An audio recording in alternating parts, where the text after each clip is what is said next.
vra dat ons open met gebed. Ek sien ouderling Giel is om hier, so hy kan sommer maar inspring en vir ons oopmaak met 'n woord van gebed vanmôre. Baie dankie.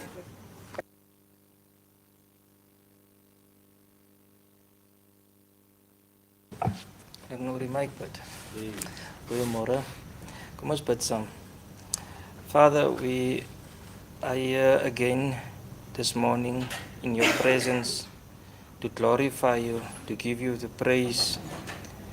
And we thank you for our mayor, our councillors, our community that can gather to plan, to prepare for our town, Rehoboth. I ask you to bless this meeting, to bless everything that is being discussed in peace, and that you will be glorified through this. In Jesus' name, amen. Baie dankie, ons kan maar sit.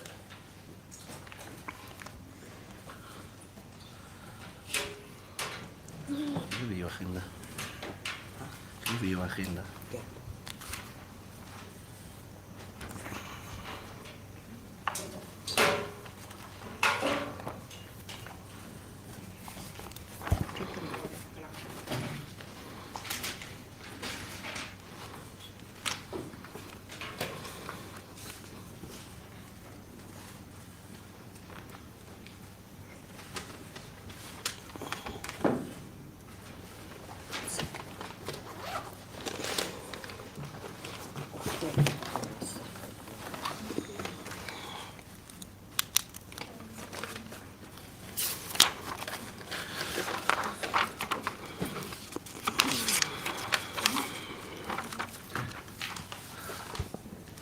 Salome, sorry, ek sien van die councillors wat die printing documents het jy daai voorblad aan nie. Het jy nog 'n agenda gekry?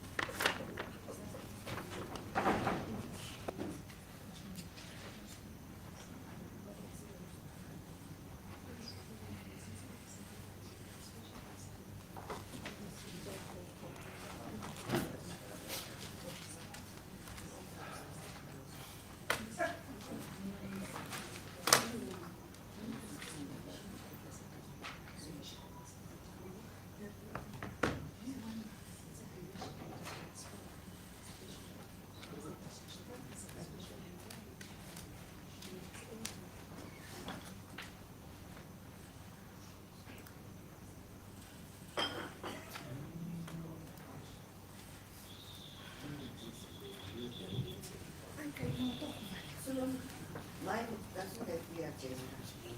Points.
ordinary council meeting for 2025 and also for our term.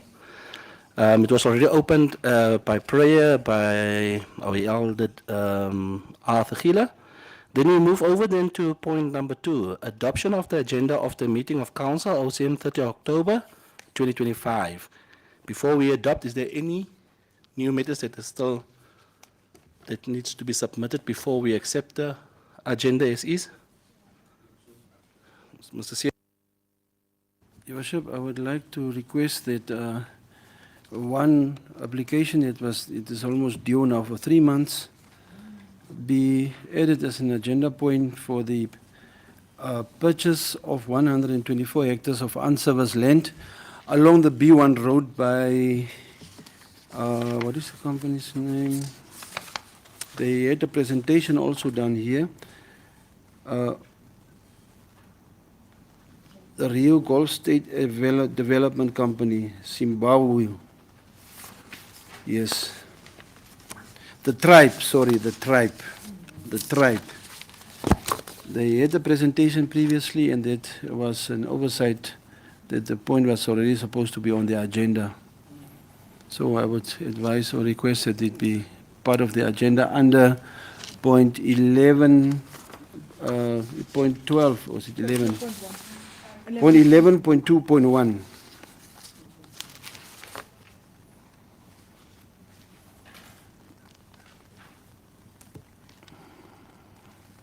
Thank you, Sir. Is that all? Yes, that's probably all from my side. And there's also another, which was also from Councillor Jackie. The information on the special development and agricultural land in Reward Townlands, the various holders of land or plots in, yes, that one. Also under, yes, under point 11.2.2, Office of the Chief Executive Officer. I will take responsibility for those things. And then there's the other one, 11.2.3, a record of illegal or legal occupants amount of livestock on the camps of Reward Townlands number 302. That is this one. Oh, I see. Yes. But where's the other one? The other one I will leave to 2.2, yeah, Cassandra, 11.2.2. can you quickly dish out to this one to the councillors quickly? Yes.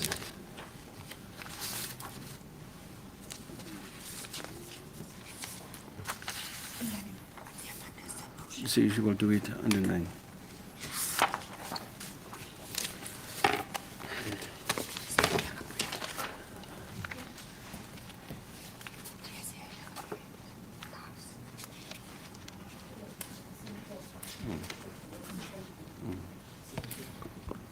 Mayor, This is 11 point. 2.11. 11.2.2 is the the reports of the management committee visits to Rundu that That is under under information announcements. under announcement. Thank you. 11.2.2 is the agricultural plots requested by Councillor Jackie to be submitted for information, also in discussion in Reward Townlands number 0302, and then the 11.2.3 would be the record of legal and illegal occupations in camps number 302. All right.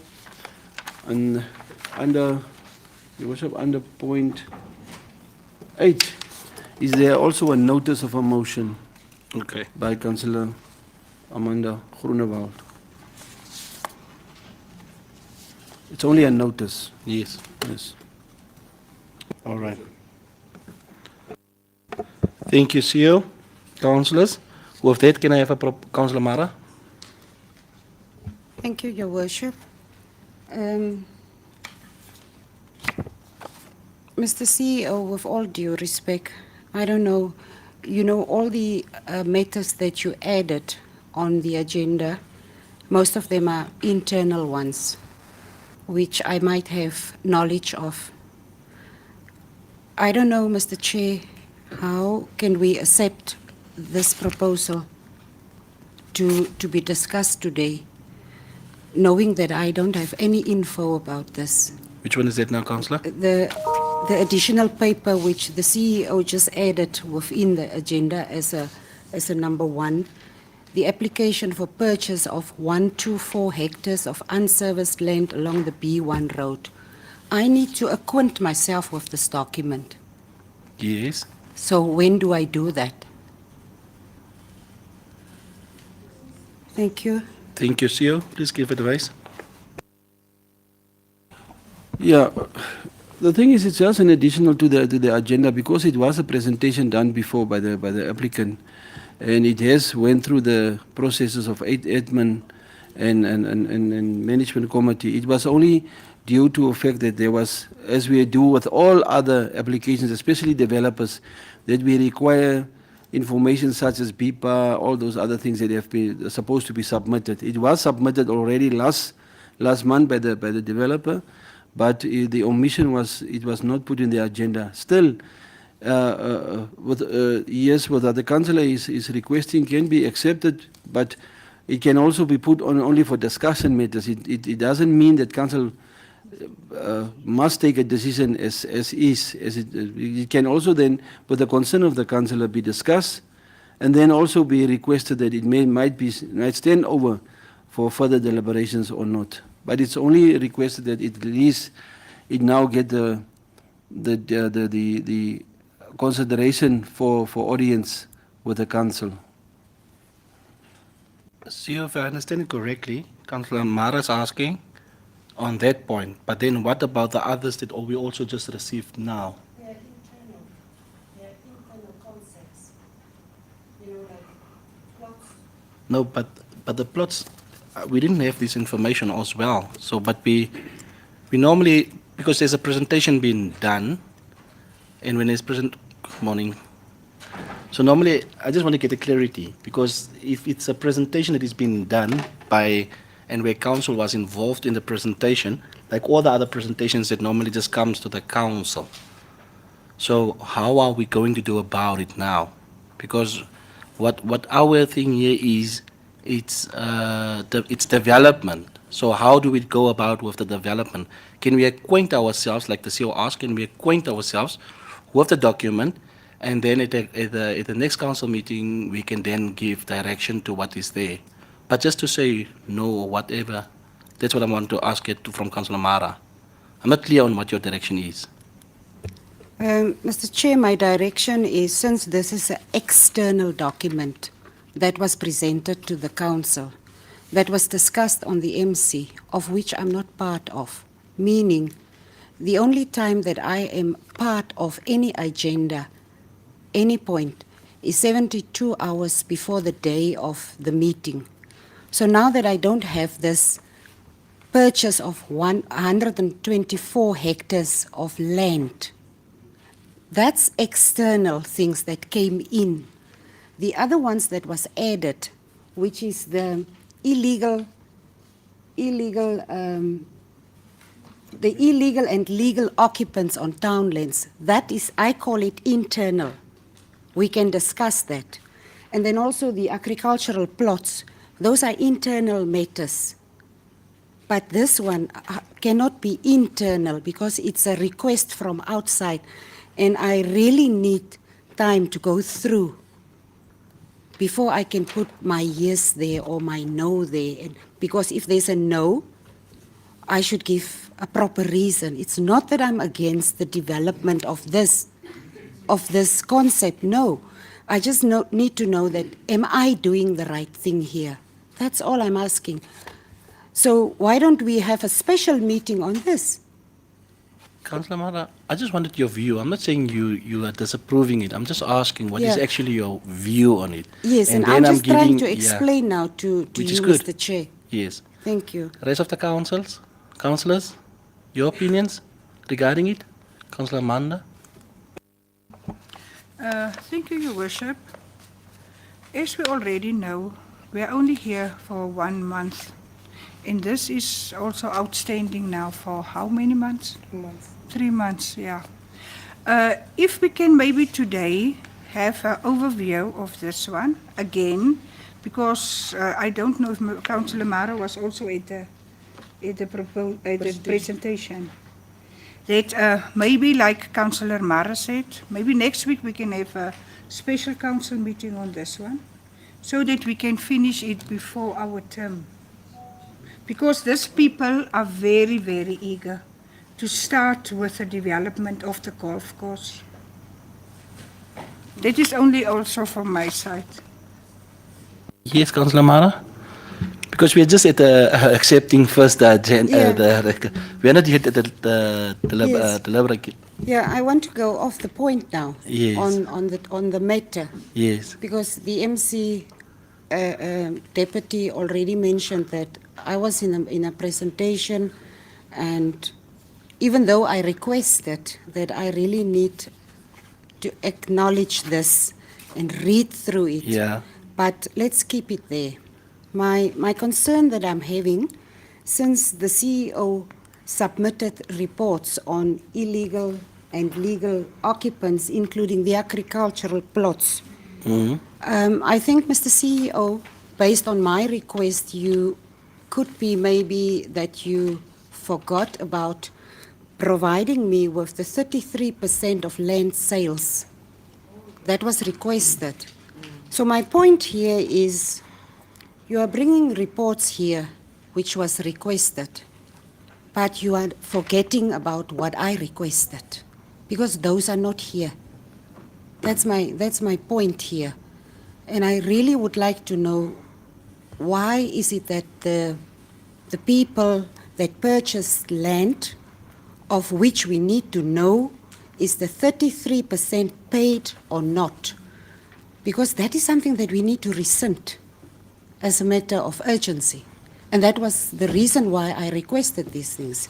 So could we kindly look into this matter, because it's outstanding, or is it pending? Thank you, Mr. Chair. Thank you, Councillor Mara. See you, any response on that one?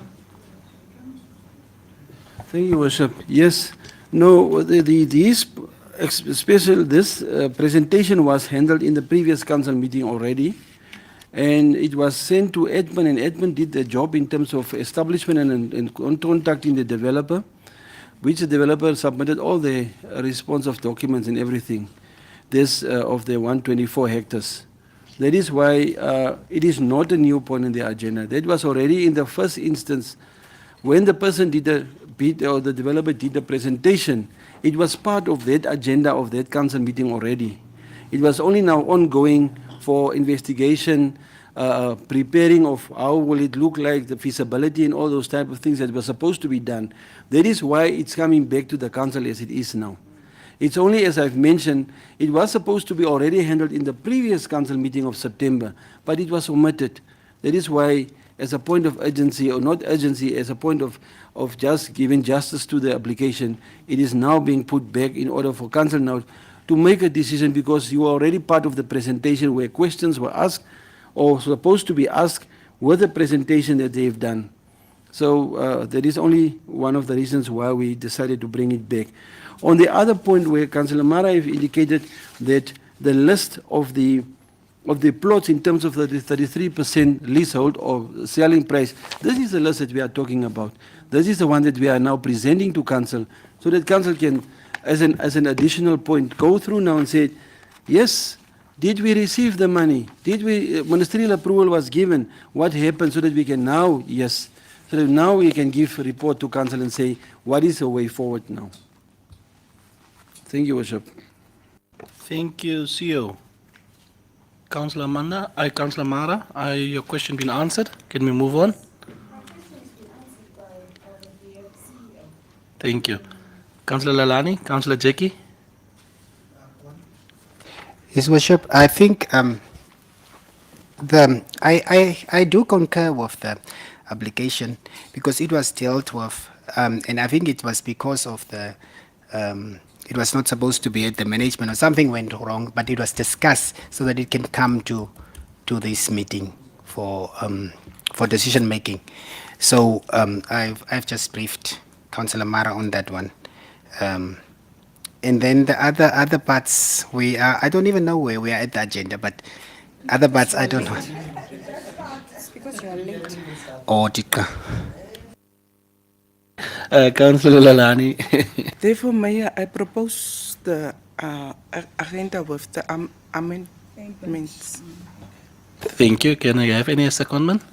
Councillor Jackie seconded. Then we move over then to point number 3. Application for leave of absence and declaration of interest by the members of the council. Application for leave of absence, none. Declaration of interest by members of the council, none, I believe. There's no declaration. No, administration is not really, because the CEO is already here. So rest of the administration, we're not really saying they are absent. Just until we need some advice from any department, the CEO will just call in the relevant person for the department. Declaration of interest by the members of council, I believe none. Then we move over then to point number 4, confirmation of minutes of the previous meeting of the council. Confirmation of minutes of the previous meeting of the council. I believe that councillors went through the minutes, and if there's any correction or amendment, please just you can just advise or raise. Councillor Mara. Page 2. Sorry, Councillor Mara raised the hand. Councillor Joey. Is it for the minutes to be? Confirmation Yes. of minutes, yes. I really don't want to nag about questions that I asked previously, not previously, last time, that needs answers. Yes. But I have to, unfortunately. You don't want to, but you have to. Go.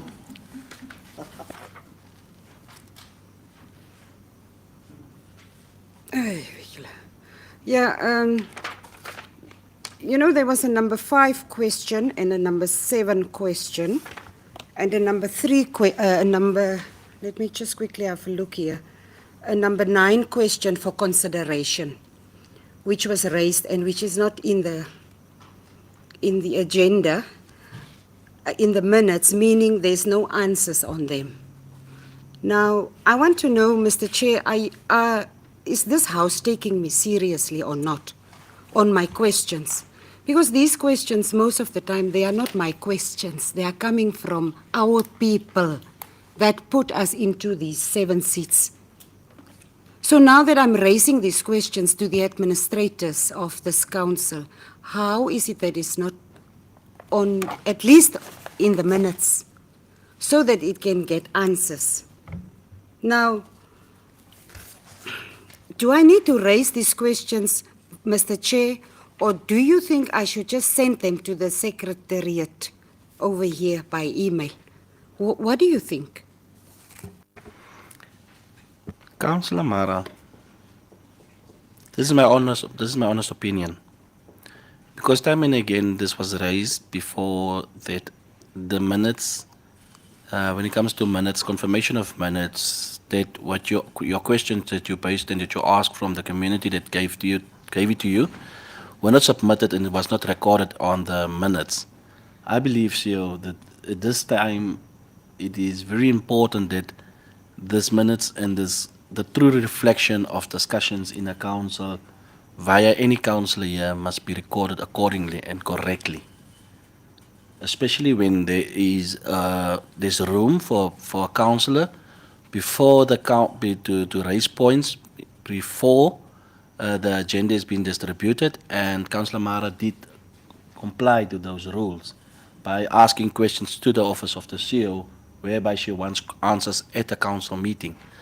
So I believe, Councillor Mara, from my viewpoint, is that this minutes be corrected and that this questions be in the minutes, because there's a recording, CEO, there's a recording, and I believe that your administration can listen, the secretariat can listen to the recordings and can record what was said. So please, and when it's recorded, let it correct it and send that also to Councillor Mara so that she can see it's corrected on this minutes, and that she gives approval for it to reflect on next month's meeting, the minutes as well, please. So that we have to be all our, because it's upon the act that says that yours, when you have a discussion, it must be a true reflection. That's why we are confirming the minutes. For each and every councillor to see it's a true reflection of what he or she said in the council meeting. Can we do that? CEO? Yes, Your Worship. Councillor Mara especially mentioned about question 5 and 6, and that is a question 9 that is not even here that I cannot see. But especially on the questions 5, it was, I even indicated that it is an in-camera matter. So it will need to be discussed in the in-camera minutes. So those minutes are still coming. The one on the number 6 was the legal officer was supposed to provide feedback. I think she only omitted to do that in terms of the minutes. And that is, I agree with your worship, that we need to put it in as a correction of the minutes, and then we also have to look at question number 9 to make sure that the Secretariat have duly noted and added towards the minutes as it's supposed to be. Okay. So before even, whether the minutes will now be confirmed, before even me or the chairperson have to sign those minutes after confirmation, we'll have to make sure and even have to concur now with the relevant councillor that those questions and answers are part of the minutes before we can sign them. Thank you. Worship. Councillor Mara? Mr. Chair, on the opinion of the CEO, I wish to disagree on my point 5, that at this stage of the court case, it can't be in camera anymore. And my question was actually so very simple, that it's nothing to do with an ongoing court case or a case that was finalized in October. No. My little line within everything that is going on in that court case, I was just requesting a very simple issue, which I think this council should really look into. And that question is, and I wish to repeat the question, You Mr. may. Chair. That question is, how did the arbitrator get to the result after the exit payout was paid? That is all I need to know. I need an in-depth investigation of the outcome of that person from the commission, from the Labour Commission. How? So that we can play frankly correct, or the applicant even. That was the only thing. It's nothing to do with the ruling. It's nothing to do with the court case. And in my opinion, unless you tell me otherwise, the court case was already in this October. And hopefully it's finalized. I don't know, unless you tell me the real facts. My question is an in-depth investigation based on that exit payout. How did this person come to this conclusion? That's all. So is my question simple enough? Yes, but on the question, Councillor Mara, on that question that you asked, I think that the what's the name? The HR did give an answer on that question last time. In camera, yeah. Yeah, she did give that question. She did give the answer in camera to us as councillor, because the question was raised in camera. You did raise it, and she did give you an answer on that question. But the answer should be as follows. Yes, we are going to do with the state attorneys the investigation, or no, we can't, but with a reason why we can't. Nothing else. Councillor Mara, if I can remember correctly, it was raised, that question that you just mentioned now was raised, and we did say, let's wait, because we also want to deliberate further on what the steps of council should be after the case towards the arbitrator. If Councillor Kamara can recall that. Yes, so we did discuss it, and there was an answer on what was his decision and why he based his decision on that ruling as an arbitrator. We did discuss it. In camera, we did. And there was an outcome. And what is the outcome? I cannot say it here because I'm not privilege to say things that is currently in camera to discuss it until it's closed. So I first want to get the proper information from the administration side. Can we discuss it, yes or no? Is the case still currently going on? Before I can. If you want to, Councillor Mara, I don't mind. But for me, I like to go when it's the proper, because it was discussed in camera. So if you want to go that route, you may, but as chairperson, I'm not willing to do that currently now because it's a pending case. I don't want to make myself guilty with someone because this is live streaming, it's being recorded lively. So this person can take anything that I'm saying now and can go to the court with that. I'm not willing to take to do that rookie mistake. Unfortunately not. Because this is a platform for everybody to watch on. So I'm not going to do that rookie mistake by giving information while there's a case still pending going on. I'm part if you want to, but that's up to you. Because I didn't hear from the CEO that the case has been finalized yet, or by the legal officer that the case has been finalized yet. So therefore, I can't go into it because it's still pending. Thank you, Councillor Mara. You may. Yes, thank you very much for indicating, Mr. Chair, that the case is still pending, because I just know that the case was supposed to be heard on the, is it 17th? So now, today, this minute, I'm hearing it's still pending. Thank you. Thank you, Councillor Mara. I'm saying it's pending And because if I it is didn't hear. pending, I know what to do. Yes. Then I cannot ask. Yes. But according to me, we are at the 30th of October today, meaning somewhere here in October, this case was heard. Now, based on that, Councillor Mara, what I just know about that case is what discussed, that what you and Councillor Jackie answered on the group. That's the only information that I also know. I didn't receive anything yet on that case. So therefore, I just try to distance myself until I get a proper answer, because the CEO said now that they will give an answer, but I'm waiting because we are not there yet at that point for them to give the announcements yet. We're not yet at announcements to give any answers yet, to hear that. I know, and it's really bad. It's a really bad smell, and I complained even before that this is a bad smell, because then they said it's the freezer next door. But what is English? The freezer next door. Is that meant freezer? No meat. And it's warm, and the freezer is not freezing the meat, and it's not smelling very good here. Is there perhaps a manner that we can get some freshener in here, because we can't, that smell is very bad. Is it echo?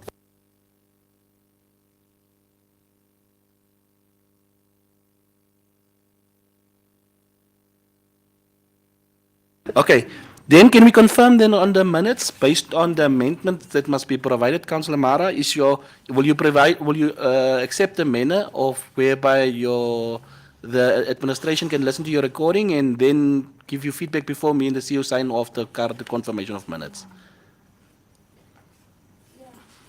yes. Okay, thank you. Can I have a proposal and secondment on the confirmation of minutes, please, councillors? With amendments?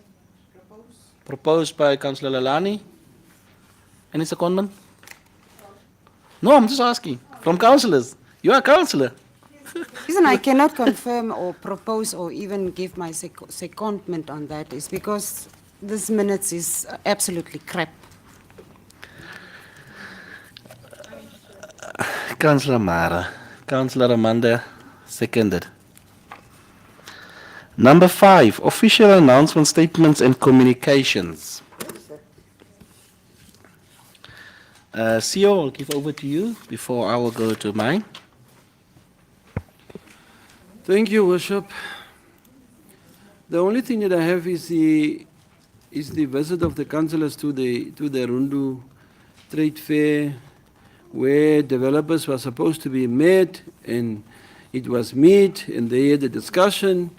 There was a discussion with the CEO of the Rundu Town Council, who gave a brief and a very good background of the urgent need to address the town's housing backlog what they are having. As far as 2018, Rundu had a housing backlog of approximately 18,000 units, as they have indicated. And he even indicated that the Rundu Town Council had a proactive approach by allocating service land to developers, ensuring that basic services, water, electricity and roads are included to the allocation of these plots to the public. And this strategy created a sustainable development environment and accelerated the delivery of quality housing. They also attributed the success to several critical management and governance principles that they have which serve as a valuable lesson for Rehoboth. One of them was the stakeholder commitment. He indicated that developers and partners in Rundu did not complain about the required contribution, but instead took ownership of their roles in ensuring that the projects are a success. The other thing is he also indicated, because I made a few notes, the accountability of the developers. Developers are held to the conditions stipulated in their agreements, and one thing that he indicated that should they fail to meet these deadlines or performance standards, their agreements are revoked without further negotiations by the council. Then one thing that he emphasized was the non-interference by councillors. He mentioned that the Rundu administration has maintained a strict policy that councillors do not interfere in administrative rectification processes involving underperforming of developers, where developers don't perform, that the councillors they don't allow it.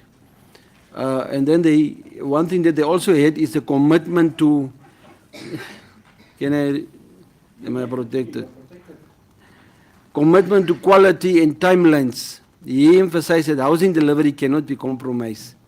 That is what he said, as it is directly affect the lives and dignity of residents who deserve timely and decent housing. He also then was so considerate enough to engage or to facilitate the process for councillors to engage with a few developers.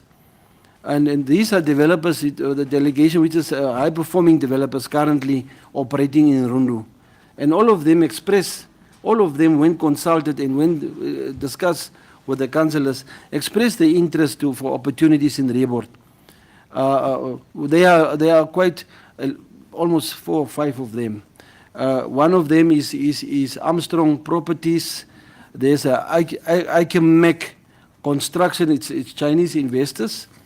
And there's another one, the Sililifa Property Developers, MP's Property Developers, and MP's Property Developers and WFA Construction are sort of a joint company together.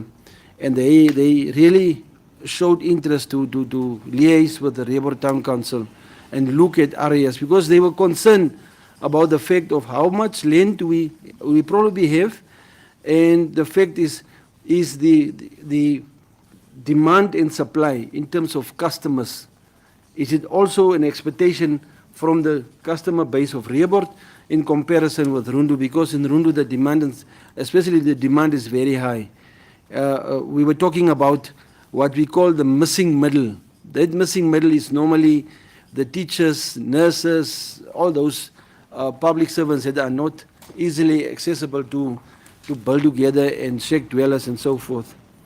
So the cut-off point from there on was that it was decided that our LED divisions and my office will prepare then something where we will have formal correspondence further on with those developers. They were willing and said we can set up dates and so that they can try and see whether they can come down to Rehoboth and probably engage with the council also and with the LED division and probably our investment committees, the ones that are working on those things, to look at possibilities, because they were quite interested. And they have also, some of them, 2 of them indicated that they are already, they are in Windhoek. And if it's necessary, they can still come down on their own and look at some feasible sites and see what they can come up with. But there is also what they emphasize in terms of what the CEO has mentioned of Rundu Town Council, their commitment, and that if they are being given a site or whatever it is, that the strict conditions must apply, because they indicated also that the Rundu Town Council is very, very strict when it comes to those conditions, and they hope we are also said to do the same. So the way forward from here on is that we are really looking for the outcome of this thing. The LED office has already been instructed to further engage with the developers and see what is the outcome, what can we do about it, and how can we, and also with the inclusion of the PRO officers. The PRO assistant at the office of the Rundu Town Council were very helpful in terms of assisting us on how we can approach them. So the benchmarking visit, yes, it was successful and insightful and productive, because there was valuable lessons that the councillors could learn in terms of collaboration, development management and sustainable housing delivery. It also reaffirmed that Riebeeck possesses vast tracts of land and high investment potential, and with a coordinated approach similar to Rundu, the town can successfully addressing housing backlogs and provide decent affordable housing for its residents. So it's only now for us on the next phase, what are we going to do from here on? It is now something that we need guidance from the councillors, and that blessing that the LED and the relevant departments now further engage and see that these developers are now part of our strategy. Although we already have developers in town, we can probably also learn from the success rate or from the experiences from Rundu Town Council further on. That is it, Your Worship. Thank you. Thank you, CEO. I believe this is all by the planning that was done at our land conference, whereby councillors, at that time Councillor Jackie, spearheading the conference, said that we are open to go and benchmark with other towns in order for Riebeeck to become successful in housing delivering. And with council behind him, I believe that this is the success that we are sharing.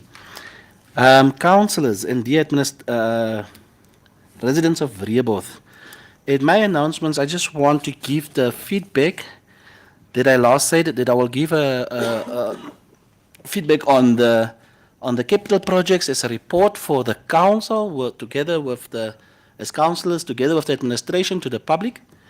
And I would just like to read quickly.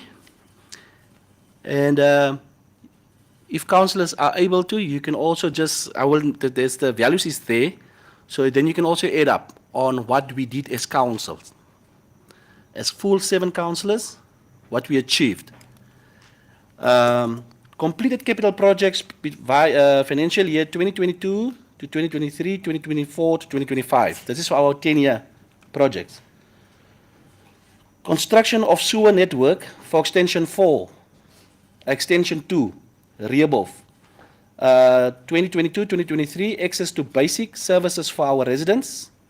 January 2023 to July 2023, 3.1 million, 100% complete, and more than 250 houses have access to sewer services. This is extension 2 on the sewer network. Then, engineering consultant services for the design of our own water storage to be supplied by the bowls to supply to Block E, internal funded project 2022 to 2023, to provide affordable portable water to the residents, Block E, October 2022, May 2023, 1 million. Investigation is 100% completed. More site assessment is advanced to make better conclusion and determine the way forward. Still at the same position. Then number 3, replacement of the 1,000 dysfunctional electricity PPMs in Block E, Phase 1, internally funded project, 2022 to 2023, improve revenue from sales of electricity, April 2023 to December 2023, 5,752,678 Namibian dollars. This project is 100% complete, commissioned. Consultant of a new fire station, 2023 project, 2024, to promote effective emergency response in order to save lives. October 2023 to June 2024 was the project tenure, 4.9 million. Main structure is 100% completed. Repainting work of minor repairs of finished is 95 completed. Construction of Lucas Swartpay Street, gravel to bitumen, 2023 to 2024, to provide access to the new cemetery and all the surrounding new townships of Block H and E. May 2024 to August 2024, 3.2 million, 100% completed, commissioned. Repair of boundary fence around Riebeeck Townlands, 302 Phase 1, year 2023 to 2024. to protect the animals of townlands in the to protect the animals of tenants in the townlands. June 2023, March 2024. That project estimate 1.3 million, 100% completed. Upgrading of Henry Bell Street, the road to the new cemetery, 2024 to 2025, to provide access to the new cemetery and all the surrounding new townships of Block H and E, May to August, 3.3 million, 100% complete and commissioned. Establishment of and fencing of a new cemetery in Block H, 2024 to 2025. The new cemetery, June 2024, October 2024, 3.2 million, 100% completed and commissioned. Replacement of 1,500 dysfunctional electricity PMPs in Block E, Phase 2, internally funded project, 2024-2025, improve revenue for sales of electricity. April 2024 to December 2024, 5.7 million, 100% completed and commissioned. TID rollover project for electricity meters for the entire town, 2024-2025, to make meters compatible with the new system that will start in September 2024. July 2023 to November 2024, 1.2 million, 100% completed. Ongoing capital projects. And these projects are being provided by government and sometimes also from council funding. And therefore, all these projects are completed reports to the ministry to give a true reflection on how we are spending the money that we are getting from the government and how we are spending the money that we are receiving in order to bring development in our town with the services that has been paid. Refurnishment of sewer pond or construction of new sewer trickling plant for Rehoboth to be funded by Moord to promote safe disposal of influent for Yalftown, 2024 to 2025, April to July, 7 million, revised to 21 million, 100% complete. Let me just go on here.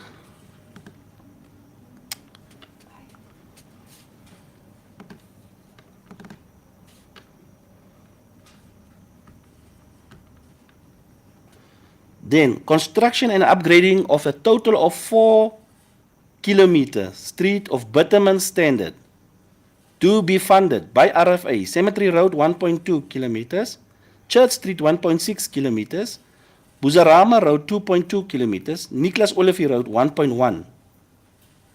That project, which is 25% completed, without the one of Church Street currently busy now with, Cemetery Road, Buzarama Road, all of them, 27,274,000. Revamping of Rio Spa, Phase 1, currently underway to promote tourism in the town, 3.8 million. Phase 1 completed. Construction water network for Block H, Extension 2, 2024-2025, to increase access to basic services for our residents. 1.3, 60% completed with a completion main supply line. Procure and install 7,200 split type meters, electricity meters around town, 2024-2025, to reduce losses of revenue. 36 million, tendering stage. Procuring and installing 6,800 water prepaid meters for the entire town to reduce losses of revenue. 33 million, tendering stage.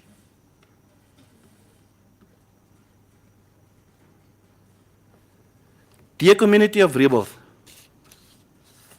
om sommer julle eerlik te wees. het hierdie council, en hulle is 'n 5 jaar, hierdie volle council, met, sonder dat ons even partyname noem, as councillors, het elke van hierdie councillor, het dit op hulle self gevat om baie ernstig hierdie werk wat hulle aangeneem het as councillors, baie ernstig opgeneem, elke ene. Ons het geverskil, ons het geredeneer, ons het gepraat, ons het dinge uitgepraat, ons het baie geverskil op baie punte. Maar wanneer het gekom het by besluitmakings, het ons saamgestaan en dit is hierdie sukses wat ons bereik het. En as jy die bedrag optel, dan sal jy sien, dat die bedrag gee vir u meer as 150 miljoen rand se projekte wat gedoen is in hierdie 4 jaar in. En ek weet daar is nog plek vir ruimte en ek weet daar is nog plek om dinge nog te verbeter. Daar is nog baie om gedoen te word. Maar een ding wat ek kan beloof en kan sê is dat hierdie councillors het hulle se beste gegee van toe ons ingekom het. Het ons ingekom by 'n plek waar ons 'n capital projekte, kan julle onthou? Councillor Jackie, kan jy onthou? 1.5 miljoen rand was toe ons ingekom het. En hierdie projekte is uitgesluit, meneer Tron, hierdie projekte is uitgesluit die training wat ons gee vir staf. Hierdie projekte is uitgesluit die equipment wat ons moes gekoop het vir hierdie staf. Die laptops en goed wat ons moes gekoop het, die improvements wat hierdie staf kon gedoen het, die systems en goed wat ons in plek en gesit het, sodat hierdie staf kan functional operate. Want daar was altyd 'n negatiewe ding gewees teenoor die council se staff members. En toe ons dit begin doen het daar massively verandering gekom. En hoekom doen ons dit? Verbetering, verdienste vir ons gemeenskap. En ons het dit van jaar 1 af geïmplementeer en ons is nog steeds besig om te implementeer dat hierdie council se standaard moet verbeter word en ons kry die samewerking van die staf af en ons kry ook die samewerking van ons gemeenskap af. Maar ek wil vir u vandag ook die skokkende nuus gee dat ons het op 'n tyd en ek weet meneer Tron 35%, ek kan my korrek as ek lieg, 35% revenue ingekry van die gemeenskap, 35% water revenue het ons ingekry. Gemeenskap, dit is 'n losty, 35% waterinkomste en ons moet vir neemwater betaal, ons moet stafsalarisse betaal, ons moet pype regmaak en ons moet nog water in hierdie dorpe hê. Het hierdie council dit goed gesien om in te gaan sodat ons kan hierdie hele dorp prepaid kan maak sodat ons kan kontrole hê en die staf kan accountable hou vir ons watergebruik en vir ons kraggebruik. En dit is hoekom ons currently met hierdie tendering proses begin het van die 2 projekte van 70 miljoen vir water en krag wat ons gebel het. Gepraat het as councillors, deurgepraat het, alles deurgepraat het. Op die einde van die dag het ons gesien, conventional watermeters is nie die oplossing nie. Want mense gebruik klaar die water, maar betaal nie. Prepaid, betaal jy die water en dan kry jy die water. Jy koop eers die water, dan kry jy dit. En dit is hierdie tipe dinge wat ons moet gesit het en gepraat het as councillors, as administrasie in hierdie dorp in. So ek wil met baie eerlikheid sê dat ek staan vanmôre en ek sit vanmôre hier en ek is baie trots op hierdie councillors wat saam met my hierdie pad gestap het. En selfs met die administrasie wat hierdie ding gegaan het. Selfs dat hulle vir sommige tye verkeerd gekruisig ook. Hulle moes kritiek gevat het. Maar ons het dit gevat omdat ons geweet het ons wil die regte ding doen in hierdie dorp in. As councillors, as administrasie. Of ons soms hoe geverskil het ons altyd by die einde van die saak met die regte besluit gekom. En of daar nou Councillor Mara rooi hakskoentjies ook aangetrek was. En was dit baie kwaad en baie ongelukkig gewees as ingekom het. Hulle het gekom gepraat en is op die punte kom gedruk waar ons moet dinge reg doen. Reg doen. So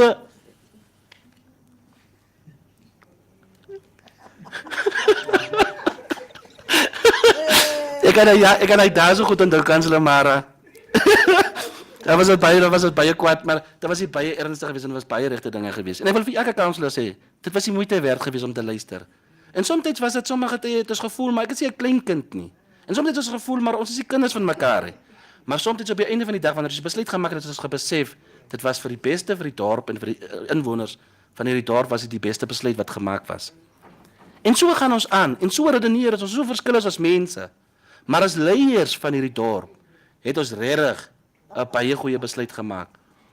En ek wil eintlik sê, en ek gaan dit sê, ek wil regtig hê, mense moet kom bewys, wat het hierdie 7 counselors, wat hulle gedoen het, hulle moet kom bewys, waar het hulle dit al gesien, ten spyte van verskillende politieke partye wat in die council was, het ons saamgestaan, en baie dankie Councillor Jackie, en baie dankie Councillor Mara ook, dat julle soms ook vir ons ingestryd by die government, al was ons oppositie gewees, maar ons het dit saamgestaan, ons het die geld gevat, en ons het dit reg gedoen, sodat ons aan die government kan 'n ware terugvoering kan gee, wat ons met hy geld gemaak het, van hierdie dorp, wat die regering vir ons gegee het, om in hierdie gemeenskap dit deel te kan maak, om dit te ontwikkel, sodat hierdie gemeenskap kan deel het, aan die grote breë Namibia.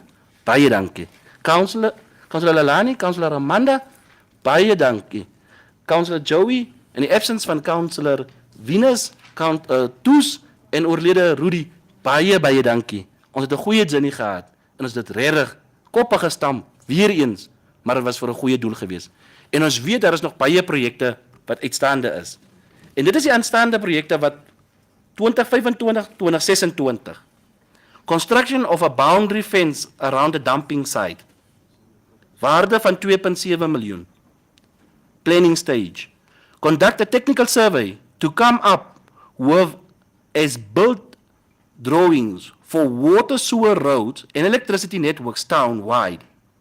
Require data to be used as a basis for planning, budgeting and infrastructure maintenance. 1.5 million. Planning and document stage.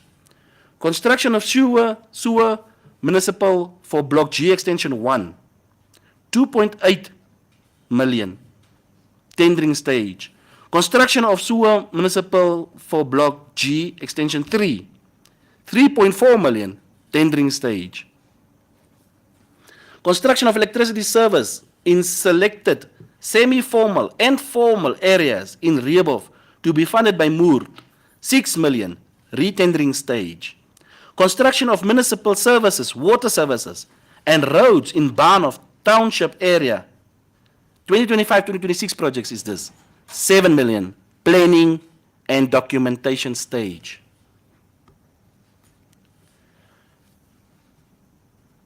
Construction of municipal services, water sewer roads for Anna Park, Rehoboth, to be funded by Moore.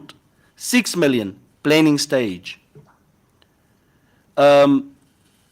Rehabilitating sewer line for abattoir and considering surrounding plots. 2.2 million, planning and documentation stage. Then the projects which we handled by Councillor Jackie, I will give him because I see he's already having that point as well on the 11.2.2, the documentation that of the agricultural land and town lands that I will leave to Councillor Jackie. So that is our report on our capital projects for the past 5 years and for the 2025-2026 financial year. As you can see, het ons regtig hard gewerk. Baie dankie. Councillors, administrasie, CEO, saam met die span saam, kon ons dit nie alleen gemaak het nie. Baie dankie dat ons kan dit saam gedoen het. En ons sal nog werk tot op die laaste dag wat ons hier moet uitgaan. En hierdie council sal nie rus tot wanneer dit klaar gemaak is. Die laaste dag. Nee, Councillor Mara. Dankie. Nou kan ons aanbeweeg. Is daar nog enige confirmation of announcements at number 5? Councillor Jackie. His Worship, I would like to thank you for your comprehensive report on our activities. Are you elaborating on what he said? No. Because I wish to. No, I have other. You've got something. Can you maybe ask him whether I can? Can I yield for, because Councillor Mara will be complimenting or saying something to it on the things that the mayor was saying. Okay. And I have other points. So can I Okay. yield my time to Councillor Mara and get it back? Yes, you may. Thank you. Thank you, Councillor Jackie. Your Worship, you've done a proper job. But if you allow me on one of the capital projects, if you could maybe repeat to me the capital project under the water meters once again, because I want to elaborate there.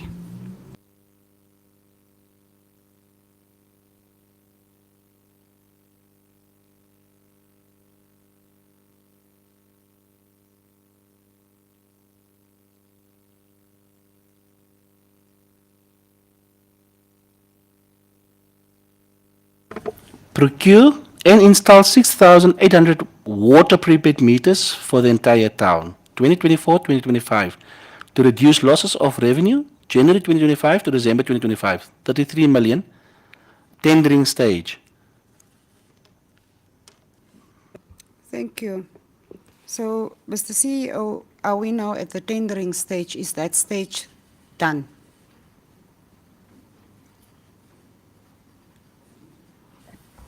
Yes, the process is done.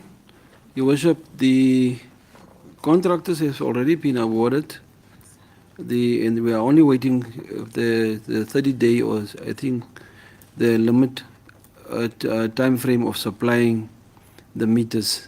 Some of them have already indicated to procurement that they have already acquired the meters and everything.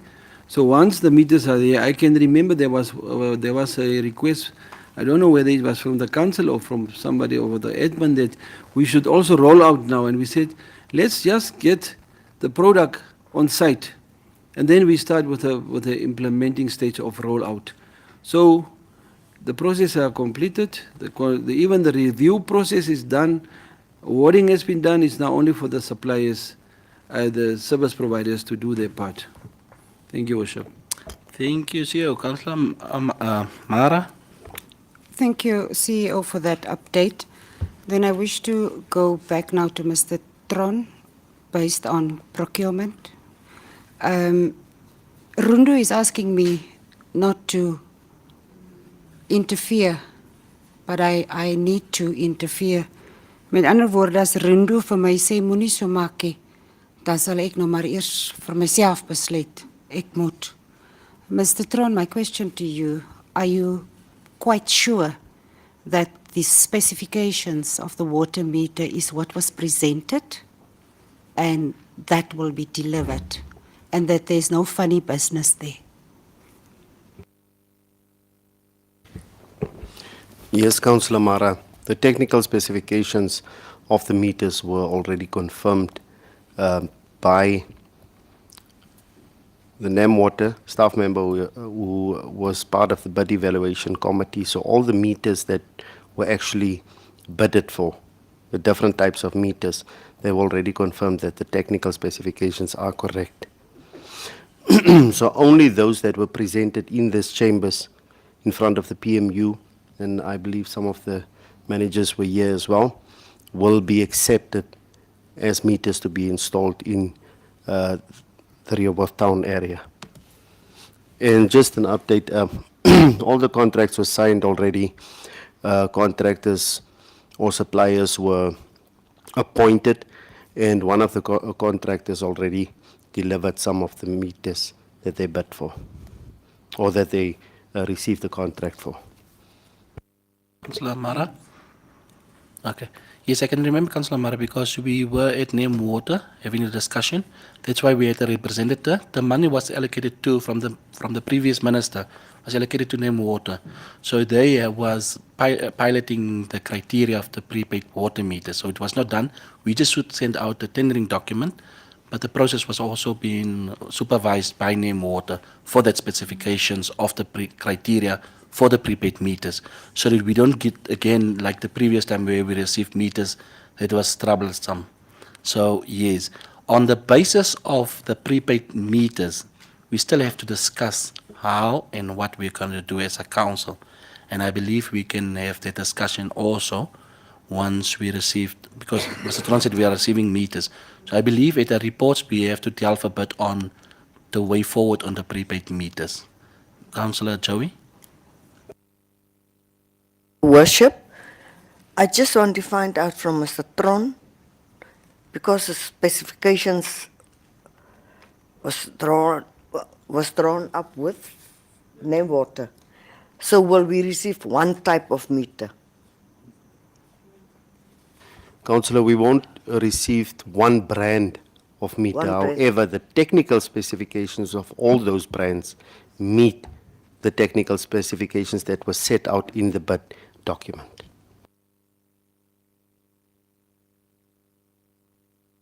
It is just that Councillor Jackie might produce a SPAR meter and Ms. Dorothea might produce an AirSense meter, but the technical part, the functionality of the meter is exactly the same.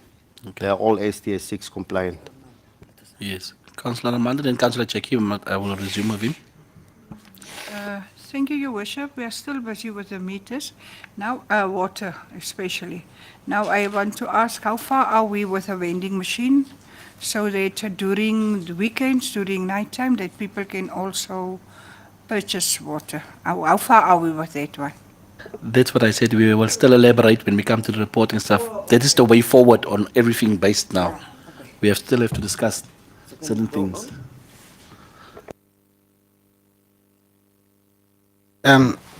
Thank you, His Worship. His Worship, there is some important information that I need to share as with the public in terms of what we did and what is happening in the town, besides what you have already shared. The council has sent representation to the World Skills workshop that was held in Swakop. It was represented by the mayor, I think, and the CEO and the public relations officer. Emanating from that workshop or that meeting, the Keetmanshoop Vocational Training Center will be starting with their business in January. Now, currently, we are in engagement with the Namibia Training Authority, and Namibian Training Authority has sent out people, and specifically to Rehoboth. They are currently, as I'm speaking, they are busy at the Hermanus van Wyk Hall, where they are trying to engage our young people to come and register. They will help with the registration also. And you know, the vocational training center that is starting in Keetmans would really want to start with the young people of Rehoboth, not Rehoboth in particular, but Hartab and Klaras for a start. So all young people are invited to Hermanus van Wyk Memorial Hall today. It started at 11 o'clock. What you need to bring is your grade 10, previous grade 10, 11 and 12 certificates, whether it is certified or not, and your ID document, whether it's certified or not, and then they will help you through the process of registration with the Keetmans Vocational Training Center. As much as we also say, tomorrow also the Kaikanagap Vocational Training Center is also having applications which will end on next week, I think by Friday tomorrow. So the young people can still apply. Also, the Namibian Defence Force applications are currently being processed in the constituency offices, and they can also go and apply. So there is a variety of opportunity, and Rehoboth Town Council as a stakeholder is actively involved in advertising through its public relations office, and also to encourage and assist with duplication and filling in of the forms for the young people of Rehoboth in particular. But for now, what is important is that all young people that have grade 10 and grade 11 and 12, they must go to Hermanus van Wyk Memorial Hall. The people will be there from 11 to 3 o'clock, and they must go and register. They will be assisted. And what is good about this program is that once you are enrolled, and once you qualify to be enrolled, you would be now, the NTA, Namibia Training Authority, will pay on your behalf for your studies. So it's for our young people a good thing. And then that is also emanating from the workshop that was attended by our people, because they, when they were in Swakop, they demanded that these this entity must come to Rehoboth and engage with Rehoboth young people and also assist them in enrolling. So I would like to thank His Worship the Mayor together with the CEO and the Public Relations Officer for engaging those people while they were at the World Skills Workshop in Swakopmund. The next one is we have passed the noise pollution regulations last week, I think by Thursday. It is enacted, it is now legal document, and in Rehoboth you cannot now make noise without proper consequences. So we do thank the PPRC that was instrumental in helping us to draw up this regulation, and we enacted it. But before we start punishing and also held people liable for noise pollution, we will engage as the Rehoboth Town Council through our Public Relations Office on civic education, to go out to the public and to educate them on what is the noise regulation that we are having as a town council. When do you? So we'll educate them on together with the legal office. I think it's very important that the legal officer also be part of that. So Rehoboth must know that we have a noise pollution regulation in place, and we can enforce that. It's only not the Shabins, it's also sometimes the worship services also. So it's a lot of work, but you will be educated with that one. So next week you will see maybe the Public Relation Office together with the legal office going out to the public just to educate here and there, together with the Health Office also, to go educate here and there. So on the noise pollution regulations. Then the next one that I wanted to also inform the public about is we have received, as was requested, the information from the legal office to see whether people are occupying legally our camps and townlands and also our plots. That report will come later in the agenda. What we are asking for the legal office is the following. As we are exiting our term or tenure as the council, we would really like to have our being briefed on our court cases that we have, those that are pending and on the progress of that. And we'd also like to ask the legal officer through the CEO that if we are involved in cases, that like we did when we came in, we be briefed by the Attorney General's office where that certain case is, and that so that when we hand over to the next council, we hand over properly, and the people that are coming in will know, with this case we are here, and this is the feedback that we got from the Attorney General's office. Then also we have identified there is a backlog at our housing department in terms of providing erven for middle and higher income people that really works and really are renting for the past 10, 15, 20 years, and they would really like to own a piece of land that they can build on. And as the portfolio councillor, I've requested from the properties in the, what is the other office? Properties in the town planning office. Then we have identified areas in all blocks where the council owns land, and we are in the process of now linking that erven that belongs to the council to the applications that we already have at the council. And in due course, I think by the next meeting, we will be able to accommodate those young people or people that are renting and urgently needs to own land. What we're currently doing is only when people apply for a plot or ERF, we are only taking in the application forms, but we are not delivering on the land, especially when it is middle and upper income groups. So we are trying to put our attention to that, and soon we have identified, and soon, I think by the next final meeting of our council, we'll be able to say these are our applicants that applied in that, and these are the erven that are available, and that we'll offer them to purchase. Also, Then the other one that I wanted to also share was the Block H residents, the 368 that is still outstanding in extension 3. We have also, you have always been asking that, and today, this morning also. And we have also a meeting of the same two officers, Properties Townlands, and we will avail at least 50 Ervan in the next week or two in Block H Extension 3, where we will start from the list from top to the top 50 will be offered that Ervan. And then after that, we will progress and we'll hand over like we did. It is not a new thing. It's the allocation that we did every Saturday when we came into office. So it will continue for the next 50 people. And then after that, if we don't deliver, then the next council can take over and continue. So that is on the projects. That is the information that I wanted to share, Honorable Mayor, His Worship the Mayor. Thank you, Councillor Jackie.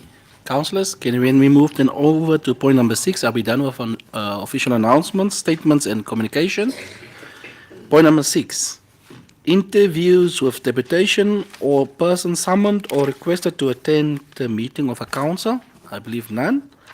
Number 7, petitions. Mr. CEO, at petitions, the chairperson of Barnhof requested to ask that even though that we are still outstanding there's still outstanding answers from the other stakeholders, can we as long submit the questions that was directed to us so that we can just give them the information back, the feedback of their petition on our questions that were asked so that we can give our answers back to them. Is it possible? Thank you. Then number 8, motions. Your Worship, when we have our meeting with Barnhof, we already gave back the answers to the community as well as the committee there. But maybe they want it on paper. Yeah, on paper. Okay. Okay. Thank you, Councillor Mara. Councillor Amanda. Number 8, motions of members. I believe Councillor Amanda had it in a motion. A notice for motion, sorry. You may. Your Worship, I also have a motion that I want to present today. The one is a notice for next month. The first one is the motion, notice of a motion in terms of Rule 30, one of the state standing rules of Council, Government Gazette, 2nd of April 2025, number 5705. The date of the motion is today, the 30th of October 2025. I, Councillor Amanda Groenewald, a member of the Rehoboth Town Council, hereby give notice in accordance of Rule 31 of the Standing Rules of Local Authority Councils, Government Gazette, number 5705 of the 2nd of April 2025, in accordance with the following matter. Response to the Traffic Impact Assessment, TIA, report for the proposed intersection on this District Road 1208 and Trunk Road 115 of the proposed Agra development in Rehoboth. The Rehoboth Town Council acknowledges receipt of the Traffic Impact Assessment, a report dated March 2025 of the proposed Agra development located at the intersection of Trunk Road, TR15, Main Road 46, MR46, and District Road 1280, within the Rehoboth District under the Windhoek Maintenance Region. Following review of the Roads Authority feedback and recommendations, this motion seeks to ensure proper road safety measures and improve traffic flow at strategic intersections within the Rehoboth area. Therefore, this motion seeks council resolution on the following. Number 1, that Council notes and endorse the Roads Authority recommendation as outlined in the response of the Traffic Impact Assessment Report of the Agra development. Number 2, that council resolves to install a traffic light at Access 9 as recommended by Roads Authority to enhance safety, operational performance and traffic regulation within the Agra Development Corridor. Number 3, that additional traffic lights be installed at Echo Service Station intersection, given the high volume of vehicular and pedestrian movement in the area. Number 4, that slip-off wings be constructed at the following locations to improve turning movement and traffic circulation. The first one is the Kaap Agri Service Station, the B1 Service Station, and Mr. Anderson, the old Dr. Africa turn-off. Number 5, that the technical manager be directed to coordinate the design, the costing, and the phase implementation of these improvements in consultation with the Roads Authority and relevant stakeholders. Number 6, that the Chief Executive Officer be mandated to engage and source funding from the Road Fund Administration, RFA, and the Road Authority, RA, to support the implementation of the proposed traffic light, slip-offs, and other associated road safety infrastructure. Number 7, that Council reaffirms its commitment to road safety, infrastructure maintenance, and sustainable urban development, ensuring that all future developments align with approved transport and infrastructure plans. I therefore humbly request the favorable consideration and adoption of this motion by Council. I so move. Amanda Ludmila Groenewald, Member of Council. Thank you, Councillor Amanda. Like you said, it's a notice. No. This is the motion. Yeah, but it's a notice. This is the notice. Yes. No, I'm saying it's just a notice that you gave now. No, it was a motion. I already Yeah. give the notice. Oh, this is the motion that you already Yeah. gave. But you said notice. That's why I I have thought you first both going to of say the them. notice. I have So both where's of the them. notice? Okay, this is now Is the that notice. is that the notice that you read now? No, that That was is the my real one. motion. Yes. Yeah. Okay. Let's handle first the motion. Before Yeah, I thought you I'm were now first going to finished with give. the motion. I first thought you are giving the notice before you can handle the motion. Okay, on the notice that you on the motion, the current motion, is it? I think it's road 1208 because you just turn it around. 1208. 1280. And It's Councillor Mann- 1280. Yes, because you said 1208. Oh, okay. So I just want to make it. Is it Is it like it is there? 1280. 1280. Okay. Okay. Thank you, Councillor. Councillors? Oh yes, I accept the motion, and then for yeah, I first have to discuss, give it over for Councillor to discuss, and then normally councillors. I'm so confused with the motion now and the notice now. Yeah, but okay, let's discuss the motion. Councillor Jackie. His Worship, I do support the motion. But when you look at the costing, it's quite going to be a lot of money. And I think the source of funding should be done. I don't know how we're going to source the funding, because usually what Road Authority offers is to upgrade the roads. But if they have to offer to upgrade the roads and also to offer them many traffic lights, then it will be a problem for funding. If the council, I do agree with the motion as is, but I have concern only to say the costing. It should be done. One robot or traffic light would cost us approximately how much?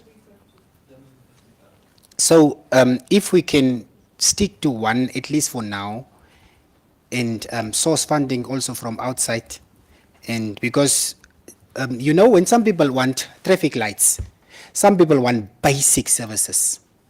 Do you understand what I'm saying? Some people want water at their house, And some people want sewerage or just a plot to own, while other people want a traffic light. So as a council, we need to prioritize where we are going to do. And if we can do without a traffic light, but we improve the flow of the traffic in the road, then we should provide the services, basic services to the public, because that is quite important. But I think if we have the motion is fine for me, but the costing is a source. We should look at sources of income from other places. Thank you, Councillor Chiki. Councillor Joey? Thank you, Your Worship. I think the most important one would be the turn-off to Accra. Otherwise, we will not receive our money from Accra to do the basic services. That is the one that I would also strongly stand on. Because Accra is willing to give the money. However, the turn-off is a problem. Thank you. Okay. All right. Councillor Amanda? Thank you, Worship. I do also a little bit of homework. I spoke with the RA, and I also told them that council last year, on our own cost, that we installed this robot at Puma. And therefore they told me, or they advised me, that the CEO, that is why I put it number 6 there, that the CEO must engage RFA and also RA, so they can fund this, maybe the one important, most important robot for us.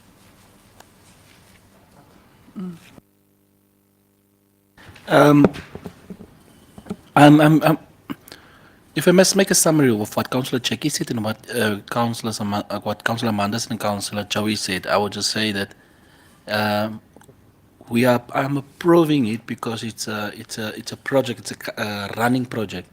All that Councillor Cheki's sentiments was on is the fact that let's rather go on to get this funding, because we can't just use our current funding where there's still other priorities above a robot.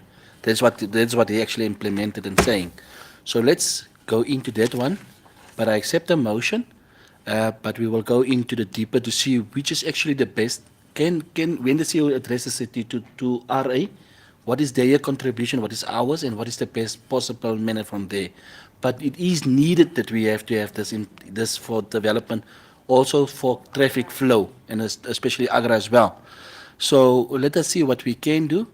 If there's funding coming in from capital projects under fundings for investor side, then you can start sitting and making a budget. But then we have to sit with a neat analysis to see how we're going to break it down. But let's work on it. But we accept it. CEO? Thank you, Worship. Yes, I totally agree with the sentiment of looking at funding and so forth. But we accept that a request that the Office of the CEO look for funding. But yes, normally RFA and RA already have the budgetary approvals and budgetary conditions, commitments on other projects. What we can as an addition also do, because we did that in 2013, is to also to engage the Road Regulatory Council, because they also have some, I think, some budgetary provision to assist. Because the last time when they wanted to assist us in 2013 was with the fencing of our townlands towards on the B1 road and road signs in town. We engaged that, and unfortunately there was a delay on the side of Edmund at that time, because everything was done. We wrote letters. This time around, I think, with the permission of council, we can also try to approach them, the Road Regulatory Council, to see whether they can also look for a specific funding in terms of that one. We will also try to engage the local traffic department, because they are our stakeholders.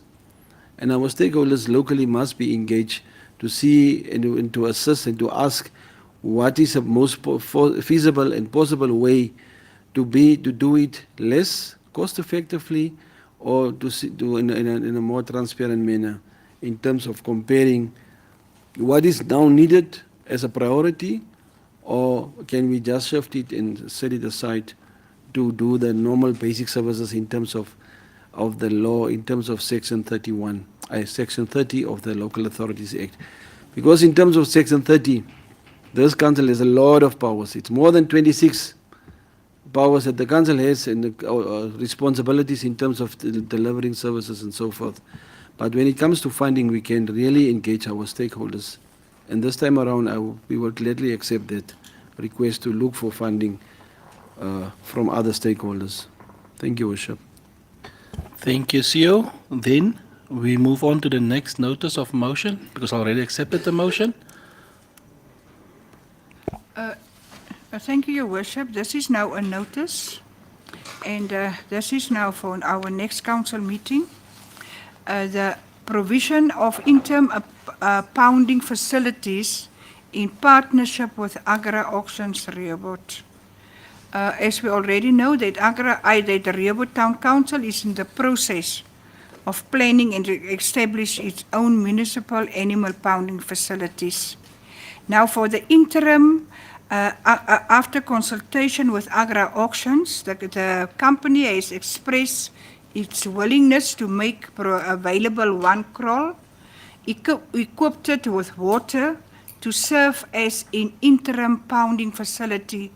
And so that will be a notice for my next a motion for our next council meeting. Thank you, Councillor Amanda. Then we move over to point 9. Answers to questions of members of which notice was given. Is there any questions, Councillor Mara?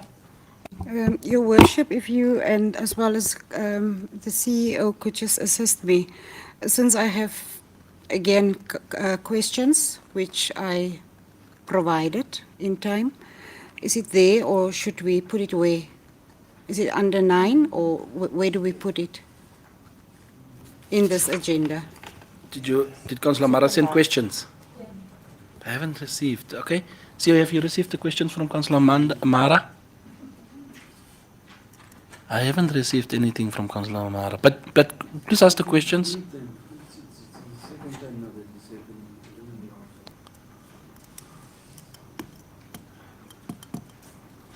Councillor Mara, you may ask the question so that we can see. Thank you. It's going to be very quick. We just heard that there's a notice for a motion from Councillor Amanda based on is it pounding facilities. Now, that will be tabled by our next meeting. But I'm having an issue that I think and believe that us as councillors should now really think about what are we going to do as from tomorrow morning or this afternoon based on all the animals on the B1. We have lost so many lives already, and not even that is triggering us on what to do, knowing that we are having a department called Townlands. Yes, I appreciate that Councillor Amanda is going to provide or table the motion in 1 month, but I wish to think that we should today, tomorrow, as a matter of fact, yesterday already, had a plan of action, what to do. Now, I will now walk over to Councillor Amanda with my red shoes and provide her with the proposal that, because we actually do have a plan in action now, which we received this morning, that she could maybe elaborate a little bit on the plan of action based on what we could do as from today. If you allow me. Councillor Mara, do me a favor, please, because this is actually very urgent, because we can't wait another month, because it's the timing for next month. It's what I'm just thinking of. We have to have a solution already now, because we can't wait until November, because it's becoming festive season, it's becoming rainy season. So that we have to have actually an answer on what are we going to do with the animals on the road. That's actually very important because before the festive season started, we have to come up with solutions. Otherwise, we don't want to have that during a festive season where there's accidents on the road. Chair, can you perhaps advise me on the question 9 that Councillor Mara is having on that basis? Because it's really something that is quite a very big concern regarding animals on the road. I'll give you now, Councillor Jackie. I acknowledge you. Yeah. So basically on that, can we get advice on, or can we get a discussion point where we can give direction on that point? Because it's very important for me. And even though Councillor Amanda gave the notice about it, I actually think if can we not perhaps put it under, because I don't see the reports here on this one. Is there a report? Can we put it under the office of the CEO, the discussion? Then we can have a discussion today about it because it's very urgent, please. Councillor Jackie?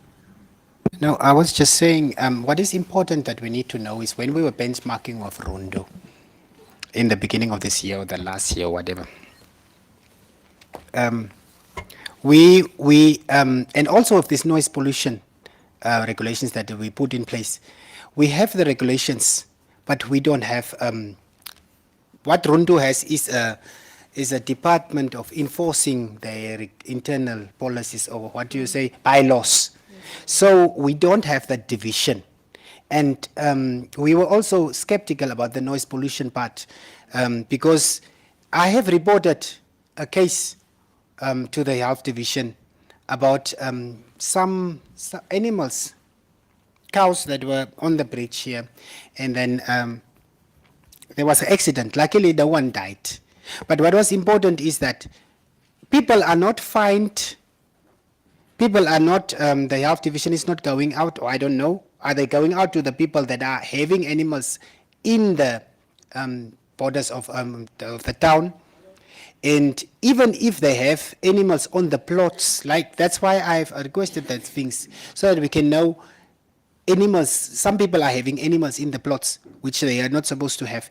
And where is the enforcement part of these bylaws that we have? So it's quite important for the CEO's attention that we have a wing like Rundu, when we are sharing the best practices of Rundu, that we have a wing that enforce our bylaws.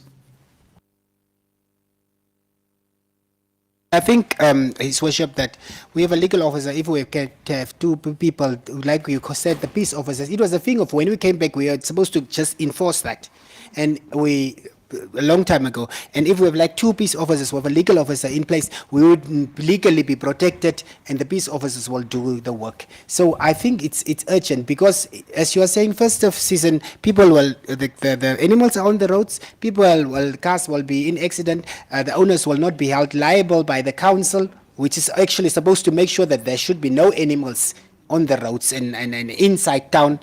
At least if I have a lawyer, which I do have, I would really, if I'm involved in an accident, I would sue the council because the council has a responsibility to make sure that animals are not supposed to be in the town lanes or inside the town boundaries. What was also a question that came out. Okay, bye. Councillor Jackie, just make it correct. You say that it's not allowed in town lanes.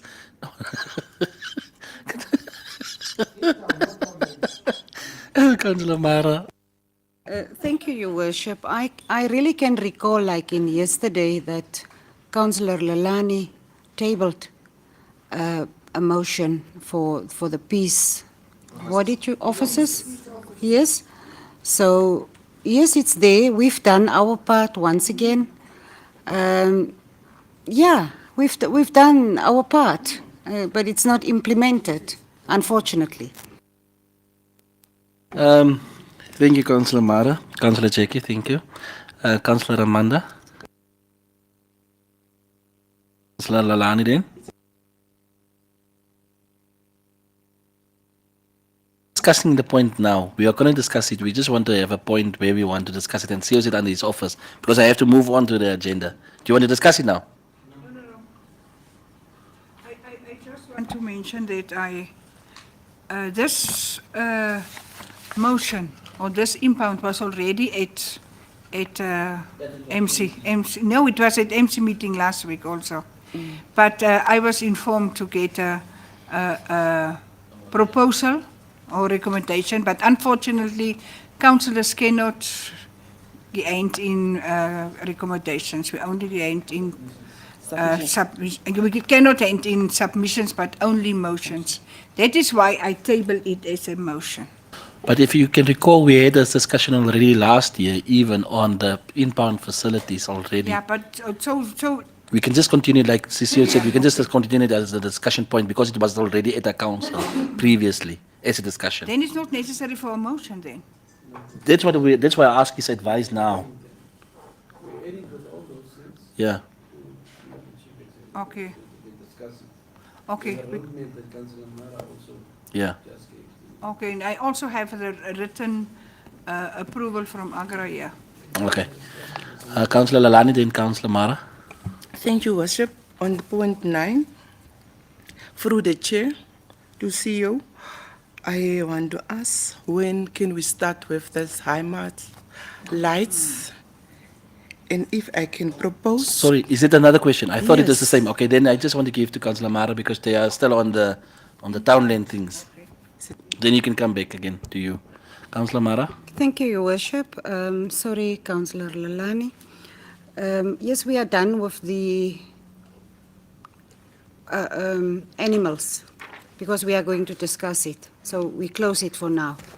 My second question was the taps, the water taps.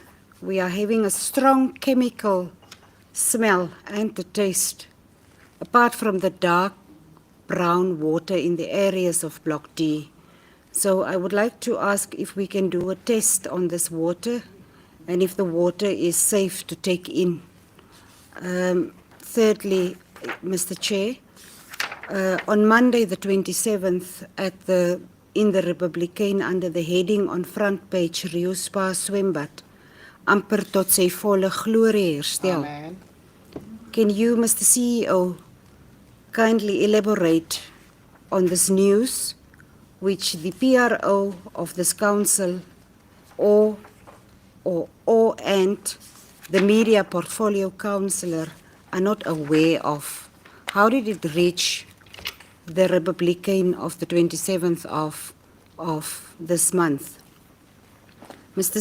CEO and Mr. Zainotron, my humble request to the two of you on standpipes and tokens and all those that goes along with standpipes. Block 9 and 10 in Burgershoek needs a standpipe closer to the community.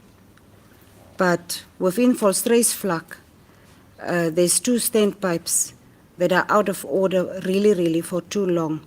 And I would like to bring under your attention that there is a big backyard garden within Volstruisvlak, and that owner, a youth member of society, is really suffering because of that specific standpipe that needs to serve her, which is like closer, that is broken. Sometimes I'm trying to call to Chiki, but I know that's maybe not the way to do. So that's why I'm raising it here. Then one thing that is bothering me, I think we have standpipes in the area of Barnhof. But now, why is it that these standpipes are not functioning? Thank you so much for my questions which I have raised, of which the Secretariat take note so that it can be in the minutes. Thank you so much for your hard work. Thank you, Councillor Mara. CEO, based on the questions, before the councillors can come in. Thank you, Worship. I assume all the questions has now been asked. If I just to recollect, the first question that was asked by Councillor Lalani, isn't it? On the HIMARS lights. The second question was asked by Councillor Mara on the water quality.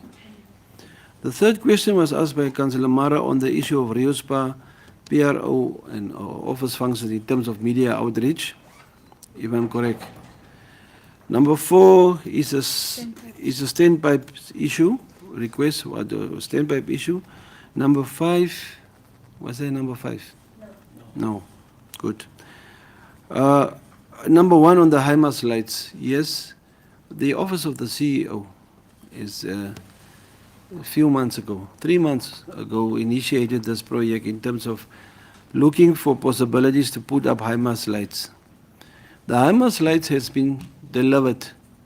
The materials are on site. The procurement committee through the bid evaluation committee is now busy when they put out an RFQ. By tomorrow, hopefully, the RFQ or the bid evaluation committee will come up with the results. Who will be responsible to put up those HIMARS lights? But then, since my office also recommended, not decided, recommended various areas where the HIMARS lights can be put up, we have put it upon the councillors instead and said, let's give the prerogative or the priority to the councillors, because they are the community leaders, to indicate where we can put up these lights. I have in the meantime had similar discussions with some councillors and said, this is the areas that I've been looking at, like the Burgershooks and the Volstreisvlakte, and even some areas of Block D, Bahnhof, Sonder, Block H, sorry.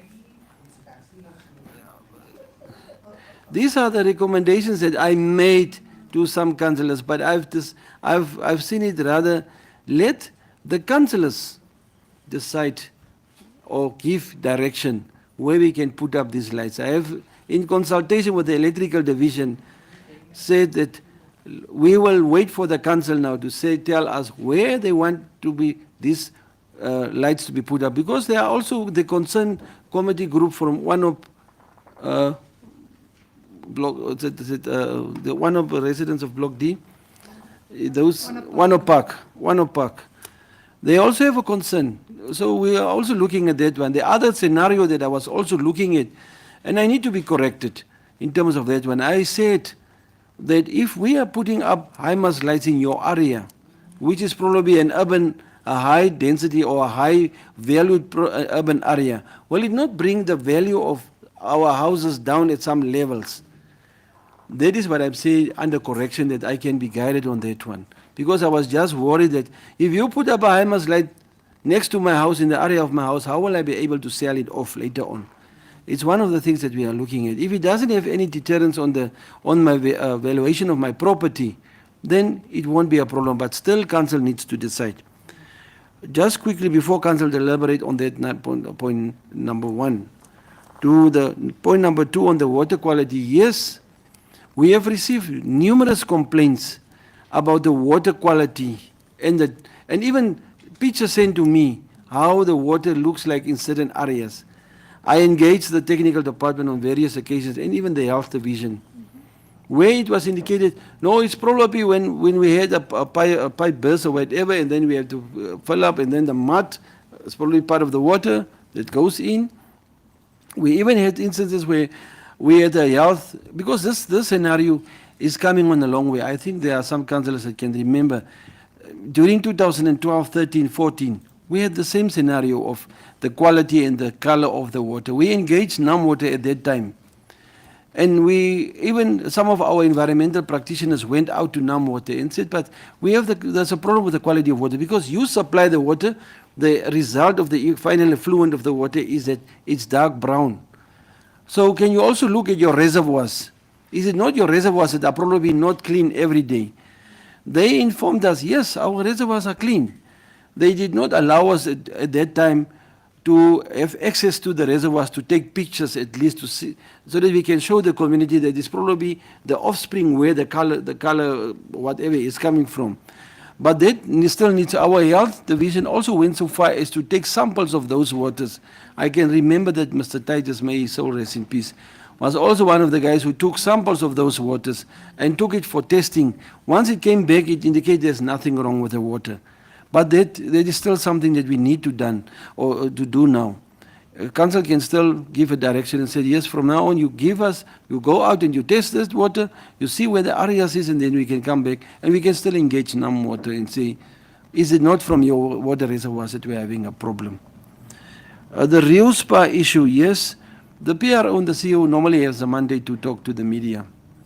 And I think the person from the Republican was at my office.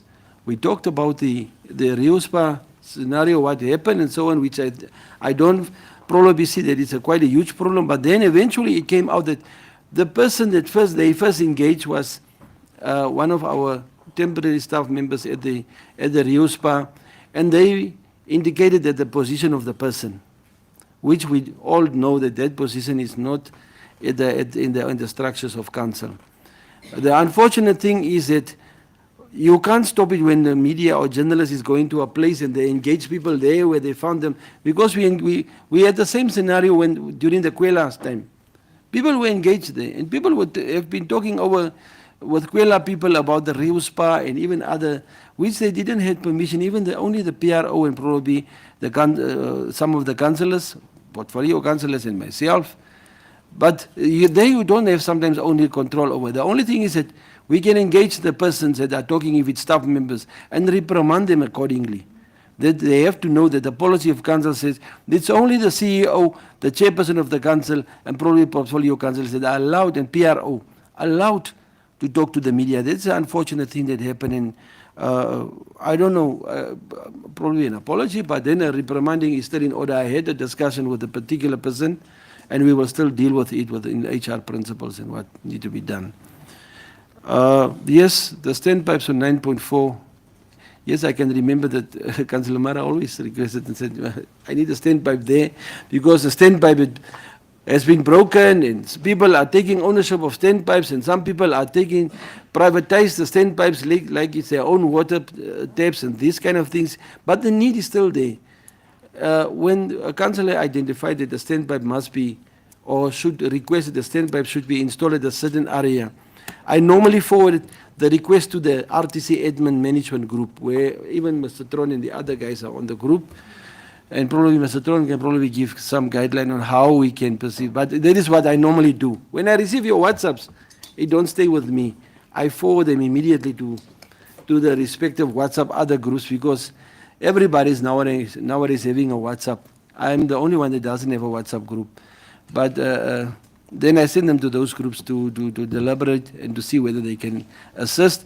And I sometimes also give permission that those specific divisional managers or managers can consult directly with the respective council, especially when it comes to standpipes.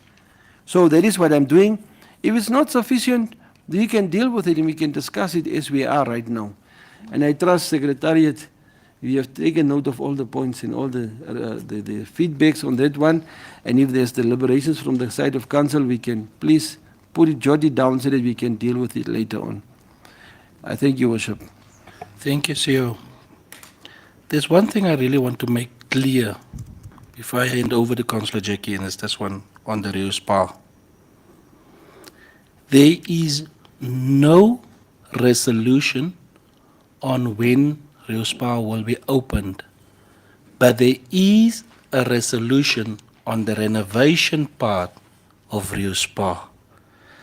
And I would like to call us all, administration, those who's answering on the newsletters or news journalists, plus councillors, to avoid giving dates or times or months when the spa will be open.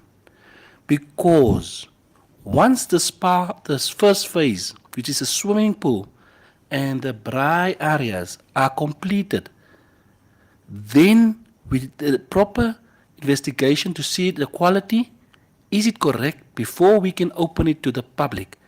I would not put that responsibility on the public, whereby if the project, the swimming pool, is not properly fixed, and people must go and swim, just go and swim there for a week, and then the swimming pool is out of order, and then the community members are being said it's their fault by the contractors. I will not allow that to happen. Therefore, the quality of repairing the swimming pool, I'm very serious on that one because I want to, that swimming pool must be a good quality, must be repaired in a good quality manner. Because there's people going to swim there and it's going to be a swimming pool, a public swimming pool for every person to go and swim in. And therefore the community will not be held responsible due to substandard work that has been done or things that has been done there. That thing must be checked before we can open the public swimming pool to the public. There's no date yet. Because I've heard I am the problem why the swimming pool isn't open.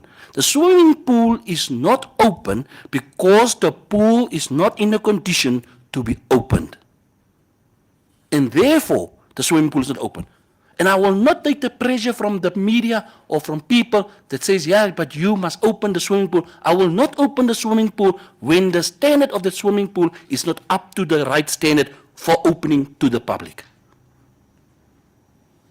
I will not do that. Councils can outvote me on that one if they want to, but I will not stand for substandard work in this town.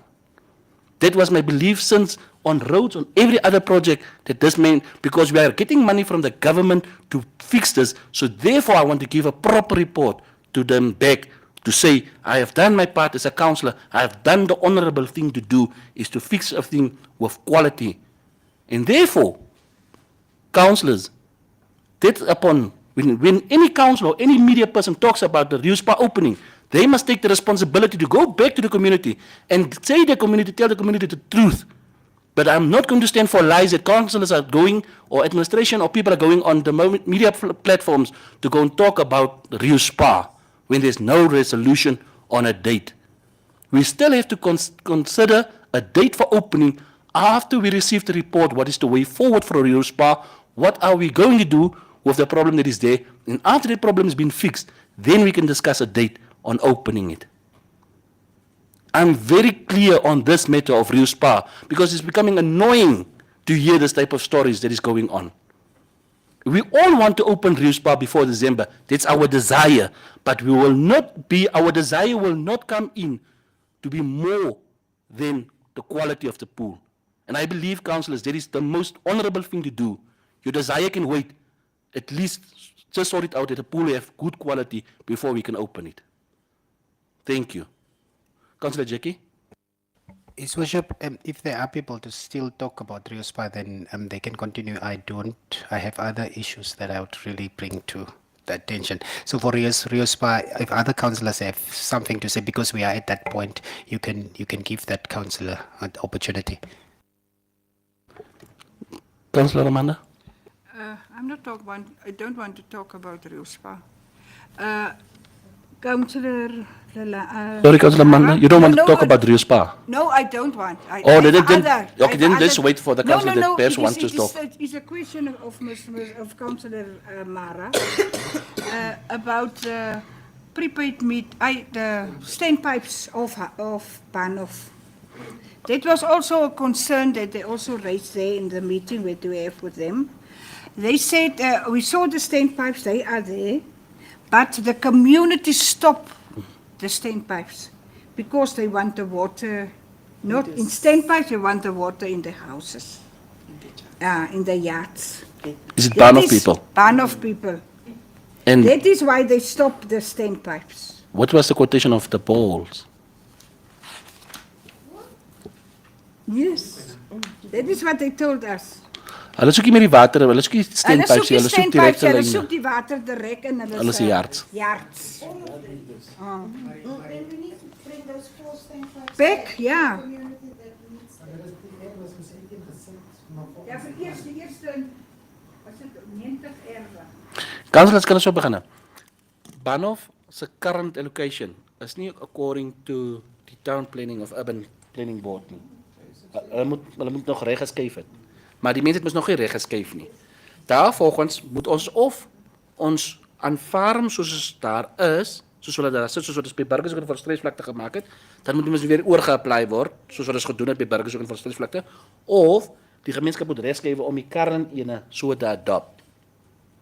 So dis 'n besluit wat Baanhof nog moet vir ons teruggee, want dit is al 'n ding wat klaar in hulle bespreek is saam met hulle se komitee en hulle se mense daai wat ons nog laaste gesit het. So hulle moet terugkom om te sê vir council, wat wil hulle hê? Wil hulle skuif? As die skuif vir hulle te duur kos, wil hulle so bly soos hulle daar huidigelik is.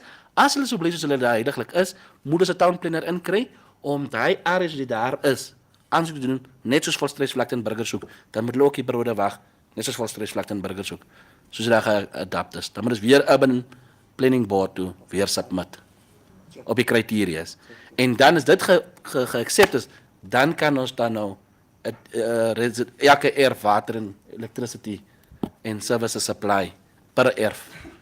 Dit is die proper manier om dit so te doen. Councillor Jackie? His Worship, I have a funny question to ask, and I really don't want to instigate or whatever. But there's continuous questions. Even when the Right Honourable Minister, Prime Minister was here, the community members are asking these questions and persistently so. And these questions are coming and it looks like we are hiding things. And it makes me, as a councillor, it makes me feel like I'm accomplished to maybe theft or I don't know, I'm guilty of something. So I would really want His Worship, because that is above my level as a councillor. So I would really want the mayor to, at some point, even with our last meeting or before that, whatever, with the indulgence of the council and the administration, to just give feedback on the persistent questions such as what is our stance on the water and electricity bills that we have. That is a thing that is coming every day. It was asked to the Right Honourable Prime Minister that night. We are hiding the fact as a council that we have accumulated a debt of 3 million. I don't even know as a councillor what is the amount, but the general public knows the water number is out this much, number is out this much. And then the next one is the outstanding financial statements that come along from which year to which year. Again, I have only limited knowledge of certain things. But then again, the public has a lot of information about that. And then the last one and I've explained some of the trips that the councillors attended, like the World Skills Day. We would really, and that needs to be understood by the public. Sometimes it really doesn't look like we are going to get something. But things are coming from and it's not only Rehoboth Town Council, by the way. Things are coming from, we have moved away. And I should say it, in the first 2 years, I think, of our tenure, we did not travel at all. It must be noted. You remember when Mr. Kaneme was CEO, we really did not travel. And when we go out, we bought Lingua that will start now. In January, you see they are renovating next to Hyper. These things are happening because of our memorandum of understandings that we have. We have various things that are really tangible that can be tested. But His Worship, I would want you and the CEO to take this matter and please answer the public. I really don't have information as a portfolio councillor of information to give, but I would really want you to, in the next meeting, to really, if it is ugly or if it is beautiful, please answer the public on those two things. The outstanding financial statements that we did not hand in from which year to which year into this year, and then the number, what did we get when we came into office, what are we leaving for the next council? Those things, those questions must be answered, whether it is the truth, whether we affirm or confirm with the public.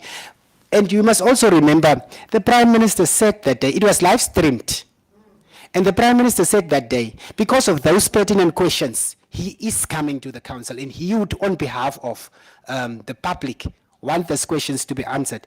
And we should remember, we were one of the councils that were really transparent and accountable. We got prizes in our tenure for accountability and transparency. But if we don't have accurate information, I don't want to answer and engage. So I'm just leaving it with the CEO and our principal councillor, that is now His Worship the Mayor, to find time to answer these questions, maybe with a press statement or whatever way you see fit. Thank you. Thank you, Councillor Jackie. In fact, I want it to be done. I wanted to do that this morning, but there was a delay of certain information being given from the administration side. So then I was advised to do a press release on that one, on those figures. So that's why I also said last meeting I want to present that to the community. So we will. Like you said, I want to give proper figures, rightful figures, since we came in, what transpired, what we were handed over by the previous council, all those figures, I want them. So because I saw that there was figures on social media, which was inaccurate, so we want to give the proper, accurate figures to the community back so that they can see where we are standing, with what figures pertain. Because just talking about it without figures and proper figures will just bring again another some like of a dialogue between community members and the council. So we will have the proper figures in place. Councillor Jackie? His Worship, while we're also there, while you're also preparing for your press release as the principal councillor, we would really want also to know, is it safe to tell the public that our budget has been approved? And we are now operational of a budget that is approved by the ministry. And when you are looking at your projects and whatever things, when you are presenting it, I did not hear the informal market. And it is my 5th year that I'm begging for that thing. And it is always budgeted, but always not delivered. I'm Yes, just saying, I'm leaving it in the open space because it's the question and answer. Yes, I do understand, Councillor Jackie. But what, like you rightfully mentioned now, is that our main priority when it came to certain projects we had to sacrifice due to electricity and water. And that is a discussion that I really want us to talk about going forward continuing in the agenda regarding the water and electricity, because due to the processes that is currently on tendering process and even some that is already been supplied now. So that discussion, because I want us to make a formal resolution on that and a direction on that once further on. Can we then continue with number 10? Are we done? Councillor Mara, you have answered. You have I believe that you will get your questions. Yes. Yes. Under question number 9.1, I really like councillors to give a direction on the location of the installation of the HIMARS lights. If you can't do it now, if the honourable councillors can't do it now, do it afterwards and just give the administration an indication after you have discussed it alone on your own, so that we can deal with it afterwards, if that is okay. Okay. His Worship, we got the message from the CEO. We will discuss it immediately after this because we are looking at priority areas, and then we will discuss and we'll give you the go-ahead to go and work. Okay. Okay. Anything else on seal on 9.2? Just, we only omitted to indicate that, yes, well, especially what Councillor Jackie have mentioned, the budget for 2025-2026 has been approved for the River Town Council. The modalities will be further discussed during admin and management committee, and then we'll deal with all the conditions set out within the budget, because it's also part of the possibly in-camera issues that has been indicated within the budget. The other thing that I really want to, I'm not going to touch on the NAM water, NAM power, whatever it is, it's something that we all know. But on the financial statements, Your Worship, we are done with the 2021, 2022, 2022, 2023, 2023, 2024 statements to be submitted by tomorrow. So the other thing that I also want to indicate is, I can see that on social media, people are asking that we want to see the financial statements. They will see it after it has been submitted to the Office of the Auditor General for scrutiny, after which the Auditor General will appoint an auditing firm or come and do the audit themselves on those statements. After they've done the audit, the opinion of the Auditor General will then be tabled in Parliament, whereafter the public will have access to those statements on the portal of the Office of the Auditor General in order then to give the feedback and recommendations and whatever, because we can't comment on a document that has not been rightfully seen by the regulator himself. Thank you, Worship. Thank you. Yeah, can we, because councillors, can I just ask for a 5-minute break because I really want to go also to the loo. Yeah, so CEO, just before we take the break, I just want us for the press release to be done next week, before next week Friday the latest, please. That all information be supplied before the next council meeting. Thank you. Councillors, we will take a 5-minute break quickly.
Thank you, councillors. We can resume. We are starting now with number 10, report of the management committee referred to in section 26, subsection 1, paragraph E of the Act, none. 11, recommendation of management committee.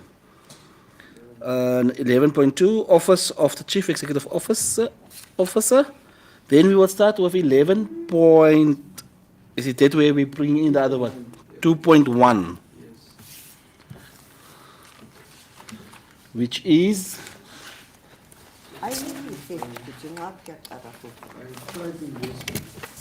Tribe Investments.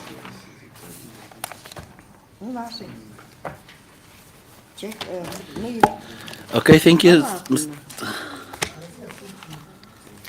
Here it is. 11.2.1. Application for the purchase of 124 hectares of unserviced land along the B1 road, Rehoboth.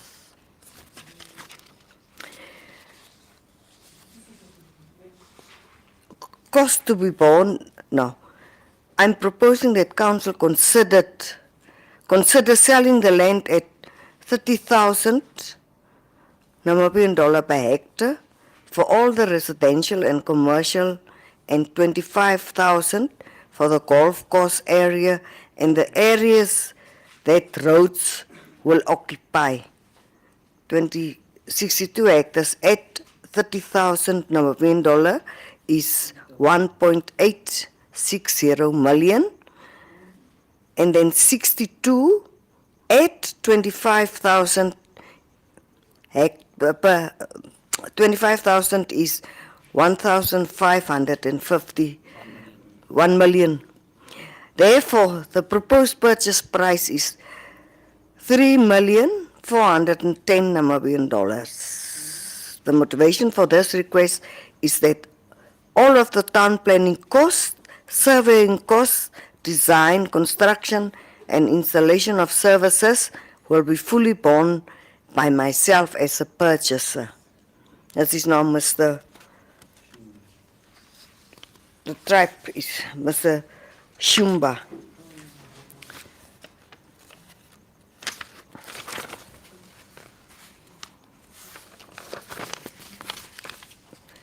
Cost to be borne by the purchaser.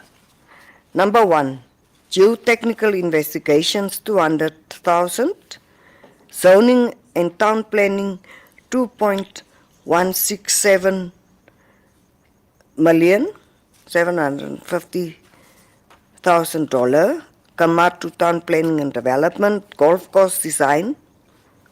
Now this guy is saying 240 pound, which amounts to 4.94 million. Design of services, $1 million. Construction of services, $1 million. Lands, 100. Oh, ek sien ook nie mooi nie. Land surveying, $300,000, and then topographical survey, $150,000. So, total estimate purchase investment plus minus 108 million Namibian dollar.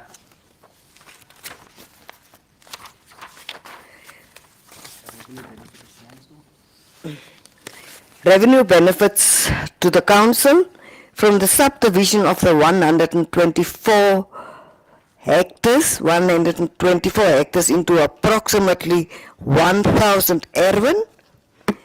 The council will benefit directly from the rates and taxes. If council levies 500 Namibian dollar per erwin monthly, this will translate to 500,000 per month and 6 million annually. This is in addition to revenue from electricity, water supply, and the economic upliftment associated with the project. Conclusion. This proposed development represents a good opportunity for the Rehoboth Town Council to expand its revenue base significantly while promoting affordable housing, employment creation, and sustainable urban growth. I'm confident that through this partnership, Rehoboth will become a flagship for modern, integrated and inclusive developments. I kindly request that Council favorably considers my application for the purchase of the 124 hectares at the proposed rate of 30,000 and 25,000 per hectare because of the substantial investment that will be committed to the project. I'm available to meet at your convenience to discuss this proposal further. Yours faithfully, Shiwamba Shikungu. I don't know that name. Thank you, Councillor. Thank you, Councillor Joey. Councillors?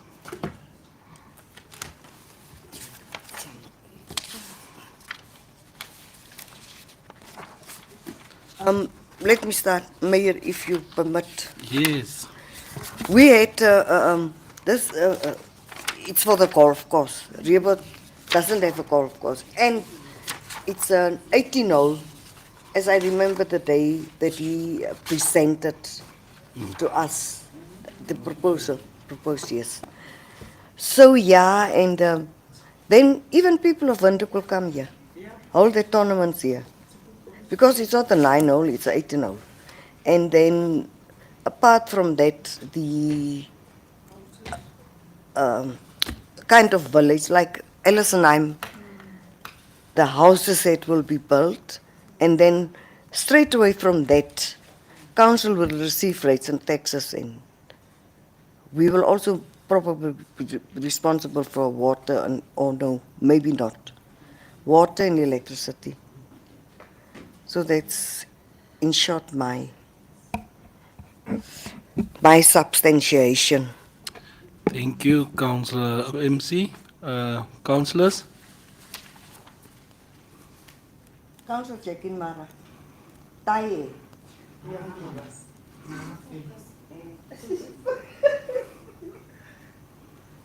Councillor Lalani? We are already with 3 months behind, so therefore I will propose. Councillor Lalani proposed. Councillor Amanda seconded. Yes, on the recommendation.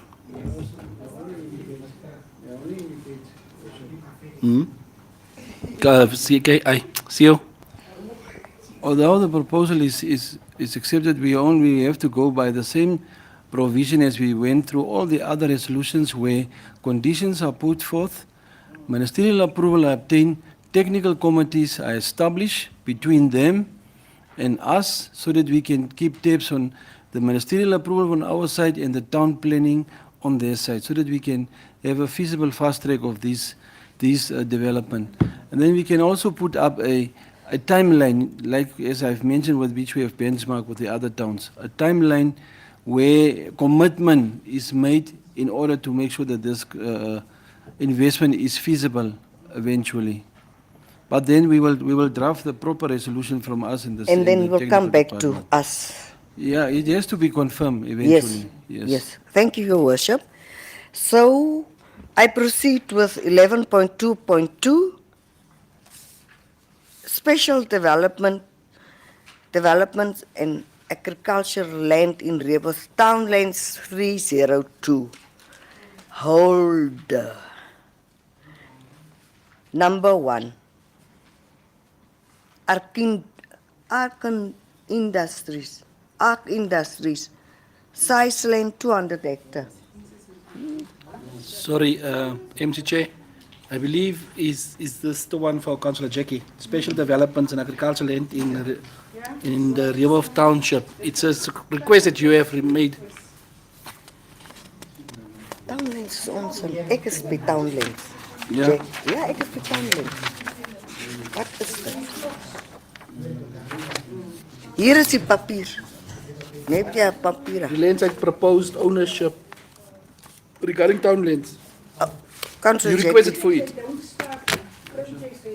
should Okay, let us you just give the brief introduction for it. Thank you, Worship. I think the drawing up of this list is to make sure that, as Councillor Jackie already said in the beginning, that we have to make sure that these developers that we're having in terms of this list, where are they, how much are they doing, in terms of what Councillor Mara also mentioned, what is the contract saying, is the 33% on par or not? And that is why, in that instance, we have to go through them one by one, or where the issues that the councillors wants to raise, let us know so that Cassandra can also give them feedback on the current situation where we are with these property developers. So that if we come, for instance, if we come to number 2 or number 3 and we see that there's no movement and Cassandra confirmed no, the person has not come back or no 33% has been paid, then council give a direction. It means this list might have a lot of resolutions within it to indicate what should be done with developers that are not doing their part and so forth. And most of them are only leaseholds as we have discussed, look at them. just leaseholds. I would have wanted that if we say leasehold, that an amount should be there. Does this person pay or not?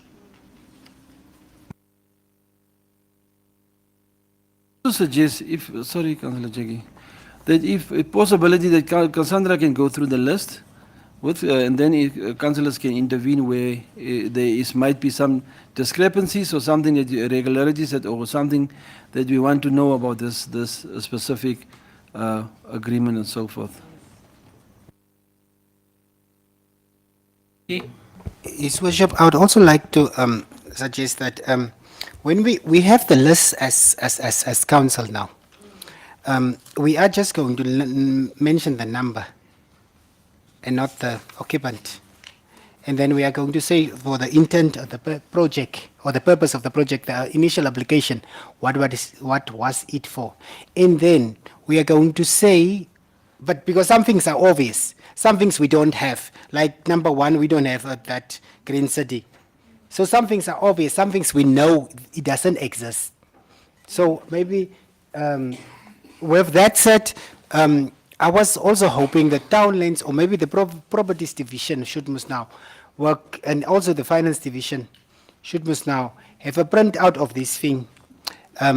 Cassandra had must now the contracts. She was supposed to only get the contract, what is the intent and who is on the camp. That was that this thing is it's the required documentation that we received, because we asked in the previous meeting who is on the, who applied, what was the purpose. But now that we have the information, we should say, is there that, on that plot, do we have a biogas, whatever, green city? And we know we don't have. So the intent is not there. Now, when it comes to leasehold, I would like the CEO to educate me. What does it mean, leasehold? And then after that, for the next meeting or our next consultative meeting, or the, what do you call this meeting, special meetings, where we're going to take a decision to say rescind or take back, we need to have financial obligations. Is the person in good standing? And also the intent. Some of the leases might have expired already. So some of them might be illegal by now. And so I think we can discuss them as is.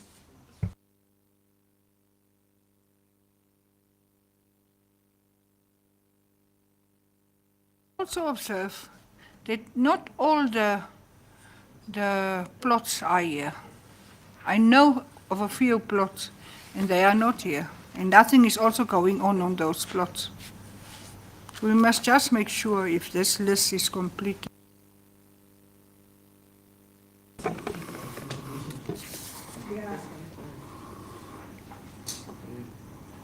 CEO?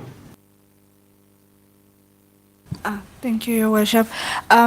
These are the contracts and the documents that I received from the Townlands office the day before yesterday. So yesterday I sat with them, went through each one of them. Most of them do not have contracts in the documents, no signed contracts at all. So I just set out the purpose of the project as was requested and the type of ownership. Like for instance, with number 2, this company does not exist anymore on BIPA. I did a thorough research into them. They do not exist anymore.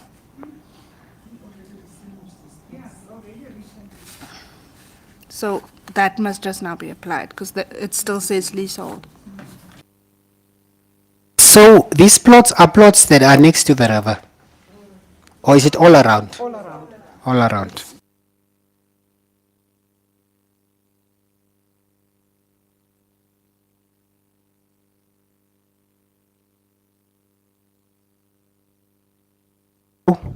Can we say that we look at this thing and then we go to a special meeting whereby we really go, but in the meantime we would really want the properties division, not the properties, townlands, but they don't have the manpower. Maybe we can ask properties to assist so that they can just go and verify out and then give the information. Maybe Cassandra can help, or the information will come to the legal officer. And then we verify and then we make a decision on these plots. Because if something isn't there and it is not used for 5 years, then it means it was approved for 3 years ago and you don't have any intent. You did not even pay. The commitment starts when you start paying. So if there is no commitment, then this is land banking. And at this moment, a lot of our young people has sponsorships of from the banks and whatever, this National Youth Program, the Development Fund, and they do want places to start with agricultural projects, but they don't have because people occupy them or people has applied for them, but they did not use it. So we can expedite this maybe and take it back and then give it to those people.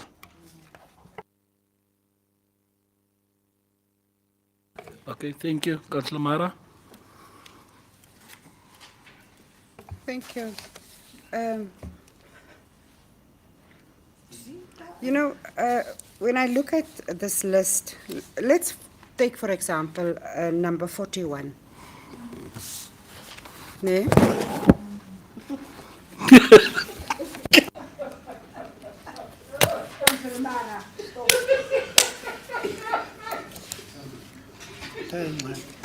Hey, kom ons. 31. Kon nie hier kom mos. Mama Magoy. Never. 41. Never go. Connencia. Yeah. So So the person has no lease agreement, so they should. that's my question, Mr. CEO or Ms. Cassandra. Number 41. There's no lease agreement.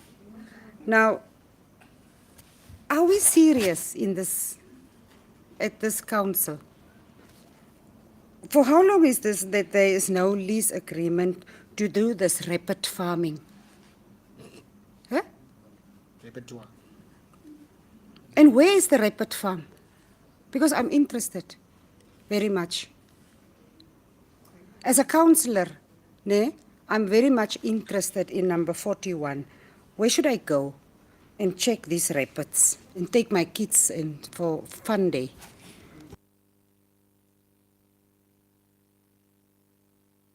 Weet hoekom is daar by soveel baie plekke nie lease agreements in plek nie? Of is daar nie 'n resolution wat 'n riglyn gee for the lease agreement?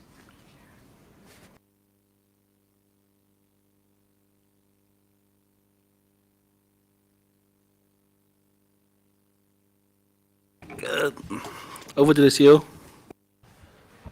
Yes, Your Worship, the concern of Councillor Mara is well noted. The thing is only that most of these prospective, let me call them prospective leases and developers or investors have not, after they have received the approval, such as the council resolutions, did not respond at all to come back because unfortunately, as I've mentioned with our benchmarking, we don't put timelines in our resolution saying that you have 3 weeks or 3 months or especially 90 days to come back to this council and tell us what have you done, what is the way forward, will you come and sign a lease or not. That unfortunately has not happened. And that is why, as Councillor Jackie have mentioned, in these cases, we should sit down with the contracts and with the resolutions that was taken on these leases, and then make an informed decision saying that this applicant or this provision was not attended to by us or by the applicant himself, herself. Then we can just make a decision to rescind and revoke the whole decision so that we can scale down on them. Because most of them, as I've looked and even browsed through some of them, I can vouch that 70% of them are no more, or they are not nowhere to be found. That is, but we are sitting with council resolutions on them that needs to be rescinded, and what needs to be changed, how we will address them going forth. That is why this special intervention that Councillor Jackie have mentioned is pertinent, so that people from Townlands Division can also sit with us then, and then give sort of a guideline. What is the way forward? What have they received so far, apart from the contracts that Cassandra is having, so that the council can make a decision. But it doesn't stop council to make even a decision that some of them that you have comprehensive information up to now.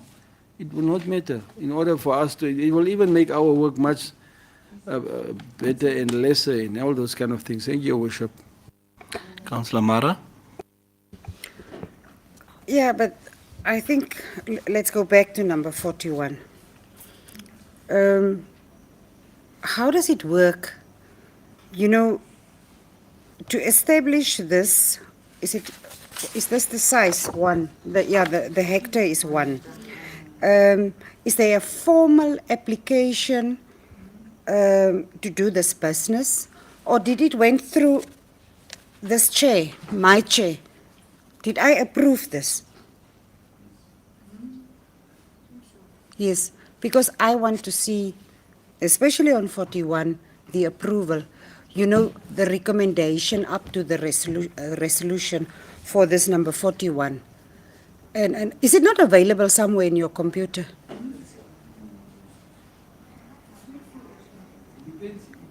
It depends on the date of approval was given. It could be 2021, 2022, or even before the time. Because you must remember, some of these leases you inherited it. Yeah. You inherited from the previous council.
There. Oh, it's not there on the computer.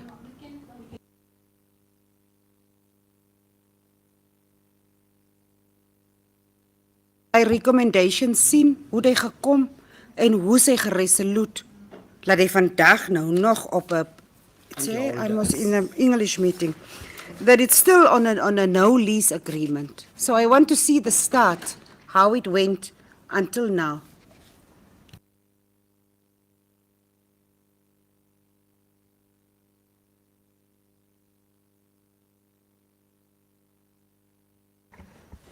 His Worship.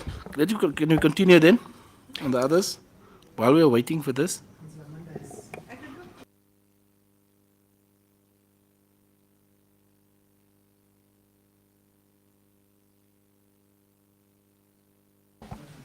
Number 30. Where's that horse stables?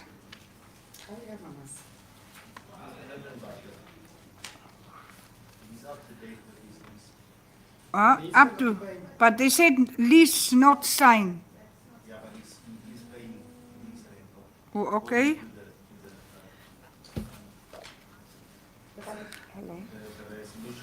Okay, in the one of the Feder lot, where is it? Next to it. The feed lot of Mr. Van Wyk. Because I didn't see any feed lot here. Hier, jy moet ons dankie sê ek antwoord nog. Nou, waar is mos hy daar? Hè? Vra. Mr. Chair, why is this list like why do we keep this secret? No, we can talk about it. We are. Why can I not say, what Amanda. was the thing that I was raising? Why can I not say number 41, Margaret, the 281 hectare rapid farm and investigation be undertaken to establish activity? There's no lease agreement. What is the reason that I cannot say this loud? Thank you, Councillor Mara. Quickly just ask the councillor next to you because he asked. Councillor Mara, because sometimes we don't have factual information because we need to verify some of the things. And it might be that we say something and then at the finance department or at the townland the information is otherwise. Then we might face a civil whatever repercussions. So I think for now what we needed to do and what I needed to say is, Worship, is that our main question is to establish that the land that was applied for, is it used for the purpose that it was applied for? Now, if a person applied and the person is not using the land for 3 years, that is called land banking and speculation. So we at the council, I think that is beyond reasonable time. So if the person, we just need to make sure, did we give a written letter to say you were allocated this land?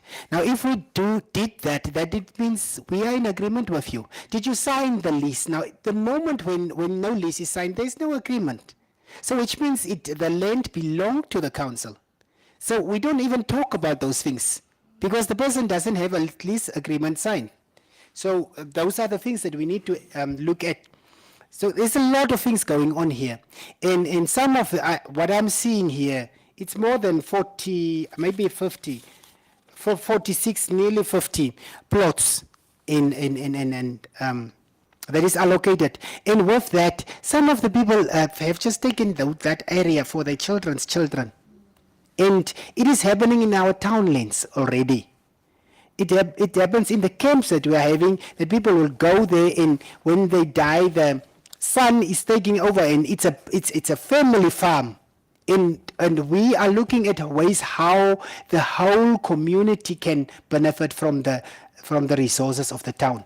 So we need to mention these things and we need to verify with the two officers, which is now finance, the intent is here. The initial intent for application is here. But we can start at 1 to 56. Some of them, the intent was agricultural plantation, but there is a church there. So intent was, that you are in a breach of contract, so it means we are at liberty to take it back, I think. Thank you, Your Worship. I want to answer on Mr. Saino, number 30. The intention was for horse stables, but now is, what is it? It was not, yeah, no. Yeah, it is resident. Yeah, you know, but I know besides that there was something else that I wanted to say. He's now using it for greenery and planting pumpkin and so the intention was there, but it was not fulfilled. Councillor Mara. But now, if I was a management of this council, how I wish you could have given me the opportunity. Because, Mr. CEO, I will never tolerate this type of nonsense in my entire life. And I could have been of so much assistance to you. Because, Councillor Chowi, you as the MC chair, why are we here where we are?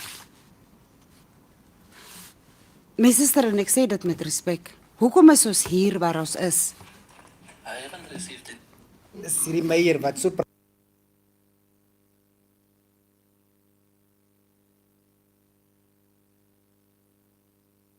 Ask for this.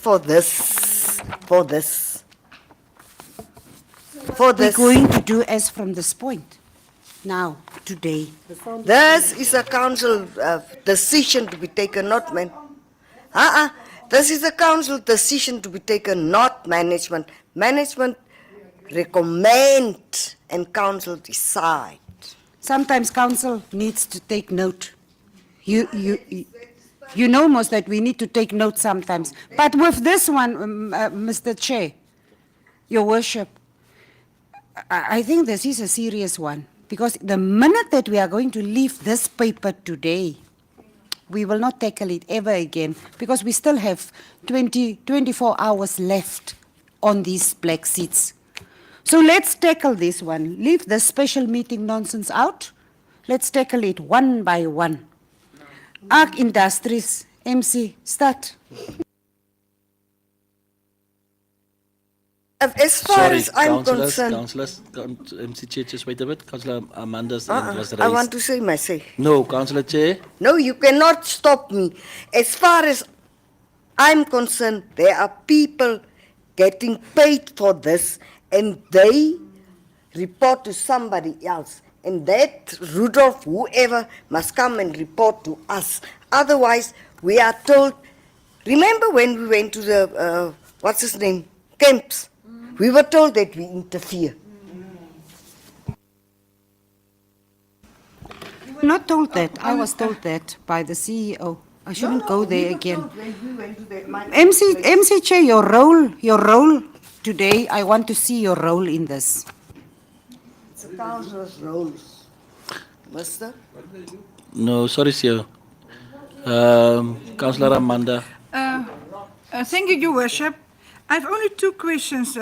Number 28, I think I also raised this one of the Rehoboth Shooters Club in our last MC meeting, where those people complained that they didn't receive a lease agreement and they are willing to sign the lease agreement. And the other one, 21, how far are we with that Rehoboth Community Trust for Grootvlak? How far are they? I think it's already 3 years that we approve it. Maybe Mr. Winsma will know about that one. It's not a groot vlak. That Huh? one is. It's, not a groot vlak, it's 21. It's this side of.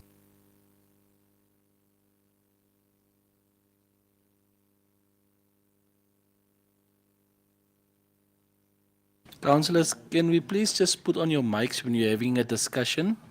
Because they can't hear the sound. Councillor Amanda, Councillor Lalani, they can't hear the sound if you're talking like that.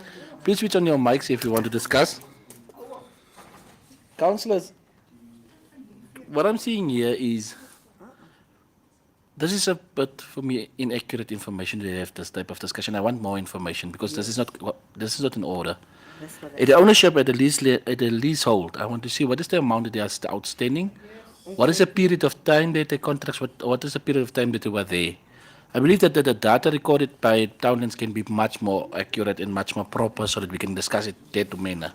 But discussing it on what we have here currently in front of us like this, This was almost like a note taking to say this is what is currently happening, this is what is the people is having this load. But let's go a bit deeper. And this was what was asked. So now we are going to the next because we need more. Councillor Jackie. His Worship, I have a problem. I have just understood from the finance manager that a specific person on that plot that applied is paying and is up to date. Now that is exactly land banking.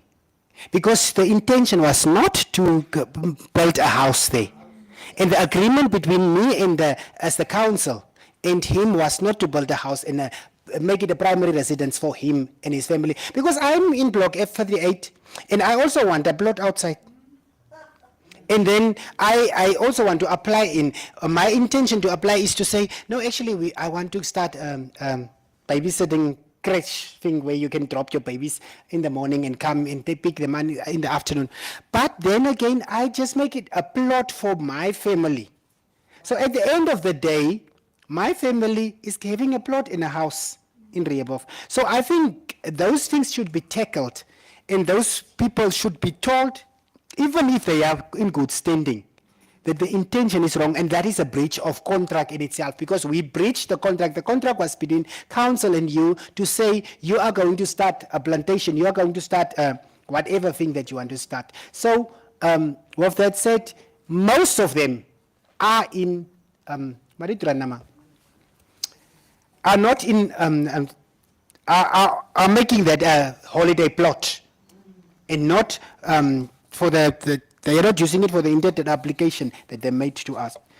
So I think this 4650 people we cannot deal with, because if we deal with them now, when are we going to? Because if we said and then we are going to give Mr. resolution, no, we are going to give 46 resolutions if we deal with it now, my dear councillor and colleague. The thing is, because we have to every time we have to ask now the administration to go and find the documents of these people. So that's why I'm asking for councillors. Let's rather get all the information and then we come back to this. Then we take out and then we tackle this, because there's only standing leasehold, ownership, leasehold. What is a period? What is the amount of the outstanding?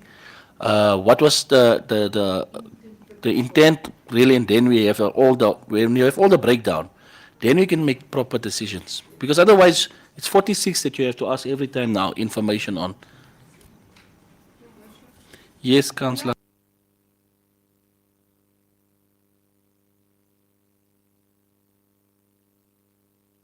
Sorry, when we started here 5 years ago, we heard that there are plots. It doesn't matter what is the size of it, how many hectares, but it was a fixed amount of $500. Yeah, please, Councillor Lelani. I know about it. And I also reported one of those plots next to the river. That plot is a fixed $500. Because at that stage, before our time, there was no fixed gazetted rate like per hectare. But that never changed. So those people pay the $500. And then the next one is just next door, the same hectares, but that one pay $17,000 per month. And the other one is paying $500. So please let us just make sure. Just make sure about that one. 17,000. Yeah. I don't want to say the person's name, but it's also here. $17,000 per month.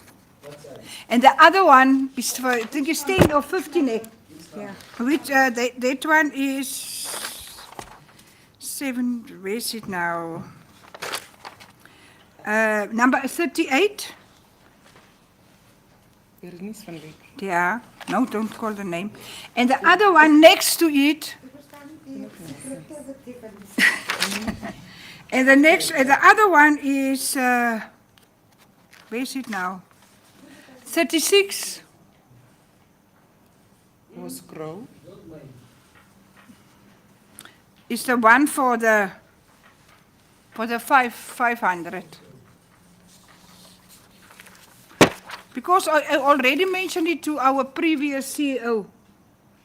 And he said they, or did they change it?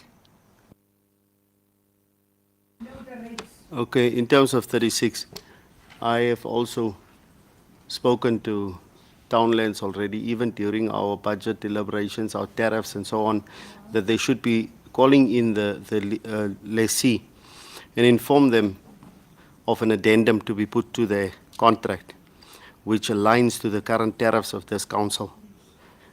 I cannot confirm if it has been done because finance has not received an internal memo to change the lease amount on the finance system.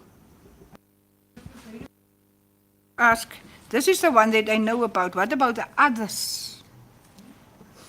So There are this is lots- why I said this one is it's not completed. So let us look now for agree on a date for a special council meeting. Thank you, Councillor Amanda. Just remember, this is what was asked. Ne? So it was provided as asked, but then we saw there's certain information that we want more. So we can't actually say now to, because CK sat yesterday the whole day and the week before to get everything in order for us on request on Councillor Jackie. So Councillor Jackie, yes, then we move on from this one. Councillor J. His Worship, I have a question to the legal officer. Those where you are saying no agreement, no lease agreement, those people must be informed in writing. You don't have a lease agreement, so therefore we are giving you a notice of eviction. Because they don't have an agreement. Those ones, at least those ones must be informed. You don't have a lease agreement, therefore we are going to take back our what. So that we can start allocating, we need to reallocate. It's a lot of land that is banked for a particular family. Or does not mean wat vir hulle se familie sorg. Wat terwyl the resources is for the whole town. And now we are keeping a plot in the family name, and we are not using it for the intended purpose, and we are not even paying for it. So if there is no lease agreement, it means we have no agreement at all, so notice will be served. That is my proposal for now, and the others will go through, if someone seconds.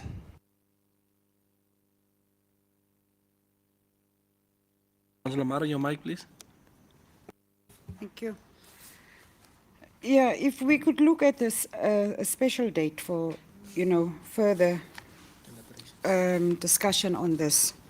But as indicated, Ms. Cassandra, I really want you to get more information on this table. And I would like you also to investigate plots, 5-hectare plots that was in our time given to community members for community projects that is not even here. Meaning somebody, Mara, said, Cassandra, you can go take that piece of 5-hectare for you because I'm the councillor. Those are the ones that and especially there at the riverbank, here where the church is, at the backside of the church. Go and get that land back before I go there and go get it back myself. Thank you. Mr. Tron. His Worship, to the councillors through the chair, I think we need to be really straight to the point what we expect from the administrators. So therefore I would recommend that the council, basically in terms of this list, because we already in agreement that it's incomplete, the council cannot make a firm decision on the information that is on the, yes, we know now who is allocated and so on, and there are some missing points. So that is already what part of the resolution should be, that the specific division ensure that all resolutions taken from the council in terms of land allocation is included on the list already provided with the beneficiary's name, the status of the projects, and so on, so that, and then the last recommendation should be, or that is what I'm recommending, that before a special council meeting is held, that a consultative meeting is held in these chambers to discuss the whole list. So when we get to the special council meeting, a resolution is only taken because all the councillors already know that in the consultative meeting, all these applicants or beneficiaries have been discussed and then take a resolution. And it won't take so long to sit in a special council meeting the whole day just to take one resolution. Thank you, CEO. What the FM mentioned now, the FM can give a date before the next council meeting so that we can have a sit. And then the CEO, through the CEO's office, you can give us a date. Yeah, when we are done with the information, yes. They must give us a date because how will we know when they are done with this information? They must give a date. Councillor Cheki? His Worship, I still stand by my proposal that says that people with no agreements must be served with notices of eviction. And the others must be discussed like it's supposed to be discussed in the next meeting, wherever it is. But if you don't have an agreement, then it means we must verify and send you a letter. I really don't know why you make me the lands councillor. Councillor Cheki? Because Two if ways. for me, this is information that I need crucially. And this is information that I need to, because people are constantly asking, where can I access plots? Where, because I have this funds being sourced, and now we are having people without lease agreements that claims to be owners of this land. So I do believe that these people should be served with notice of eviction, and the others must be investigated. And otherwise, I don't understand. There's a lot going on in land here. If you look at the town lands itself, there's a lot going on, and only a few of our residents are benefiting from it. And it's unfair. So I do stand by my conviction of saying that if this information is saying you have no agreement with the council, then it means you don't, actually the council owns the plot. I don't know what is so difficult with that one. Just implement it, because you have no agreement legally. There is no basis that you can come and say because we don't have agreement. And if so, and at our side there is no agreement, you do have agreement. Bring your agreement and say, no, but you served me with this letter, but this is the agreement that we have. So on our side we don't have an agreement. So if you want to prove that you have an agreement, bring it. So I don't know why it is so difficult that these 8 or 9 or 10 people must be served with notices. I was one of the 7 councillors. Councillors, can we come to the conclusion on the recommendation? Councillor Cheki, what I'm a bit worried, is here are saying no lease agreement, not signed. You understand? I'm just worried, is it not signed due to perhaps the communication between the leaser and the lessor on the way? Why is it not signed? Because it's not saying it's not having, it's just saying not signed. So is there agreement which is not signed, and there can be a reason why it's not signed? Because perhaps you are counting and I'm having, and what we are saying, they are saying that perhaps you have 20 sheep, but you only have 10 sheep. This is what I'm saying. That's what I'm asking. Can we get the accurate information about this actually before we sit? No, almost said yes. Okay, councillors, can we then come to agreement on the date? On this, okay. Sandra, will you communicate with us? Okay. On Councillor Jeki's proposal for the people with no lease agreements, should we then, to the special council meeting, should we then bring forth a submission to have those resolutions rescinded, and then, because only then can we know, or will that be the resolution now? His Worship, I don't want to do anything with this anymore. Let it be. Do what you want to be as councillors, but just know I'm not happy with this, because only a few people are benefiting while others are having. Some people are not even benefiting. It's just, I'm paying just, that's why I told the CEO this morning, I wish I was not in the council so that I can just go to camp number 99 and just build a permanent structure, a palace for myself and my family, because that's the order of the day in Rehoboth. And no one is going to come and say, why are you building a permanent structure on Downlands? No one is questioning us. Nothing is being enforced. So let it be, let it be, let it be. That, with that, I withdraw. Okay, Councillor Jackie. But we still have what you meant by saying what you want the previous said. So I won't say that it's withdrawn, but I would just want to get a proposal and a comment and a date. That is what I want as the chairperson. So I'm waiting for the council for the meeting. And I want the administration to admit to a date.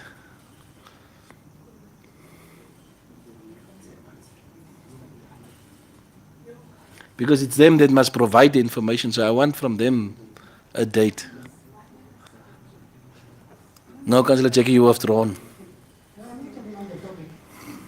I'm just getting a date. Okay, Councillor Jackie. While I'm getting the date, I'm saying this. This is a string or series of reactions that it causes. You have people on townlands and you have people on plots that are not paying a cent, but they a widow that is staying in Block D or Block E or Block G in AF 2025 and did not pay $1,000 for 1 month. You go and cut the services. But at the plots and in the townlands, they owe you 35,000 and 100,000,065 cents, but you don't cut. Or you don't do anything about it, but when a person owes you $1,000 for 1 month, you go cut the basic services. It is not fair. Let's deal with these plots in the townlands. Because I don't know, why are you so scared to deal with these things? Thank you, Councillor Jackie.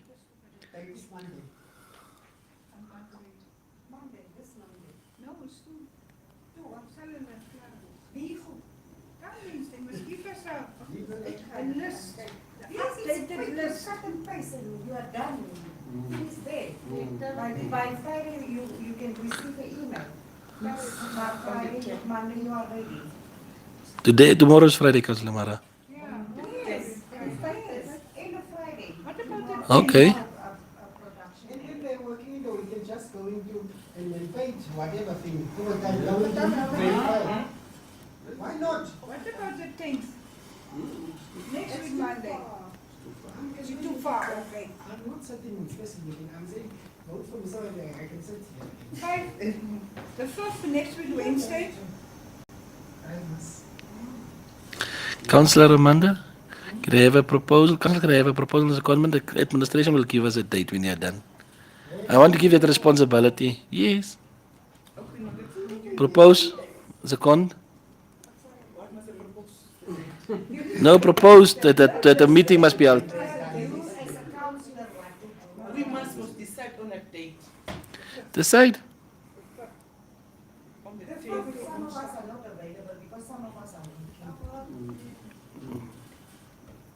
next. 10th is too far. Yes, it's the fair.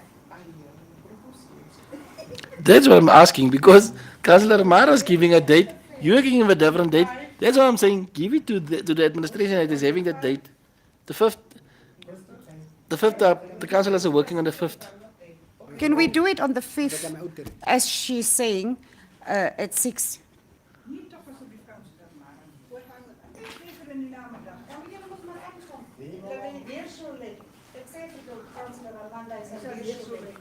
Nee, reason is I'm not in that meeting. Daarom zal ik zo late.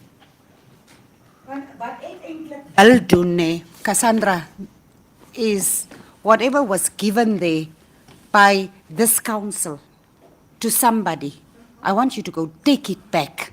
Because that councillor did not have any right to do so. And that councillor is not me. Okay, Councillor Mara. Okay. Okay.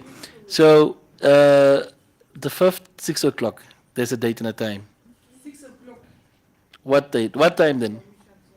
The 5th, what time? 10 o'clock, okay. The 5th, 10 o'clock, can I get the proposal and second one? Proposed by Councillor Amanda, seconded by Councillor Lalani. Then we move on to the next point, which is 11.2.3.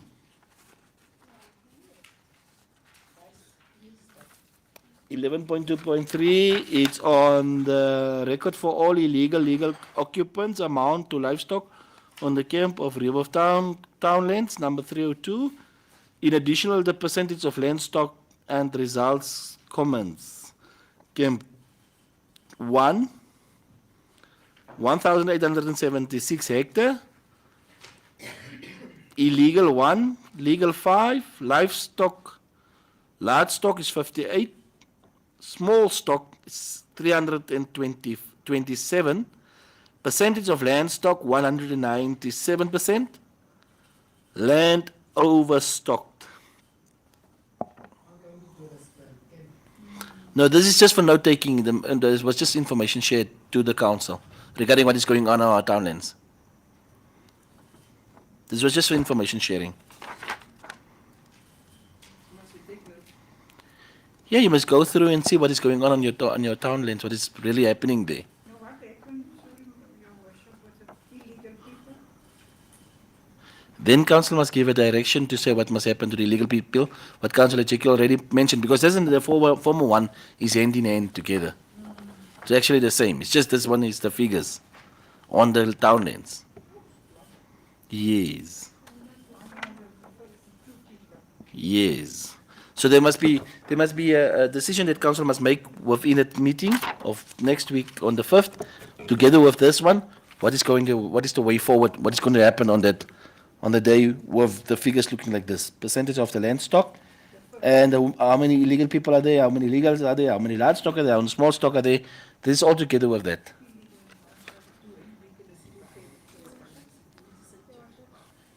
Cassandra? Just bear in mind, specifically for this, when we do the submission, that there is still a standing resolution on the illegal occupants and the contracts, so that we don't take resolutions that conflict. If we from the CS office, we just want that resolution as well, the previous resolution, to be provided to us, so that we can sit with the current resolution on the same date that we have to make decisions on this. What is the way forward on this? Okay, Councillor Mara. I need to check Camp 19. Is it 45.70%? The percentage of land stocked. Camp 19. Yeah, it's not overstock. Huh? It cannot be.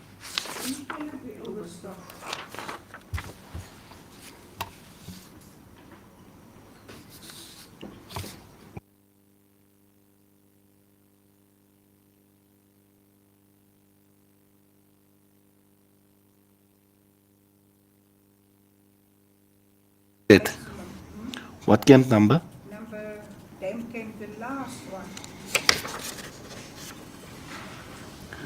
4,060 hectares. 35%. It's under maximum. Under maximum. There's still room.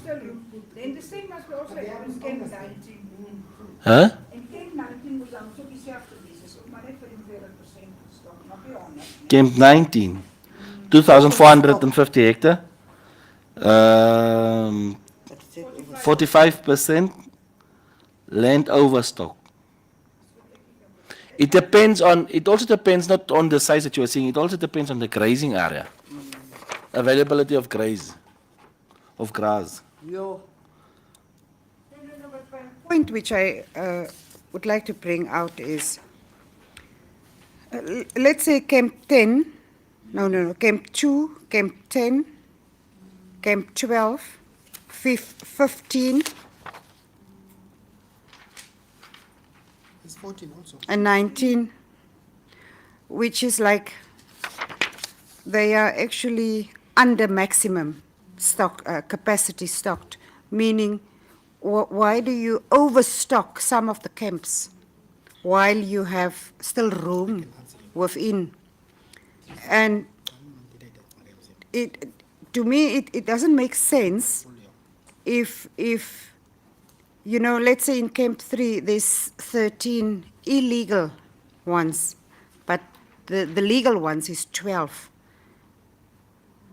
How? In Camp 7, the illegal ones is 16, and only one is legal. How does it make sense? In Camp 9, 21 is illegal, and 18 is legal. And that's why there's a 279.60% of land that is overstocked. So 1 plus 1, according to me, is 2. And 2 Councillor- plus 2 is, you know, there is, how do we calculate these things? How do we allow this type of things? I really don't get it. Councillor Mara? And why is it? This is I think this is a very good question that I'm popping now. In Camp 14, there's no illegal. No, none. But there's 11 legal ones. Does it mean that in Camp 14, those people, the tenants there, they don't allow it or what? You know? Because it's 0. It's the only camp that there is no illegal people within. So these are the things that we need to look at, Camp, Madam Camp 20, Cassandra. Camp 21. Yeah, 2021 and Camp B also. But I'm just thinking why? Why is there no illegal people? Because it's common within all the camps. Councillor Mara. Councillors, the thing here of this is, we want justice to be done. Who is the number 1 at Camp 1? Who is at 1 at Camp 2? Who is the 13 at Camp 3? Who is the 16 at Camp 7? Let me get the proper information to get the proper recommendation with the proper eviction letter served. If it must come to a court case, they must appear in court if it must be so. The thing is, every time we are coming here, we are saying, but it just remains at saying. When are we going over to the action part, even if it is whereby we must go to court and then we must take it from there? Because if you have a house in Rehbof, but you also have a lease agreement on the camps, but your lease agreements at the camps are outstanding, how do you still have water and electricity on connected there while you have a house here, you are residing here, or any other town that you are residing, because we are all local authorities? If you start something, let us do it correctly. Even if a person is not in Rehbof but is having a camp here, where is his permanent resident? Perhaps in Swakop. Call Swakop municipality, let we get our money back, because it's services that must be rendered to the council. So if we want justice to be served, let's start with the right justice, to do it correctly from the beginning, even if it comes to serving those people who have letters for eviction. And if they don't want to get evicted, what next steps must be done? Then police must come in, court cases must come in. Start with the right thing then. Councillor Jackie? His Worship, I would like to answer Councillor Mara. Councillor Mara, the reason why some of the camps are overstocked is because, and some are not, and some doesn't have too many people, is because some of the occupants decided it's their own farm. Even the council and its officials does not have access to those lands, because some people own that land. And that's the reason why you would see some of the camps are having a lot of people, while others are having 1 and 2 and 3 and 4, because it's their own property. That's the understanding. And when one dies, the son takes over, the daughter takes over, and it goes on in the family, while the camp in actual fact belongs to the council. And those are things that need to be. And also, I've come as the portfolio councillor for land. I've seen. What is very disappointing is in most of our townland camps, the people there are not from this vicinity of Rehoboth. It's people that are coming from Windhoek or Howabas or whatever, whichever land, and then it's their farm on the townlands. Not that I'm going to say that they are not free to do so, but our primary goal as the council is to first serve our citizens. So that part where a lot of people owns land while our people has to do backyard animal farming and whatsoever is very bad. In some, yeah, Gabingwe.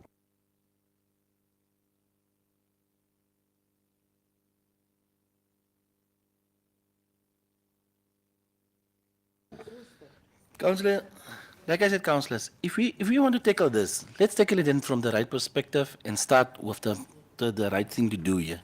Because even so, what Councillor Jacob just mentioned there is no way that you're telling me one person is having 1,000 hectares alone, while others must share on 2,000 hectares as 20 tenants on that piece of land. But the person having 1,000 is having a say whereby council cannot even enter their own thing. Now we are again at like the mine thing where we can't enter our own land even. And it must stop. It must start, we must stop this. We must stop it. So can we wrap it up? Can we come to the date? Can we get the proper information on the illegal person? Who is that people? Like we said on the other page, who are they? How long is it lease agreements? What period? How much are they owing? So that we can take steps from there on and make recommendations from there on. Can I have a proposal on the secondment, please? On this one, on the take note. So we melt it together. Okay.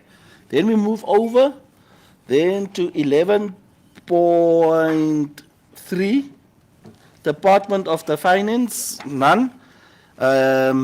11.4, Department of Corporate Affairs and Human Resource Development, none. Yeah? Be none. None. I mean, Mayor, the finance head of mission, the finance HOD is here. How can we not have business at the department, under the Department of Finance? Are we not reporting? You must ask the CEO. The CEO. Ask the question correctly, Councillor Mara. I'm not with you what you are really asking. I'm Ask it correct. asking. And in this agenda, there is Department of Finance, none. Yes. Do you really want to tell me why while our HOD is here, that there's nothing to report under finance? You see, there's still none. There's nothing been handed in. We accepted the agenda with none. And you, MC Chair, under the Department of Finance, there's none. Where's the CEO? Invite the CEO. Here is the CEO. Wait.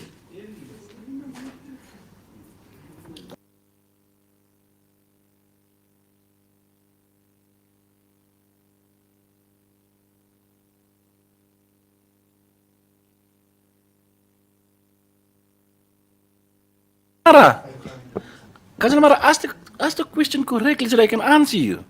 Because, you didn't. Ask me. Department of Finance, what? Kom ek praat Afrikaans. Yes. Departement van Finansies. Daar staan niks. Nou my vraag is nou, agbare Meyer,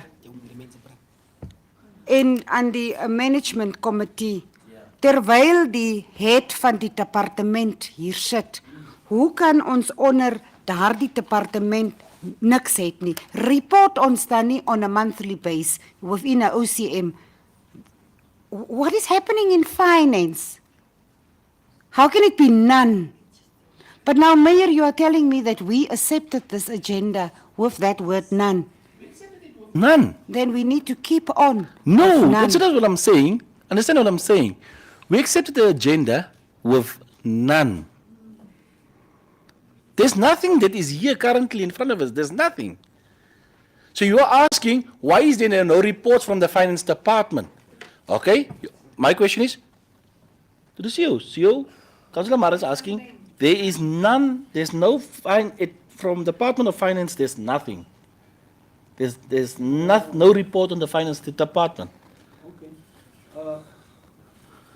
And she asked the question to me and directed it to the chairperson of management, before Mr. CEO answer, did you receive any financial report from the finance department giving a report at MC? Was there a report? There was no report. The main focus is now on getting the annual financial statements ready, which we will view tomorrow or not. Okay. As councillors. No, you said we will view before it is handed in. So we cannot change it now here. No problem, chairperson of management. The question is, why is there nothing? It's none. It's none, Mr. Tron. Can you explain why is there not? Because I cannot answer month by month this answer. I don't get paid for this financials.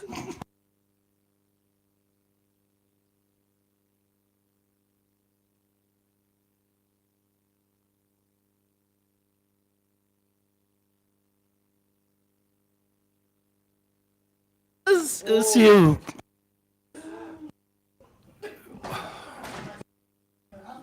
Thank you, Worship. Your Worship, we by error already reported on the point of the finance department where we said the budget has been approved for the 2025-2026 financial year, which should have been a point under finance as a reporting measure. We also reported that the financial statements for 2021, 2022, 2022, 2023, 2024 are complete and ready for signature and submission to the Office of the Auditor General. And we explained the scenario of public intervention or public information regarding the reports after it has been audited through the Office of the Auditor General and put on the portal for public information by the Auditor General. That is the reporting part from the Finance Division for now. Thank you, CEO. Mr. Councillor Jackie. Maybe I have become dumb. With the years progressing, we are supposed to be smarter. But every month, we are supposed to have a financial report for a month. Leave the financial statements, that's another thing. Financial statements goes in after the end of the year, for that financial year. Every month, we as the council are supposed to get a statement from the finance manager on the affairs and of finance in our council. That in particular is the reason, Honorable Mayor, that I don't know how much we owe Nampower in Namwater. Because had I have the information on a monthly basis, like for the start of this year, in January I would see that this month of January, we did not pay the bulk suppliers. I would have cautioned that my management chair lady. But it's because of the lack of submitting financial reports for the months that it accumulated and it result into years. It is quite easy if you present your financials every month that you use the same financials that you have submitted per month to compile your yearly statement. So that is why I'm saying I may be dumb, but this is the norm. It's business of the day is that we should have reports from all heads of department every month and intervene when we need to, not interfere, intervene as council. That's why I as a council doesn't know what's going on with our bulk suppliers. If I had the report monthly, I would have petitioned my MC. So that answer that you gave me, Mr. CEO, don't give it to me. Give it to the MC. Maybe she will take it. Councillor Jackie, councillors, my question remains, like last time, what is the decision? Because we are keep on saying that there's not been reports, and reports are not being handed in, and reports are not being taken care of, or the reports are missing, or that is the reports that we want, and we are requesting, yet we are not receiving. So this OCM is the biggest council, even superseding the management, because the management must send also even their recommendations to the council. So here we must make a decision. And I asked last time the management to come to me, to come at the next council meeting with an answer on the way forward on the financial part. Because this is a question coming in every time. And yet I'm asking again for this house. As chairperson, I can make a proposal, I can do a secondment. I'm asking again for this house. What is the decision and the direction from this council towards the CEO on that department's issues and problems, not bringing the report of financial statements, the monthly financial statements to the table, to the councillors, to elaborate and be transparent on the financial statements. Because if a council is not getting it, all other councils are not getting it. I asked the chairperson of the management, did she receive it? She said no, she did not receive it. My question remains again, what is the decision that must go, what is the decision that council wants to make regarding not getting the financial statements, the monthly ones? What is the decision that council wants to give? Give a direction to the council. This will be handled in camera. Your Worship. Thank you, Chairperson. Can I have a proposal and a secondment on that will be handled in camera? Proposed by Councillor I Lalani. cannot, it's my proposal. Proposed by Councillor Lalani, seconded by Councillor Jackie in camera. Thank you. Then we move on to point number 11.4, Department of Corporate Affairs and Human Resource Development. That their reports are normally in camera. 11.5, Department of Infrastructure, Town Planning and Technical Services. 11.5.1, Yes. lease of a portion of ERF 231, Block H, Extension 1, Rehoboth to Development Workshop, Namibia, for the development of an early child development center. Over to the MC Chair. Thank you, Your Worship. The aim is to get council consideration and decision for the lease of a portion of ERF 231 Block 8 Extension 1 by way of private treaty. Management Committee recommended that. Number 1, Council approves the lease and permission to occupy of a portion of 231's zoned public open space in Block H Extension 1, measuring a total of 200 square meter for 1,000 Namibian dollar per month for the purchase of a ECD. Council to offer DWN the remaining 4,586 square meter to assist council to develop a park. That Development Workshop Namibia be responsible for provision of all municipal services of connections. The lease be subject to advertisement for objections. The lease be subject to the attaining of ministerial approval. The standard conditions of the lease remain in force. That all costs incidental to the lease be borne by applicant. The applicant is responsible for any additional charges on electricity network contributions because of the development. Councillor Jackie. Thank you, Chair Lady. Development Bank, Development Workshop. That company has most land that they got from us.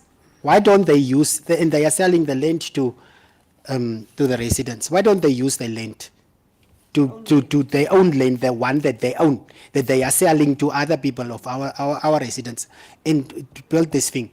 My problem with Block H, Chair Lady, Honorable Chair Lady, is that we have people of outstanding that needs to be served with urban.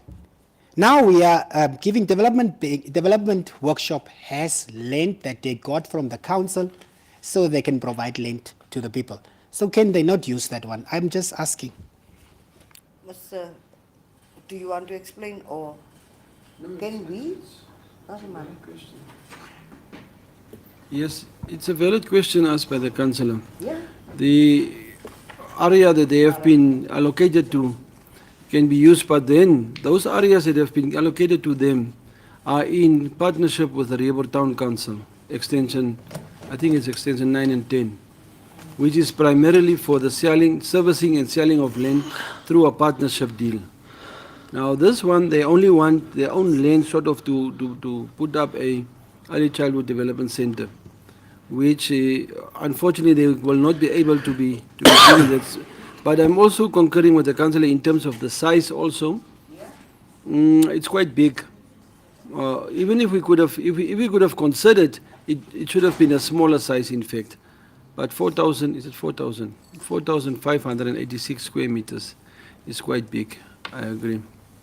But it's still upon council decision to decide on it.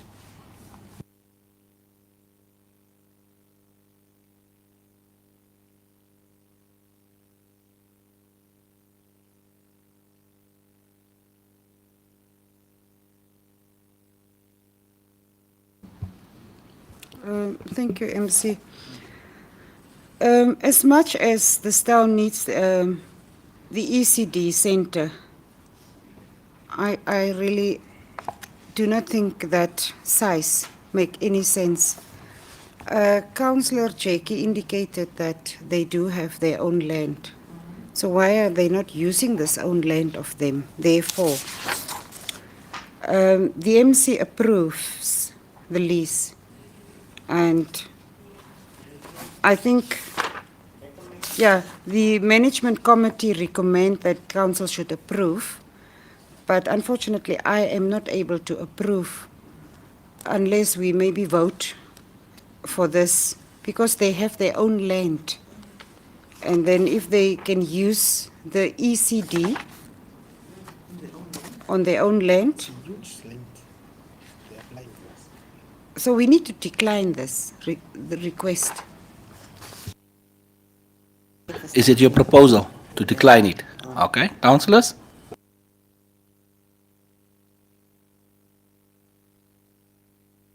There's a proposal and a comment to decline what the management recommended.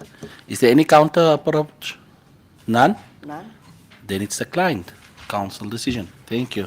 Then we move over then to 11.5.2.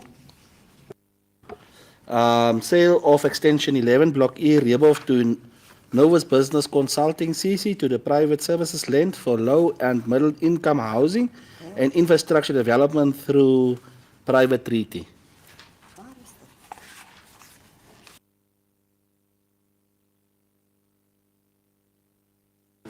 The aim to get council consideration and decision for the sale and transfer of Block E is the same one that I'm reading.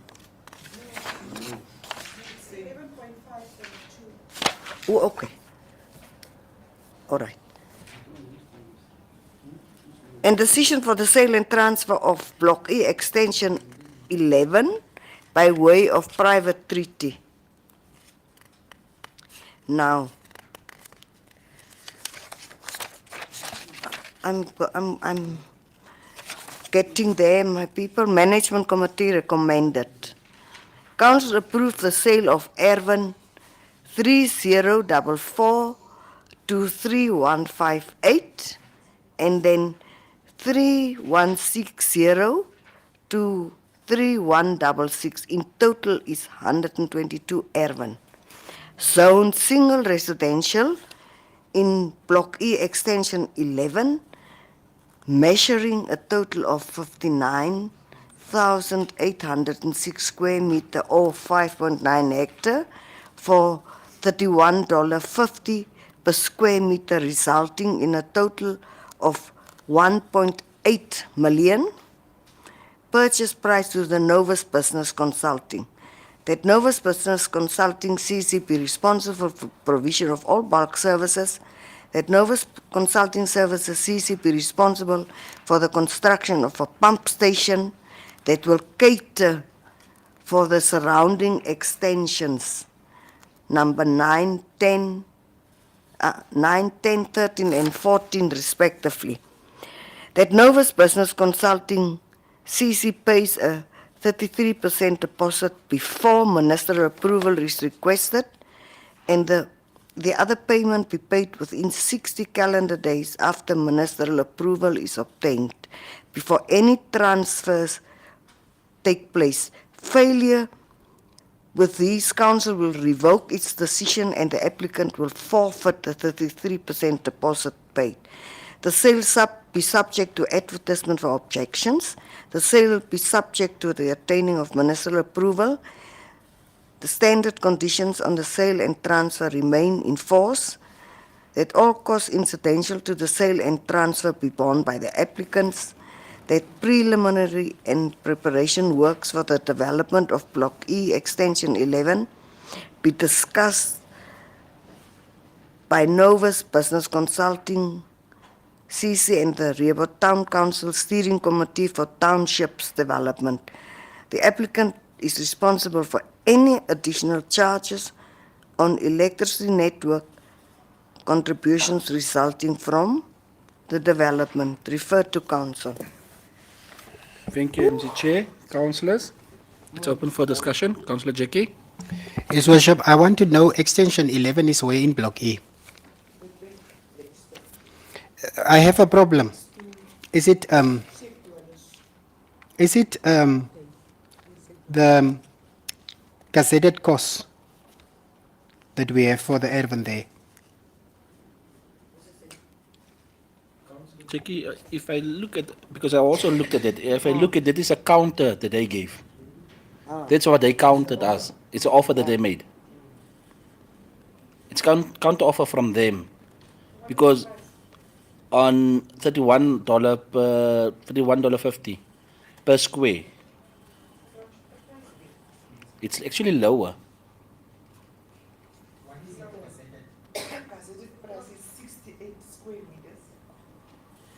68 square meters.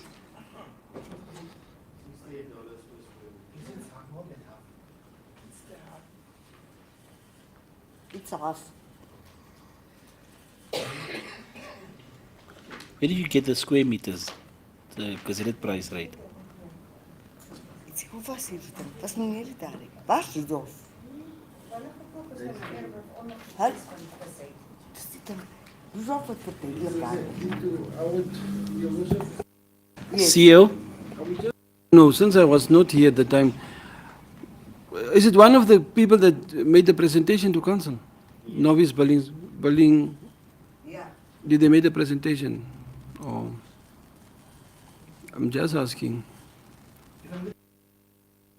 If I look at the introduction and purpose submission, this is actually the memorandum of understanding will future outline the developer's obligation and contribution towards infrastructure development, including necessary municipal services.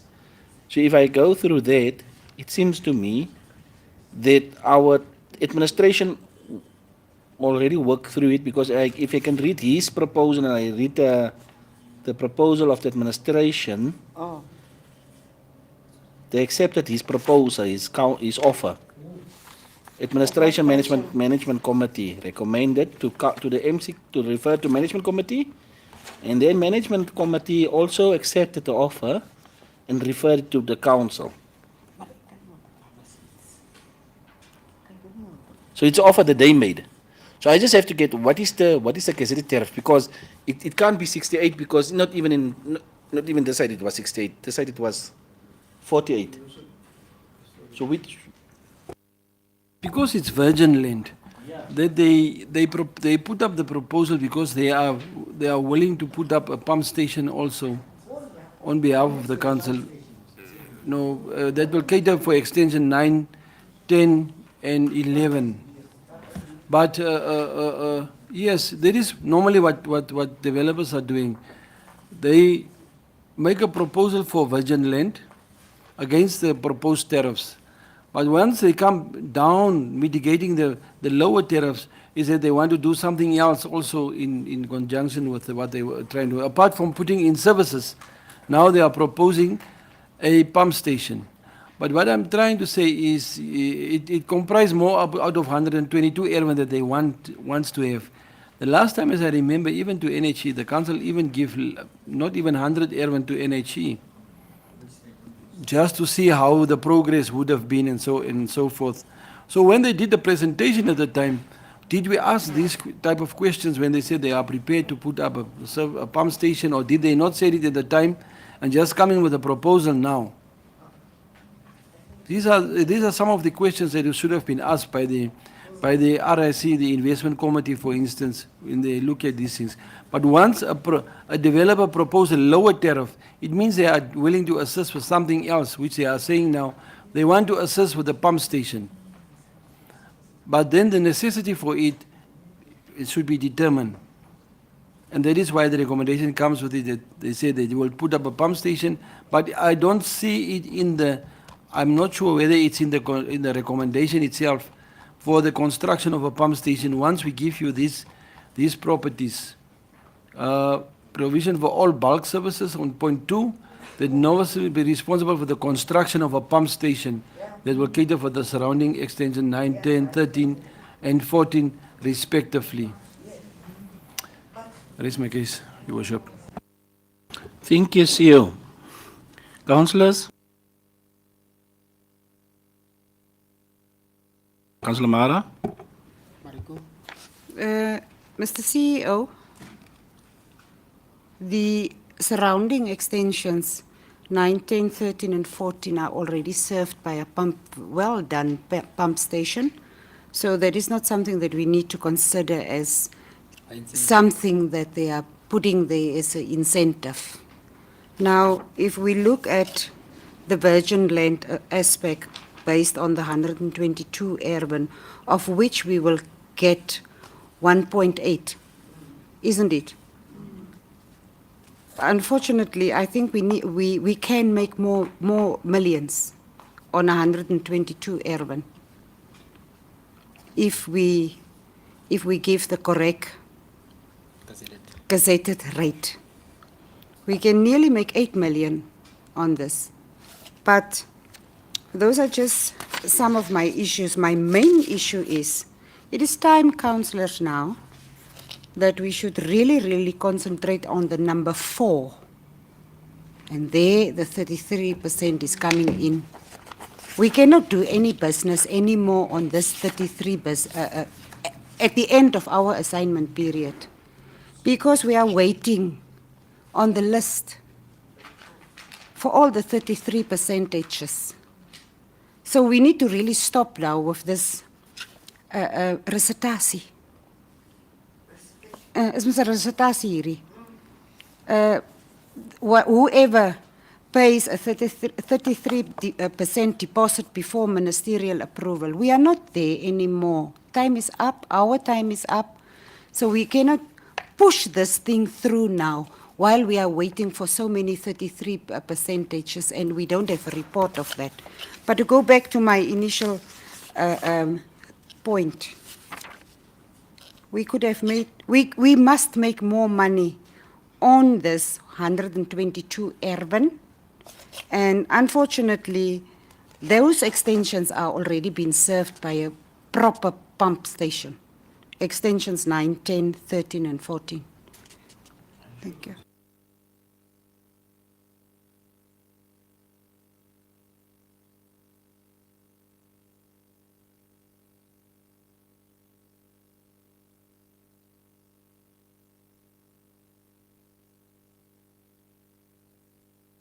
No, if you look at the shack dwellers, it's very close to the new oxidation ponds. So it's just, we don't need to be, this might not be the incentive that they offer us, because we have rehabilitated our oxidation ponds. And extension 11 of Block E is just close by that oxidation pond. So the connection can really not be that heavy on the council. I understand, Councillor Cheki.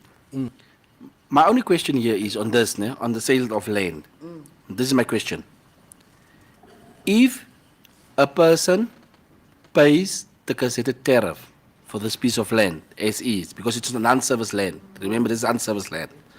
So if they must pay the gazetted tariff, and then they are paying it, and then on top of that the servers which are boarding themselves are coming on top of that, what will be the selling price to the inhabitants of this town? The higher your land price, the higher your actual price. You must always remember, because we are not thinking about making money here only, we are also thinking, can our residents afford to purchase these houses Because as us, we must make that decision to say that on basis on that, we're not saying sell it for nothing, but I'm just asking the council, because I cannot make a recommendation, I can only advise to say, what is our main with our, from our line ministry, the decision forward to land delivery. How do we do land delivery when prices are too high compared to other towns in the northern areas whose prices are even at $15 and $18 and $10 per square. $18 per square. So let's look at the benchmarking where we're going to, even the Rundu, it's $18 per square, Nkurunkur it's $10 per square, and we are asking $31 and our normal tariff is almost $60. So isn't that a problem why we don't get land delivery? Because we are too expensive on our virgin land price. Isn't it that, Councillor Jackie? His Worship, I don't have a problem. I'm saying, let us sell it then at the same price to our residents as well. Let's just, this is a business. So let's say, if we are selling, usually that urban would go for 68. That's what the finance manager told me. Tariff is 68 per square meter, or whatever. I don't know what he said. But I'm saying we gave virgin land to Block H, and we gradually are bringing in services as a council.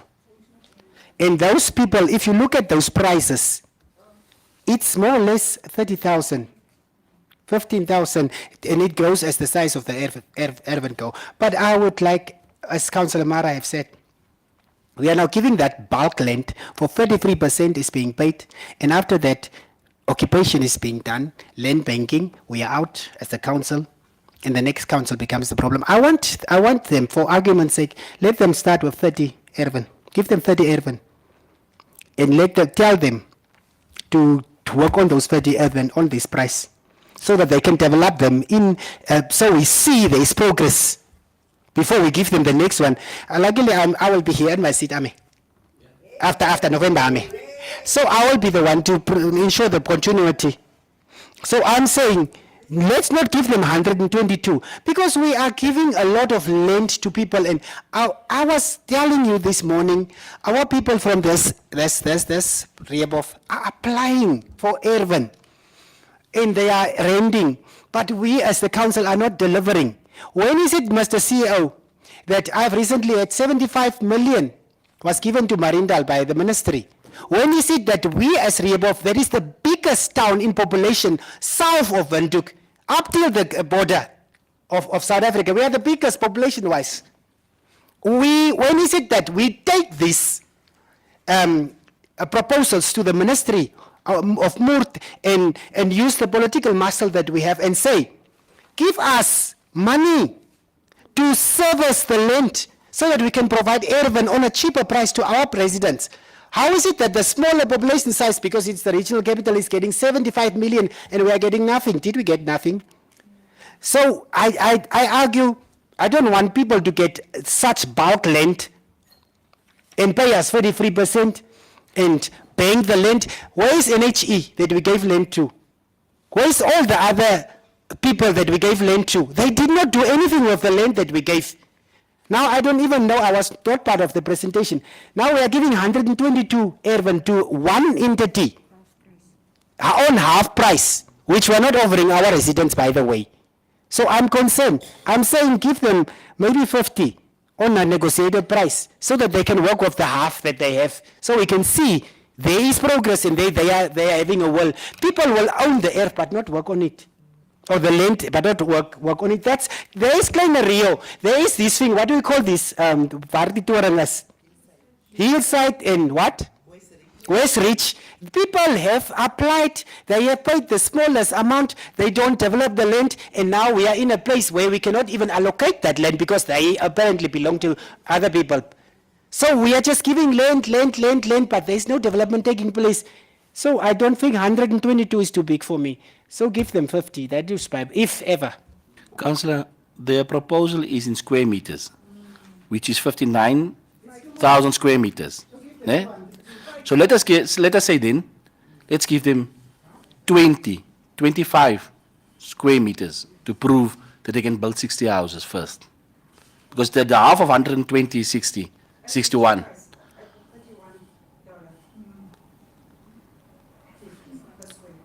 The 31 all on what square meter do you want? Councillor, you must give the direction. I'm just asking because what Councillor Jackie said. My issue is, even at the informal areas, we normally come to the inhabitants of this town. We normally give it way lesser than the gazetted tariff. Councillor Lalani, Councillor Amanda, quickly. When we came to Burgershoek and Volstreesvlakte, we reduced the price. When it came to Samstan, we reduced the price to our community members. When it came to Sheikh Tailors Federation, we reduced the price. So now we are saying, Councillor Jackie said we must be consistent when we're doing it. Now I'm asking, if we must look at other towns, whereby they are even asking lesser than the 31%, or towns that we must benchmark against as town councils in our rates, even our 68, like Councillor Jackie mentioned, what Mr. Tron gave him, it's a lot. Imagine what will the price be for that house if that person must bring services on $68 on virgin land per square meter. That will increase the housing prices in Rehbof. Is that what we want? And how many people will afford the houses is the next question. So housing delivery goes on to give the land cheaper, to communicate to the developer or to the contractor to also reduce the price of housing. If he wants to sell the Erwin, to reduce it also. But the onus remains with you as councillors.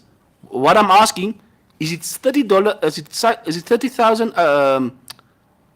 30,000 square meters now on that same rate?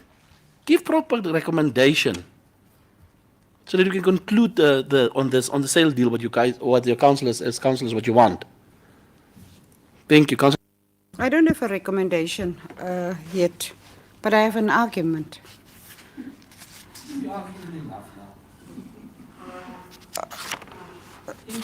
Councillor Mara, I want us to go and not just have arguments. I want us to come to the conclusion where we say this is a recommendation, recommending that this is what we want as a council to the development that must take place in our town, or then we decline it, or we approve, or we recommend with the amendments that we as the council want for our inhabitants in this town. Okay, I don't have an argument. I have something to say. Okay, thank you. Business consultant company, they are from where?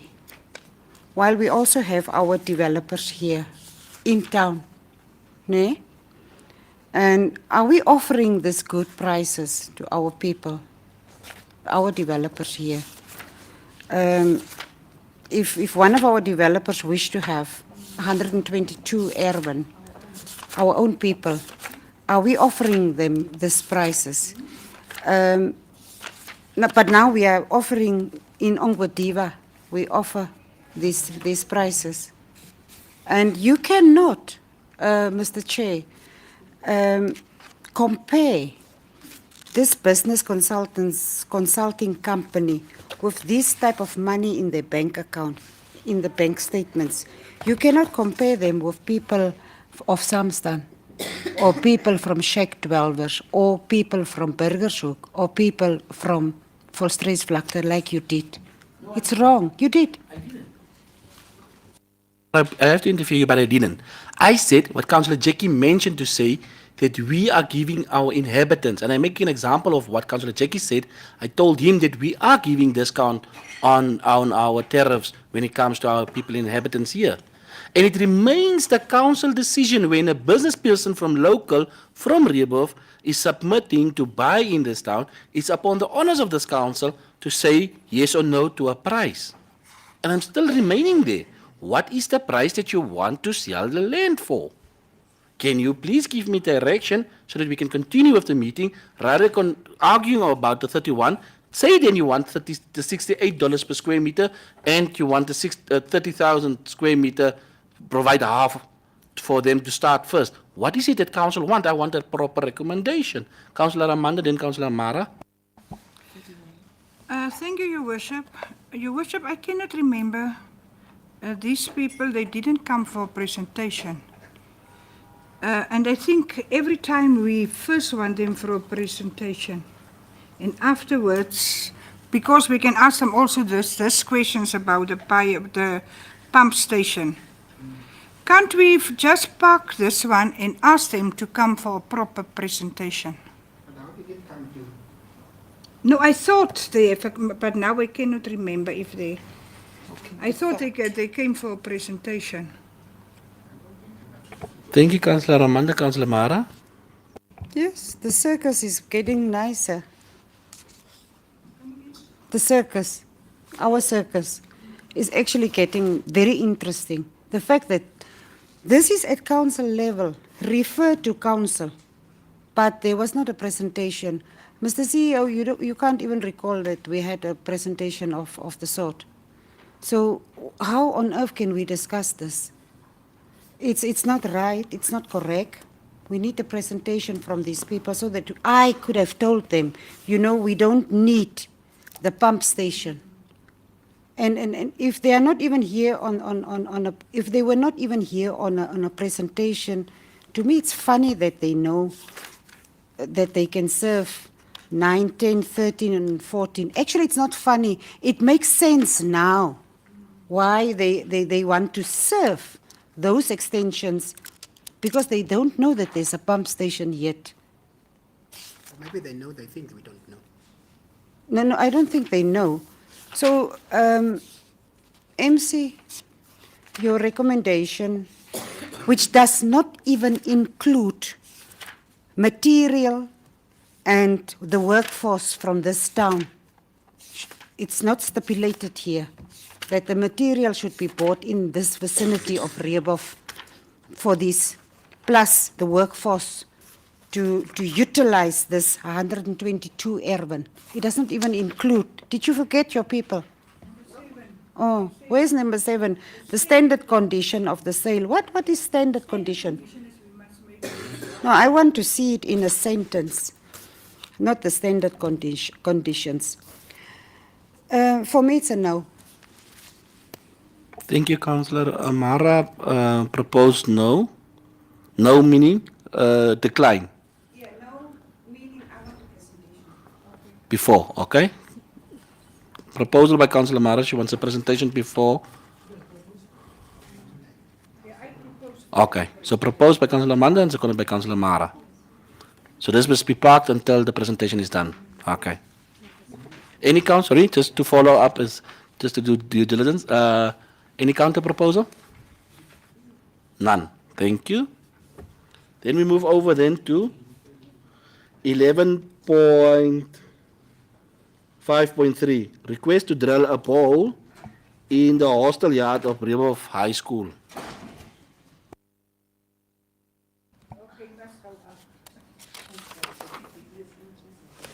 Management committee recommended that the Rehoboth High School can be granted consent to drill a borehole in the hostel yard.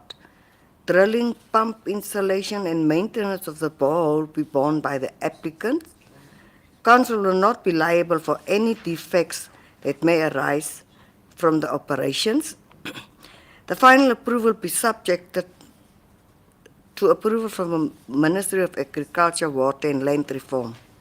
Water meter to be installed on the borehole. The borehole infrastructure be monitored by council. In the future, only applicants with operations exceeding 1 hectare may be considered. Refer to council. Thank you, councillors.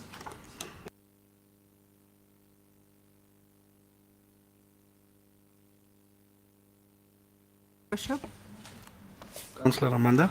I just want, thank you, Your Worship. Number 5, that was also a question that we asked, why must they have install a borehole? I install a water meter, but they said it is not for, it is only for data keeping, and we are also, they are not going to use that water for drinking. It is only for the gardening. So that is just a clarification. Yeah, for data keeping.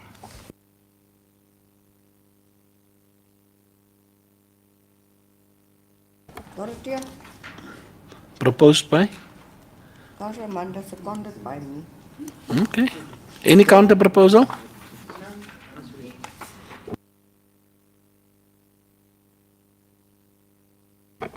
(11.5.4) ISUT 2 project council submission on strategic conditions for land rights in Rooiduine. MC Chair.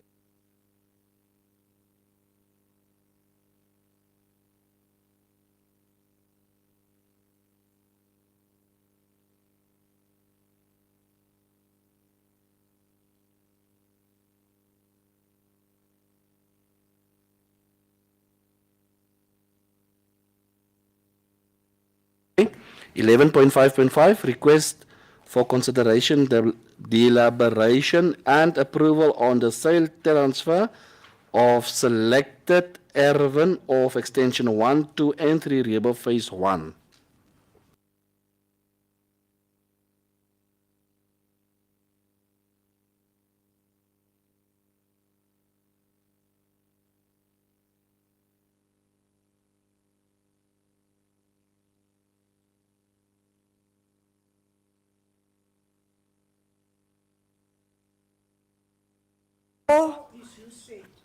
Introduction and purpose of submission. Eh? It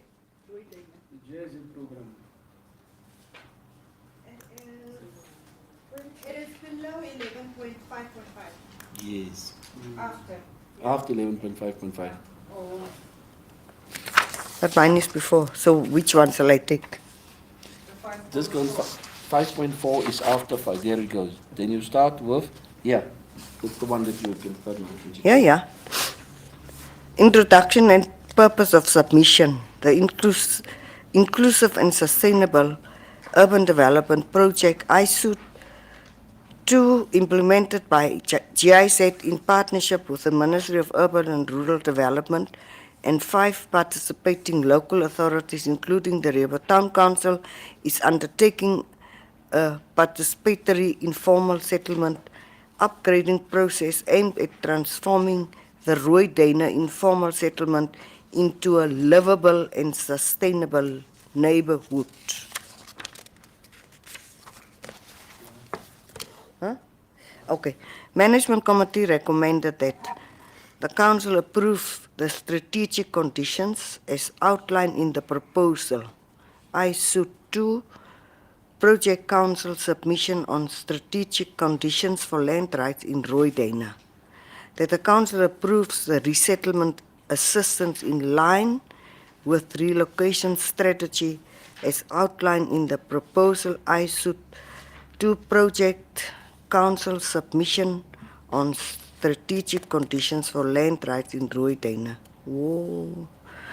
That the Council approves the establishment of a grievance redress mechanism as outlined in the proposal. ISUT 2 Project Council submission on strategic conditions for land rights in Rooiduine. That the Council and GIZ adopt the attached proposal. ISUT 2 in its entirety. Submission on strategic conditions for land rights in Rooiduine in its entirety. Refer to Council. Council.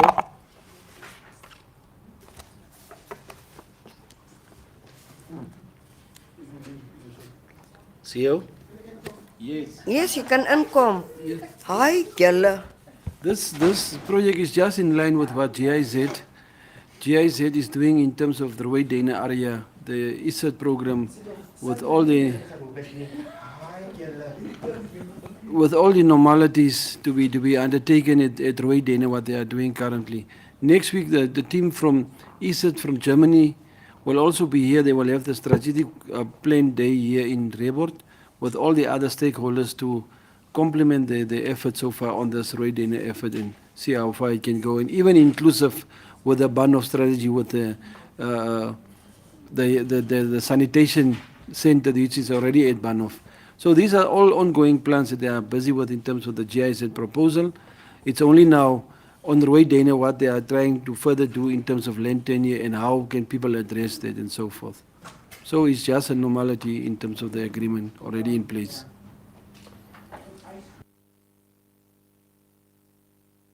Councillors?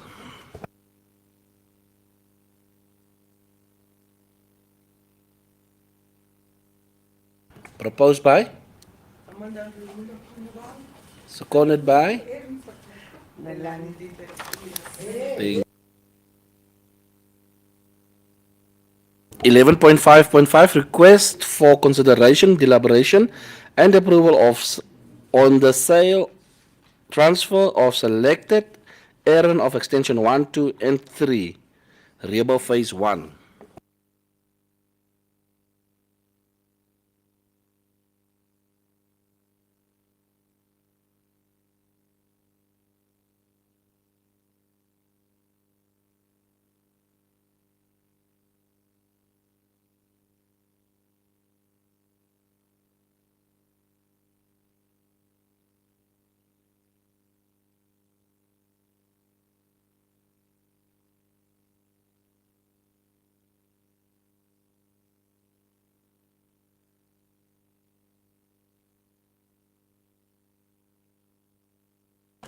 Eleven point 5.5.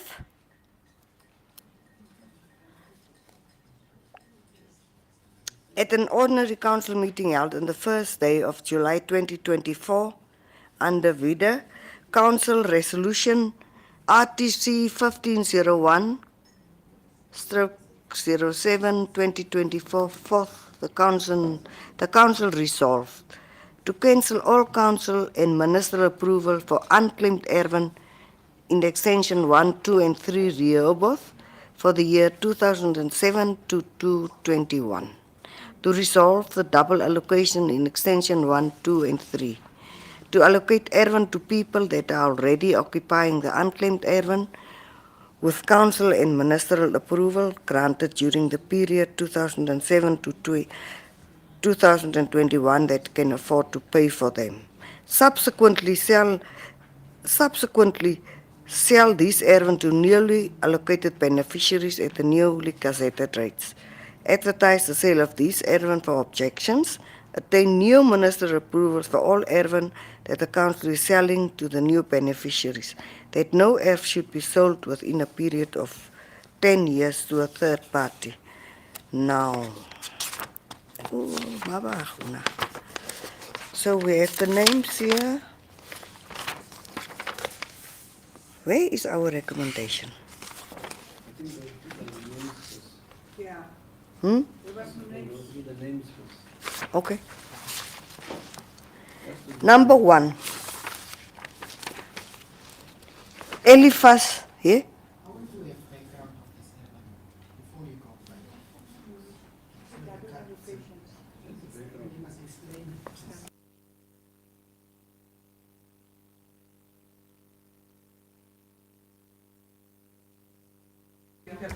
Your Worship, at an ordinary council meeting held 1st day of July 2024 under Council Resolution RTC 15/01/07/2024/4th, the council resolved to cancel all council and ministerial approvals for unclaimed erven in extension 1, 2, and 3 Rehoboth for the year periods 27 to 2021.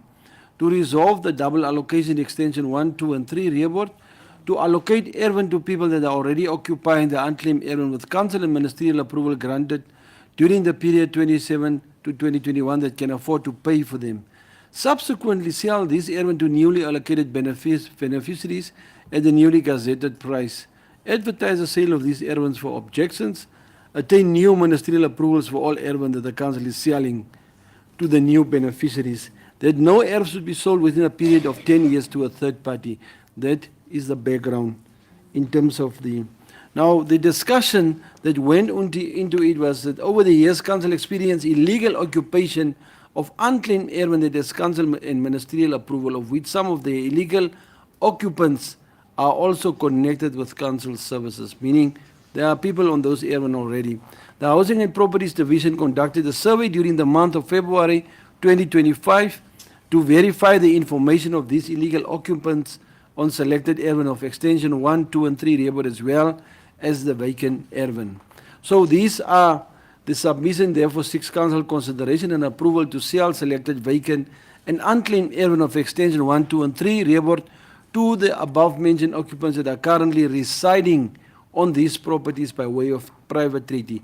And these are the names now, starting with Eliphas Megameno Ilinde, Maria Magdalena van Wyk, Elsabie Lynette Peters, Carol Rihanna Hansen, Louisa Jonita Swartz, Gerrit Gavin Kotze, Juliana van Wyk, Johan Allen Brendel, Naomi Kloete, Johannes Jacobus Smith, Wilhelmina Peters, Leandra Kinda, Johanna Paulina Bekes, Matthews Martinez Kloete, Hendrik van Wyk, Maria Magdalena Bekes, Rina Jansen, Nicholas Harold Kutsie, Marion James Bekes, Edwin Jerome Savage, Randall Dion Morkel, Beverly Kanguatako, Rosa Elizabeth Levine, Gert Jamina Maton, Cheryl Lee Alvira Kloete, Henry Jeffrey de Klerk, Lucia Antoinette Maton.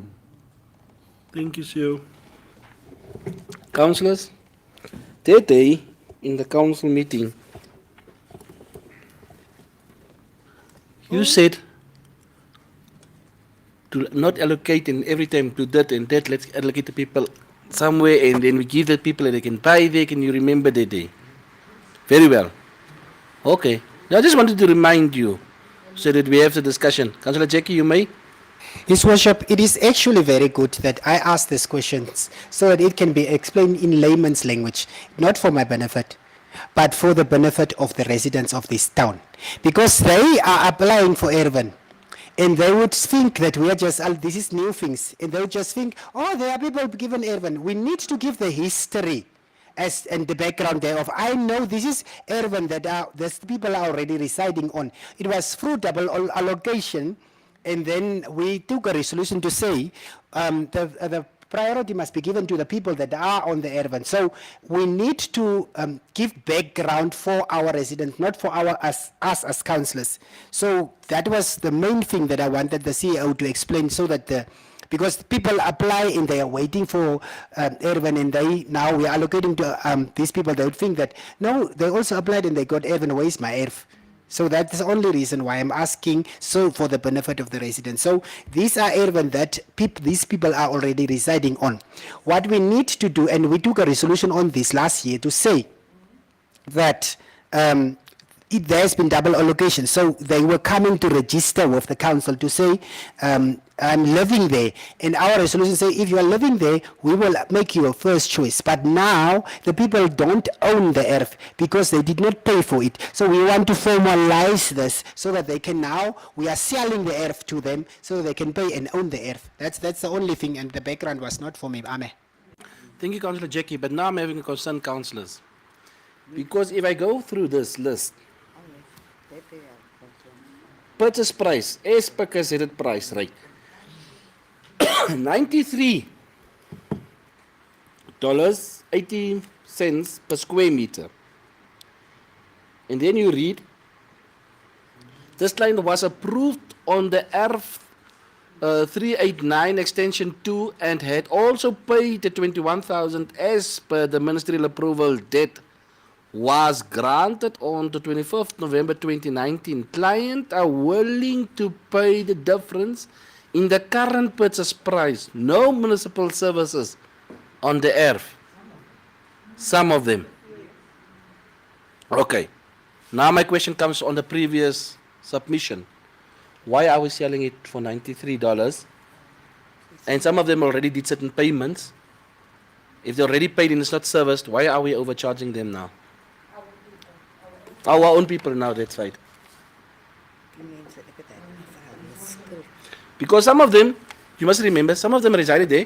They got the ministerial approval letter, but they never got from the council the time to come and purchase and pay the 5,000, because we all know the prices was 5,000. 5,000 2009, whereby the certificates would be granted by the the Minister of Moor that time.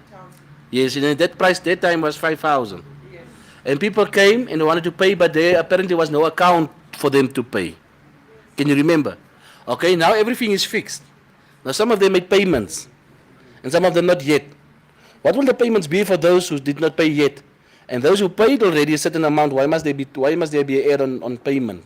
What is the reason for those payments? Because this is the local people that is currently commuting and working to must afford this. Some of them are, and we are charging and we are asking the business companies a lesser price to provide. But when it comes to our residents, we give these prices, $93 per square meter. Thank you, councillors.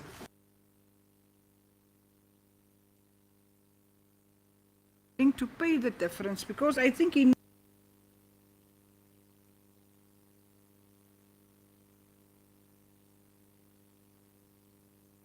The person have a choice. And councillors, I ask again, if you speak, just switch on your mics. Does the person have a choice whereby he already paid a certain amount, but for him to get that ERF, he must do a top up? Is it justice if a person already paid 21,000?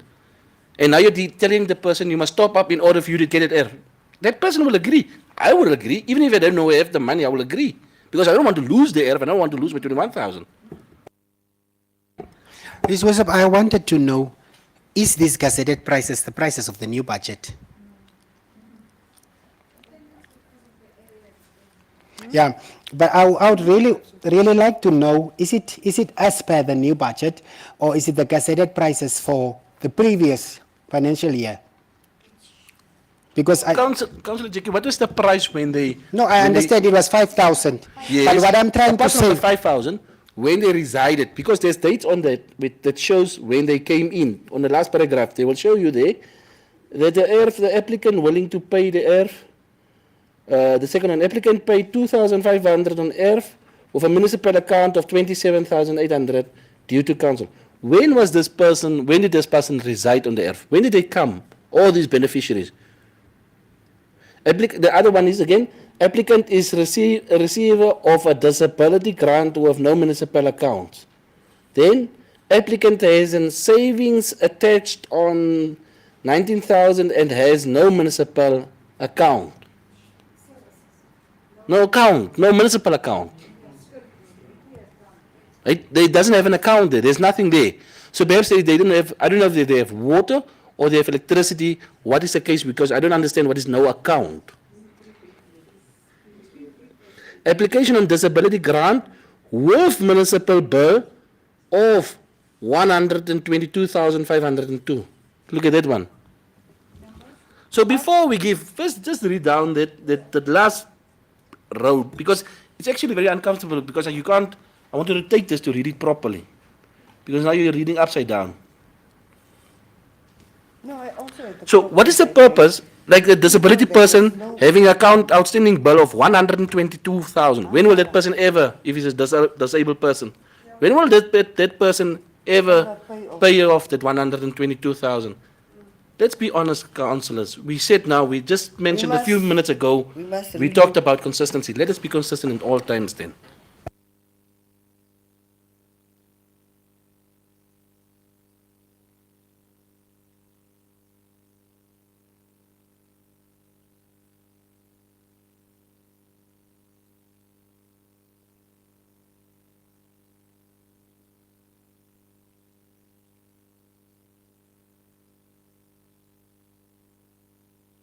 Well, how do you propose on this, like that? I think we need to really brainstorm on this one.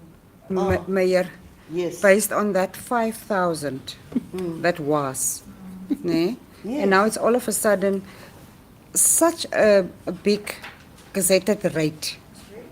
It's very high. As a matter of fact, if this is the new rate, gazetted rate, which has been budgeted, we did not even inform these people about the new budget, which is approved, the rates. The mayor... The rates, us. I think we didn't, there was no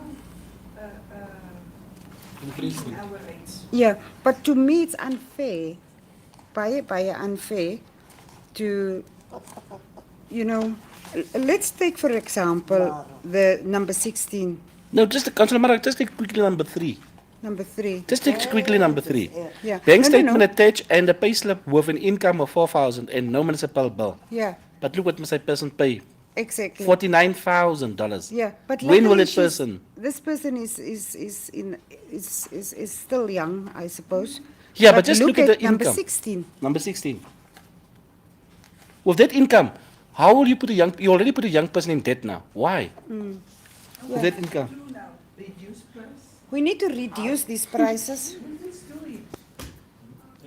Because these are our people. Sorry, Cassandra, the legal officer quickly have something to say. I stand under correction, councillors, but this is now the double allocation. So the other people that were also allocated on those Erwin, some of them were already allocated other Erwin at the new rates also. So now to deviate whilst they paid the full rates, and then will that not create another issue? Did they make payments already? Because if they did not make payments already, let's reverse and make it correct it then. Because both sides, or every time from now on, councillors, I'm asking you again, on this rates, paying this, and the person must still, there's no services even at some of these Erwin. It's ridiculous. You must pay $50,000 for ERV.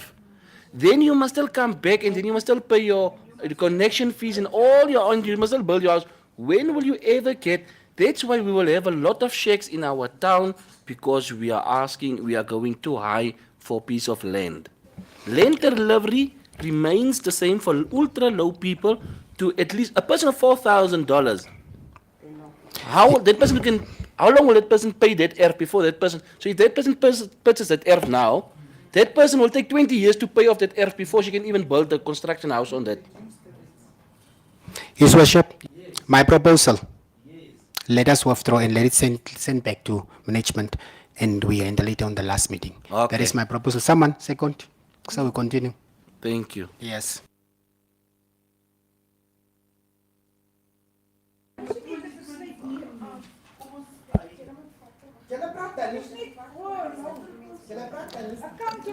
Is that a counter proposal? Yeah. Okay. Let us decide on a reasonable rate.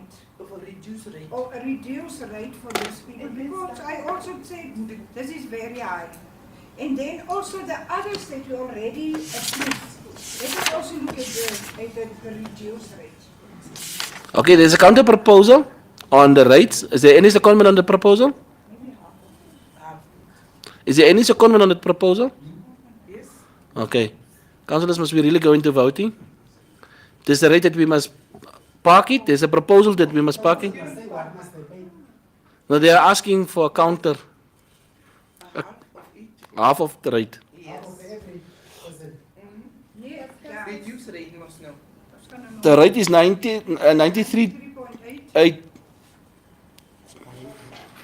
Mr. Max is here. Mr. Max, can you please give us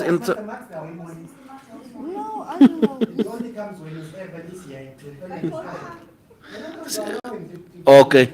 Sorry, Mr. Max, I retrieve. As the gazetted tariff rate of 93.80 per square meters, what is the tariff that you want to? Did you ask? 50% is what? 46.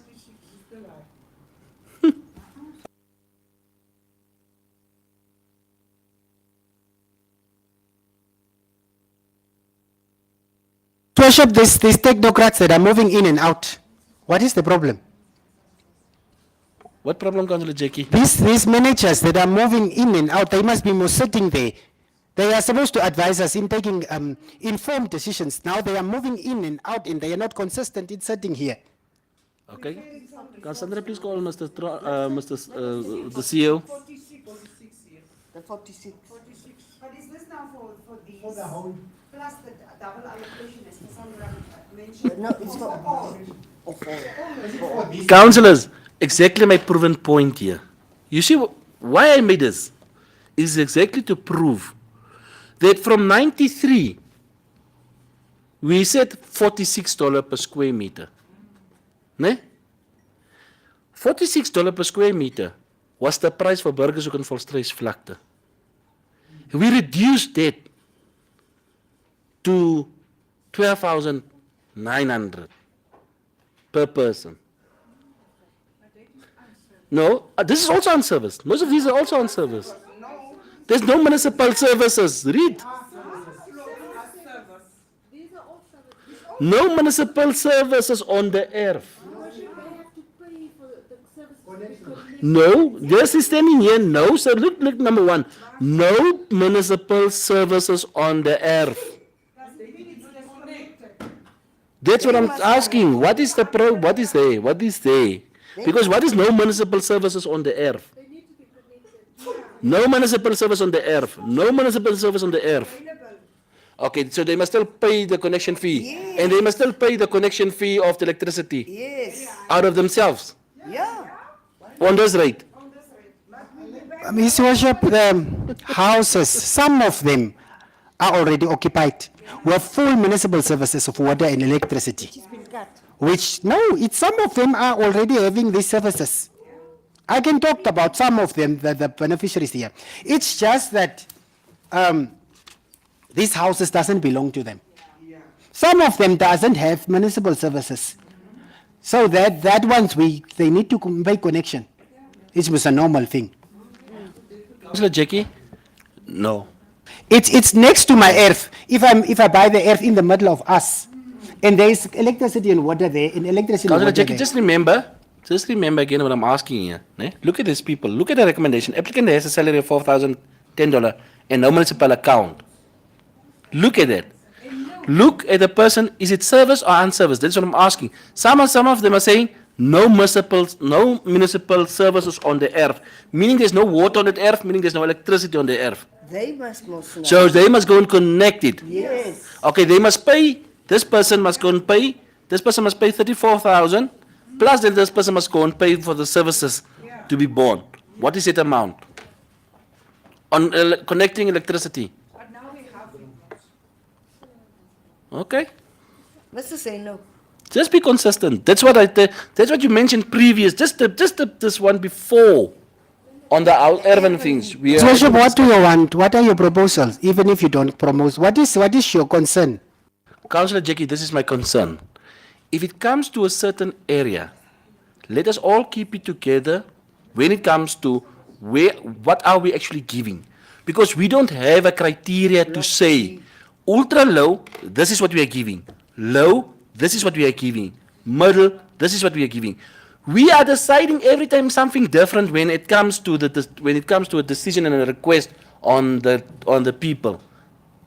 Then every time it's inconsistent. Let's get a consistent rate.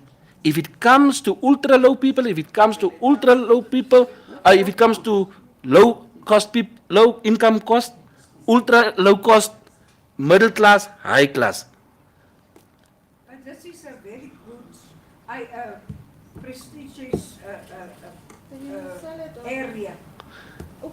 Kavuki land. Block G. Extension 1, 2, 3. Okay, give your recommendation. We have already gave. Half the price. Oh, then you propose like that. I propose. Mr. Tron. Mr.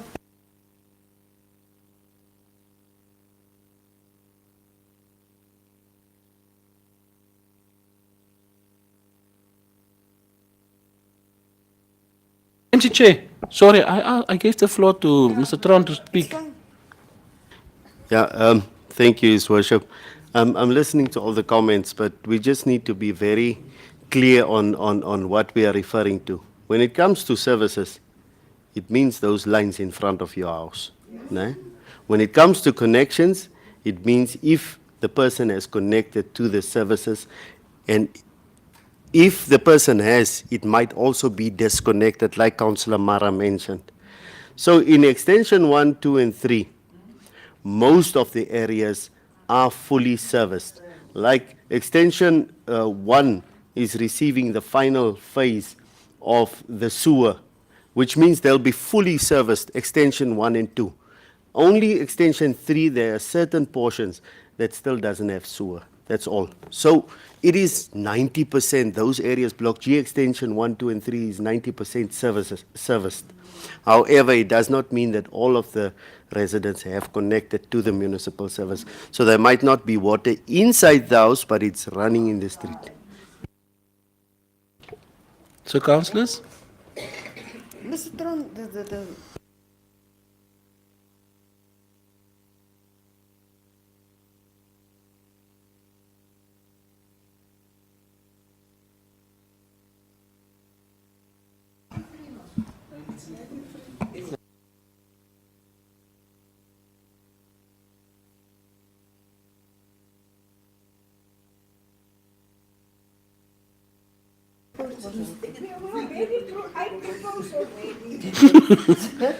There was a counter proposal. There was a proposal from Councillor Jackie. I withdraw mine, His Worship. Okay.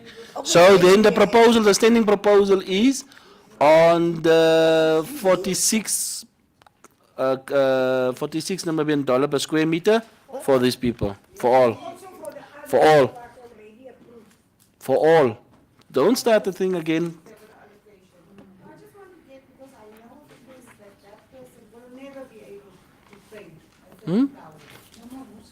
This council must also know that they are creating a precedence. You must know that you are creating a precedence. Because next week we are saying, I have said in my question and answer session, I have said people applied and we are looking at urban that are available in the different blocks.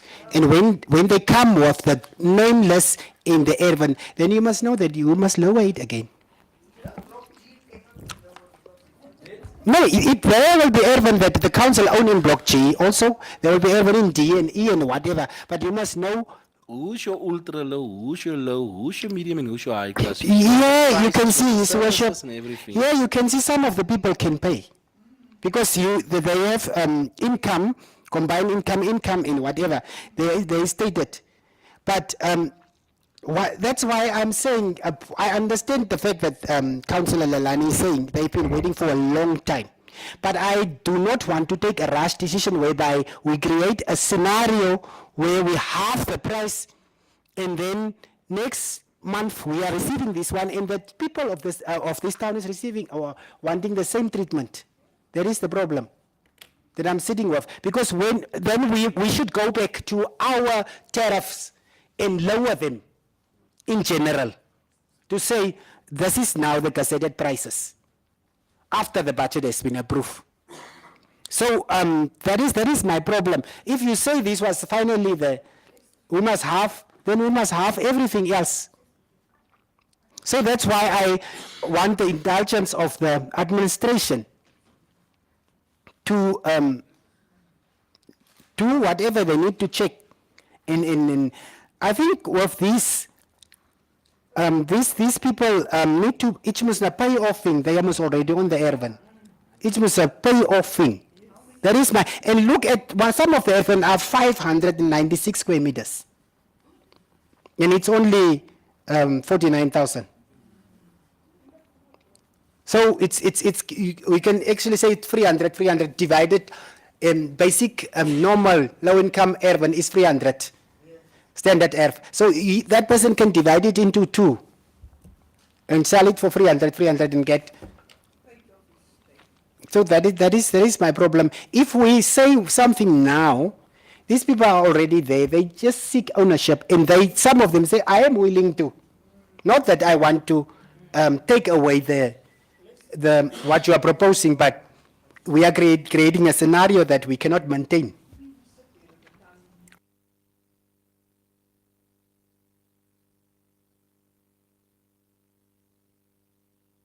Accept it as such, as proposed by the No, we can't, Honorable. You need to, if you give me spoke beard. Your Worship and MC Chair, I think let's reduce as proposed by Councillor Lalani, but there's only one part. We do it today, but it's to all. So every Or, comes. no. I'm not showing this. I'm saying we are doing it today because this is double allocation. And we should also consider some. The Shumilas and so on. This is the third time, His Worship. There was the people from Extension 1307 or whatever that had to pay. They are paying 21,000, and then we had the second group that we approve. And then in that meeting we say no, we cannot lower because we already give the first group. You remember the first group? This is our third meeting of this of this type of list. So we said when we allocate in the second time, because we have the first group, we took it as it went. We said we cannot now lower the second group. Now this is the third group. Councillor Cheki, you just mentioned previously that when we come to our own residents, we must lower the price. That's your own words as a councillor that you just mentioned previously. Then I'm saying Just let's listen. continue lowering. No, what I'm saying here is, let's work. What I'm trying to say here is, let us work on when we are getting the thing, not to say what, a lot of promises here, but rather keep it safe to say, as we can observe because we know the areas and we know the people on that areas. And because of what they are, how long they're waiting for, let's give for this one a lower rate. But as every person comes after that on the services and whatever that must be borne, let's then give that, and then we will have the discussion. Do not put everything just like that. That's what I'm saying. Let us give a criteria where we set it out for unserviced land is having a price range of plus minus this. Semi-serviced land is having a price range of plus minus this. Then we keep it like that. Mr. Marx? Honorable Mayor, good afternoon, councillors. I just want to ask a quick question. This is phase 1 of the project. Just for clarity's sake, we are coming again with phase 2, phase 3, phase 4, till we finish the double allocation list. Are we going to keep to the $46 per square meter until we finish the project? Okay. Remember, Mr. Marx, double allocation was also taken from Block H to from Block G to Block H, and those people are also having prices. Double allocate. If we are going to deal with double allocation, we also accommodated people, take them out of Block G and allocated them. You remember this Ervan? Yes. What happened, Councillor Jackie? That's what I'm asking. What happened when we allocated them there, Block H? They are still not there. Why? Because they are complaining the prices is too high. And there's no services there. People doesn't want to go and reside there because their accounts are 38,000, 40,000 as well. Why aren't they there? And we're asking them, please go. We want to bring you services. There is already certain services there. Why don't you want to go? Because they're not willing to pay that 40,000, 38,000. Remember, Extension 1 and 2 is mostly free. Because it is Rukoro. Those Erwin, remember councillors and administration, those Erwins started at 5,000. Let's be clear. They started at 5,000. After how many years, because I want to go by the merit of a case, and not thumbsuck. The merit was they started at 5,000. And those people started with as low-income people from the ministry. So the minister came and handed them certificates. On that certificates, they wanted to come and do the payments of 5,000. By then, the system of the council by then was not up to standard. They couldn't accept the payments of these people because there was no accounts being opened for them. That's how it started. Councillor Lalani can correct me if I'm wrong. That's how it started. So eventually, after how many years, after 10 years, when everything was finalized for these people to come and pay, the amount is no longer 5,000 because there were people already allocated on their Erwin and it became double allocations and people were shifted and become... No, I'm trying to get to the point. What are we going to do? Because Mark said it's not only this is phase 1. There's a lot of phases still to continue from this. And there are the Block 8 scenario where people doesn't go to because the prices is too high. So give direction gradually, Councillor. Because most of those Block H is Rukoro and for free. No, remember on that one, on the double allocation part. I'm talking also. Yes. But there is mostly it's Rukoro. So there's no payment. Let's continue with the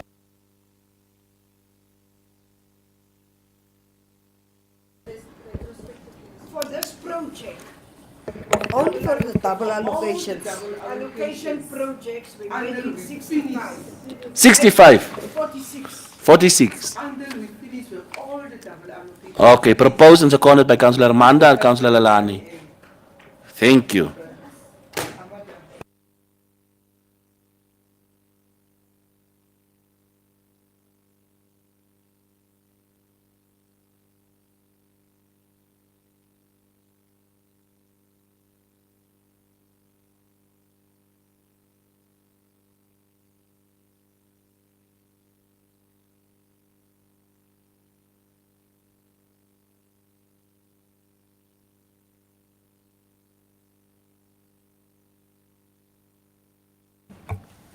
As I already mentioned, Mayor, all the double allocations. Patience. Doesn't Must- matter where. Yeah, please. 11.5.6. 11.5.6. Willem Schutz, acting on behalf of Sandwerf 2 Investments Limited, PTI Limited, in his capacity as the sole owner of the Farm 1043, hereby submits the application to the Rehoboth Town Council. Farm 1043 is part of the farm portions that were incorporated in the local authority boundaries of Rehoboth under Section 4(1)(b) of the Local Authorities Act, Act 92(1), and was advertised in the Government Gazette. Management Committee recommended that consideration is given for the need and desirability for the subdivision of the Farm 1043 in 55 portions and the remainder. That Council approves the subdivision of the Farm 1043 into 55 portions and the remainder. That Council approves the subdivision and layout of Farm 1043. That Council approves the subdivision and layout zoning according to the Rehoboth zoning scheme. Approval is subject to the adherence to legal requirements as contained in the Urban and Regional Planning Act, Act number 5 of 2018. That approval is subject to environmental impact assessment according to the Environmental Act, Act 7 of 2007. That the approval is subject to payment of endowment fees as prescribed. The applicant be responsible for the town planning, cadastral procedures and the cost involved. All costs for municipal infrastructure, roads, sewer, water, electricity and stormwater drainage be on the cost of the owner applicant. That the applicant be responsible for any additional charges on electricity network contribution that may be brought about as results of the rezoning and subdivision. Referred to Council. Thank you, Councillors. I think this is very straightforward. Of Yeah. Sandwerf, it was Proposed? proposed by Councillor Joey and seconded by Councillor Lalani. This one that is 11.5.7. What is that one? Subdivision of the remainder of ERF 105, Rehoboth Block D into portion, and the remainder subdivisions. Here, It's just a subdivision proposed and seconded by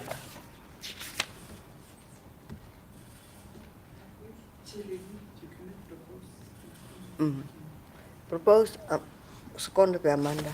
proposed by the Councillor Joey and seconded by Councillor Amanda. And then we go to point number 12, reports and recommendations of committees of the Chief Executive Officer, execution report, draft regulations and tariffs, if any. Then we are going to closure for the in-camera. I would like to thank the community for tuning in to our live streaming this for today. Before I close, I just want to give quickly to Councillor Jackie. Councillor Jackie. Yes, Worship, I'm a councillor for the portfolio of information, Yeah. public relations. Now, if things are not clear, I have to correct them. And unfortunately or fortunately, we are following a live stream. And some of the questions are coming through the public members. And we must address those that we can address. Now, I have been attacked on the platform, and I want to clarify the state. The questions that I asked this morning to the CEO and to the mayor on the electricity and non-power, non-water, and on the financial statements, and on the SNT and whatever you have, it's the same questions that the community members are asking, and I, as an ordinary councillor, we must understand, the public must understand these things. An ordinary councillor is not privy to some information. So as much as I am a councillor of this Riverhof Town Council, I don't know how much we owe the non-powers and the non-waters unless I request from the through my MC or through my mayor. So I just took the questions of the members of the community that was posted to the Prime Minister, and I assessed that community members to post those questions so that the council do its due course and answer those questions to the public. And rightfully so, the mayor said he will have a press conference where we will answer to this question. So I don't understand. I am standing as a councillor for the next election. And I am a councillor that likes accountability and transparency. So if members of public are asking questions, and as a public relations councillor, I have to communicate that questions to my superiors. So I'm just asking the same questions that the members of public is asking, because I'm an ordinary councillor. I'm not privy to that information. So the public must understand. I must mention Mr. Hans Mostert, because he mentioned my name, must understand that I am asking the questions that he asked, and I'm having the same concerns that he's having, and I am currently his mouthpiece. I am his mouthpiece to the council. And as an ordinary councillor, I'm just taking his questions, helping him, and lengthening his arm to my superiors to ask the same questions that he's asking in the public domain, to ask it in a formal setting to my superiors. So he must not see me as an enemy. I'm just taking his questions and demanding answers for him and the general public from my superiors, which is the mayor and the CEO, administration head and the council head. And that question the mayor has said he is willing to answer. And he will answer through the press conference, because I was only concerned about, I don't even know this information. And I was saying, if I don't know, how much so the residents will not know. So we must understand the functions of the council. We are 7 councillors, but 2 of us are ordinary councillors, and we are not privy to the management committee resolutions and recommendations and submissions. And we are asking the same question. So he must not see me as an enemy. I can never be his enemy. I'm representing him. Whether he voted for me or not, I'm his representative for these next 2 weeks. And yes, I'm standing as a councillor without any shame. Because I've served my community with honor, which I will do if I'm elected again. I so submit. Thank you, Councillor Jackie. I do not know even why he attacked you, because he's even having my cell phone number, my private cell phone number. So you can just even ask directly. I'm helping him. Exactly. So I don't even see, wow. And it's so funny though, that those people are having your contact details, but it's this Facebook bonanza thingy going on. They want the Facebook bonanza, don't worry, just leave. With this said, thank you very much to the community for tuning in on our live streaming. Like I said, we will have next week, waiting for the CEO. I will confirm a date next week for the press release of the water electricity amounts. I only wanted to get the when we came into office amount and the current amount on both water and electricity, and as well S&T that you can see by the Gazette tariffs. It's available on you can Google the Gazette tariffs on S&T, then you can see what the S&T rates are. It's there, it's gazetted even, so it's public information already. So there you can already see how much the councillors or whoever is going for S&T or trips, what are they getting there. So that is already been public information. Regarding the rest of the information, we will give a press release and also do a proper report on our on what we as this council did for this 5 years. That will all be available to the public. I gave this information this morning please feel free to communicate to the CEO or to any councillor. We can make this information also public because it's projects that we already done, so that all the capital projects that is already done, we can make it public and give the information on how much we spend it on these capital projects. Thank you. And please don't just accept any person's information. Rather contact the council and get the proper information on figures, because I can see there's a lot of people campaigning on the figures on the Facebook platforms. Please, residents, be careful of that. Not all information that you're hearing there is accurate information. Thank you.